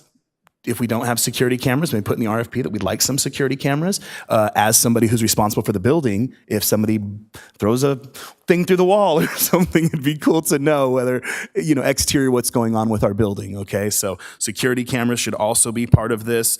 And then I also just wanted to make sure from the actual lease standpoint, it's a 3-year lease. And I know we're getting $5 million from Senator Blakespeare. I spoke with her about it. She's super excited to make this happen and see it come to fruition. And I'm wondering, I don't want to mess up that allocation, and I want to approve the same contract that Encinitas approves. Since she's allocating $5 million to this project for us, is that the reason for the 3-year lease? And then a follow-up question to that is, since we're signing a 3-year lease, is that why we get the pricing that we get? Because I know your pricing for a 1-year lease is higher than your pricing for a 2-year lease and higher than your pricing for a 3-year lease. So does the longevity of the lease have an effect on the price? The price of the units was something that was discussed previous to the funding of this funding source. Okay. As discussed previously, we had this proposal previously with a different grant opportunity, and that was the existing price for these units. So it wasn't dependent on this funding source nor the length of the lease. Okay. Well, I love the idea of accountability. I don't want to change the lease necessarily, but being able to relook at it annually to make sure that our service provider is hitting all of the marks, kind of like how we're going to get the monthly update. Maybe we do an annual report a month before the lease is set to renew, and we just say, hey, this is how we're doing, and these were your additional maintenance costs that you were worried about, and these were your additional transportation costs, that just kind of an annual overview. I don't want them to think by any means we're not locked into them for 3 years, but I think they should understand the accountability and giving us just some type of report annually that everything's going good. From a fumigation standpoint, it's called a Section 1 clearance on a property, okay? Section 1 is any infestation or dry rot or fungus that is evident, any biological growth that's evident in a property. Prior to transferring any real property or commercial property in the state of California, typically you're required to have a termite clearance. The buyer can waive the termite clearance or the pest clearance, but I would say in this case, we don't want to. And if it's possible to have that thing fumigated prior to us taking possession and just provide what's called the certificate of completion. It's a 1-page certificate that says this property is now free and clear of active infestations. That's what we want. The Section 2 items are things that could lead to future infestation, and those should just be made aware to us so that if there's anything else that needs to be sealed, if there's any water intrusion issues, if there's anything that can lead to future complaints from our tenants, that should all be made aware to us as well from a disclosure standpoint. I don't need it taken care of from a pest control standpoint, but all active infestation should be removed, and anything that could lead to future has to be disclosed to us. So aside from that, the numbers and things are great. I think that we should be able to pass the same resolution. Hopefully Encinitas does. I'm hoping that, after this meeting, go to bed, get some sleep, but call Encinitas and say, hey, we wanted to have a little more accountability. We wanted to add transit passes. We wanted to add security. We wanted to have an inspection, because they are responsible for 25% of this building as well. So they should appreciate the thought that went into this. And I also want to thank Councilmember Melendez. She worked really hard on getting all this information and all these questions. I didn't have the time to dig that deep into it. So even finding out what an efficiency unit FMR was, girl, come on. I'm just saying, you made me look into it. It was good stuff. So having all these brains up here, I know that it takes a little bit to get to the bottom of, hey, what is it that we're doing? But all of us together form amazing policies. And it's a really balanced approach to governance. Although we don't always agree on how it's done, I really feel like the end result here is going to benefit Vista. So I would move to accept the RFP as presented, adding the additional stipulations for transit, pre-screening, lockers, security camera, and pest management. And I just want to make sure, I didn't think this needed to be added in there because you had the pets in there, but that the pets is obviously in the RFP as well. But this is great. I just think that those items that Councilmember Melendez spoke about that we all collectively kind of agreed upon should be added in there with the inclusion of the inspection of the property at the time of possession transfer. And thank you all so much. So that's a motion. Let's go. Point of clarification, Councilman, you mentioned a lease option that would give us the ability to renew it on an annual basis, which is not part of the current lease. So is that something that you're looking for? Yeah, the amendment would be annual accountability. And how that is worded, I would leave up to my legal team to make sure I don't jeopardize the contract that Encinitas approves. But I think an annual accountability clause within this should be definitely put in there. And in the event they can't provide data and be accountable to us, then we would have the ability to relook at it. So what? Go ahead. Mayor. So what I'm hearing is basically we want options. So we'll have basically a 1-year term with options. With the option to renew. He's speaking to the contract with the service provider now, as opposed to speaking to the lease with the property owner. Oh. We got two different things we're doing. So here. okay, we were. Yes. Forget anything. Yes. Thank you. All right. Thank you. Yeah, not property owner service. Yeah. Councilmember Melendez. Thank you so much. And yes, at this stage, I think we have a little bit more flexibility in terms of the RFP for the service provider, but we can't move forward with an RFP for the service provider unless we have a lease agreement signed. So I'm really appreciate all your broker experience. So now we know some of the technical aspects of this inspection and how to go about it in a way that ensures that we know what we're getting ourselves into. It's really important for us to be transparent about our relationships and, having heard from folks in the community that there have been concerns, I'm going to put that on the table, even if it's uncomfortable. Like, I don't want to make anyone feel bad or treat anyone bad or say, oh, you're a bad actor in this situation. I don't feel that way at all, but I do want to make sure we have that accountability. So I'm really glad. I'm going to second your motion to approve this with the inspections and those specifications to the RFP. And thank you all for a great conversation. Councilmember O'Donnell. I promise it's brief. I forgot to mention this earlier, and this is just more of a council discussion for the future, but I agree with Deputy Mayor Contreras that we do need to have a further discussion either about shelter or permanent supportive housing or some type of affordable housing in the future on this dais, because this cannot continue down the path we keep going. So that was it. That was my last comment. And Councilmember Melendez, yes, I will also second Mr. Green in thanking you for all of the tremendous amount of work and hard work that you put into this. Okay, seeing no other comments, we have a motion and a second. Please cast your votes. We want to get a read back real quick on, make sure staff is on board with all the conditions. So we're approving this lease as it was presented, and we're making some modifications to the RFP, right? Yep. Do we get all those? We were going to have pest control mandated. Can I ask for some clarification? So right now, if you approve the lease as is in your packet, the landlord is not going to be responsible for fumigation and providing us any We're certificate. saying we want to include that in the RFP, right? That the service provider has to provide those services. So there are two basically different contracts in your packet. One is for the master lease for the properties, and the second is for an RFP for a provider to run the property. Yes.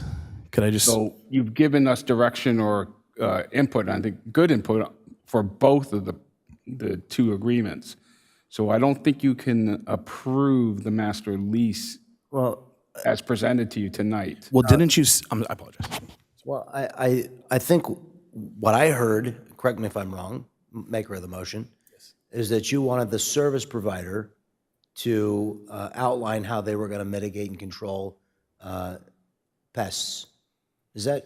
From the service standpoint, yes. However, we were told the property owner took care of pests already. That was said. So all I said is, I just want the copy of the clearance. That's it. Right. So that's all I want from that owner is he is responsible for fumigating the property in front of me, a Section 1 clearance. If that wasn't in the contract before, unfortunately, that would be an amendment to the contract because somebody already said when we started that he cleared the pests. So I just wanted to see proof, like Councilwoman Linda said, is just show us the proof. So I don't know that that's an amendment to the contract. So legally speaking, I can approve it as is. No, but the condition is the Section 1 clearance. Exactly. Yeah. That's the. I need to be free of active infestation. That's a Okay, reasonable. That's a yes. reasonable modification. So basically, I guess that's not going to kill any deals. No. So what I think we need in the motion is subject. So we approve the lease it subject to a Section 1 confirmation. clearance. Right. And as far as the RFP goes, that's where we want to have these things added for the and RFP. an inspection. Wasn't there an interest in a thorough inspection? With the inspection. Yep. Subject to an inspection, right? Yes, right. Approving the lease subject to an inspection. Subject to the inspection and receipt of the clearance. Then the lease as is, you would approve it as long as I had those things. As long as staff receives all the required, information and showing it that it's passes inspection. habitable, that the fumigation's been done. Because I want what Mr. Long said to be true, that he has completed fumigation or some sort of pest control. If that is not the case, then we don't sign. Then we don't sign it. Yeah. Because we want everything inside the walls to be dead. Yes. So those would be, And also to just have an inspection, I apologize, this is based on your comments, right? To have an inspection to know what we're getting into, right? Not necessarily a condition of the lease, but an inspection nonetheless. It's our due diligence. Yes. Yeah. Okay. Yeah. Thank you. So do you understand the motion? It's one motion that encompasses a RFP and a property owner, and you got it. Awesome. I still vote. All good? Okay. Everybody understands? All right. Please cast your votes.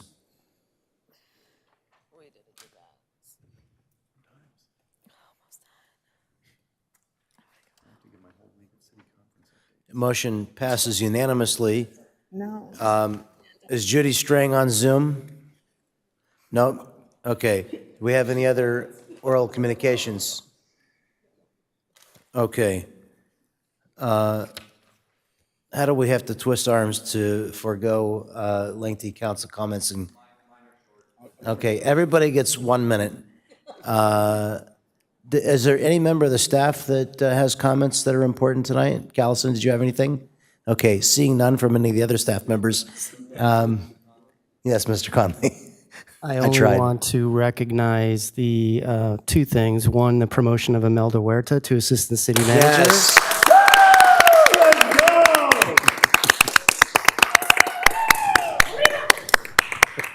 And I'd also like to recognize the hard work that Mr. Lung put in these last 2 weeks getting these two items before you.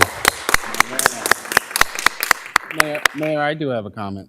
I'd just like to wish John Connolly early happy birthday. Tomorrow's his birthday. All right, happy birthday. All right. Councilmember O'Donnell. Happy early birthday, and Imelda, congratulations once again. We could not have a better person for the job. Thank you for everything you do for the city of Vista. I just wanted to correct a few things. One, when I said the man in the red bandana, I think I said his name was Wes. His name is Wells. I just feel that I owe him that correction. This past week, myself, Councilmember Green, Mr. Conley is our city attorney, and a couple other staff members were able to go to League of Cities in Sacramento. Just to give a quick report on it. One, yes, the actual sessions were awesome, but just being able to meet with so many other members of staff and council from people all across the state and discussing different issues that they're faced with. I learned that Hot Springs or Palm Springs, or whatever it is, Hot Springs Desert, whatever, 63 cannabis dispensaries in their tiny little town, and they want to add another 13. So, when people talk about the 11 we have, I have no intention of adding that many. I just want to say it is way worse. But it was just such an amazing experience to be around all of these different individuals that are elected officials, dealing with many similar problems, but also many, many different problems that I think that the city of Vista is doing a good job to avoid. So I just want to give a little feedback on that. To staff and to Jonathan and just everybody, I do want to just quickly shout out, I had an issue that was taken care of very quickly in a neighborhood last week, and then within 24 hours, somebody had put some very distasteful graffiti, we'll say, on a sidewalk, and it was cleared very quickly. So I just appreciate the hard work that staff goes through, especially since I know you're very short-staffed and you're always willing to just step up and get it done quickly. Janice, you're not here anymore. I don't know how I forgot you, though, when I was talking about all the work that we've done for climate action. So thank you for everything that you're doing. To my wife, Allie, for letting me be gone all last week. I know this is longer than I said it would be, but Yes, it thank is. you. I appreciate it. And that is the only other thing I will say is I'm going to have a town hall. I have not picked a date yet, but to discuss the park at Maddoxwall, I'm going to schedule one before the end of the year. So thank you all. Appreciate you. Thank you. Good night. It's now 10:25 p.m. Councilmember Melendez. Okay, two things. Clean Energy Alliance has agreed on who we will hire as our new CEO, and we will be officially approving this person at our Thursday meeting, so we can release the name then, but really excited, very, very highly qualified candidate. And secondly, as your representative on SANDAG, the San Diego Association of Governments voted on this past Friday to remove the road usage charge, also called the mileage tax, from the 2025 regional plan and future plans. And I was happy to vote yes, that we would remove it. And I really pressed upon my colleagues that we need to fund active transportation. We need to fund public transportation and provide more options for our community. So it's great that we're taking this fee tax option off of the table, but we need to be creative and look at alternative sources for funding. So no more road usage charge, no more mileage tax, but I'm gonna still be fighting on SANDAG to make sure that we get funding here at home for active transportation projects. Thank you. Deputy Mayor. So at North County Transit District, I'm part of the executive committee that's now in charge of hiring a new executive director. Our interim director, Paul Ballard, is an industry professional with lots of great stuff on his resume as far as transportation goes.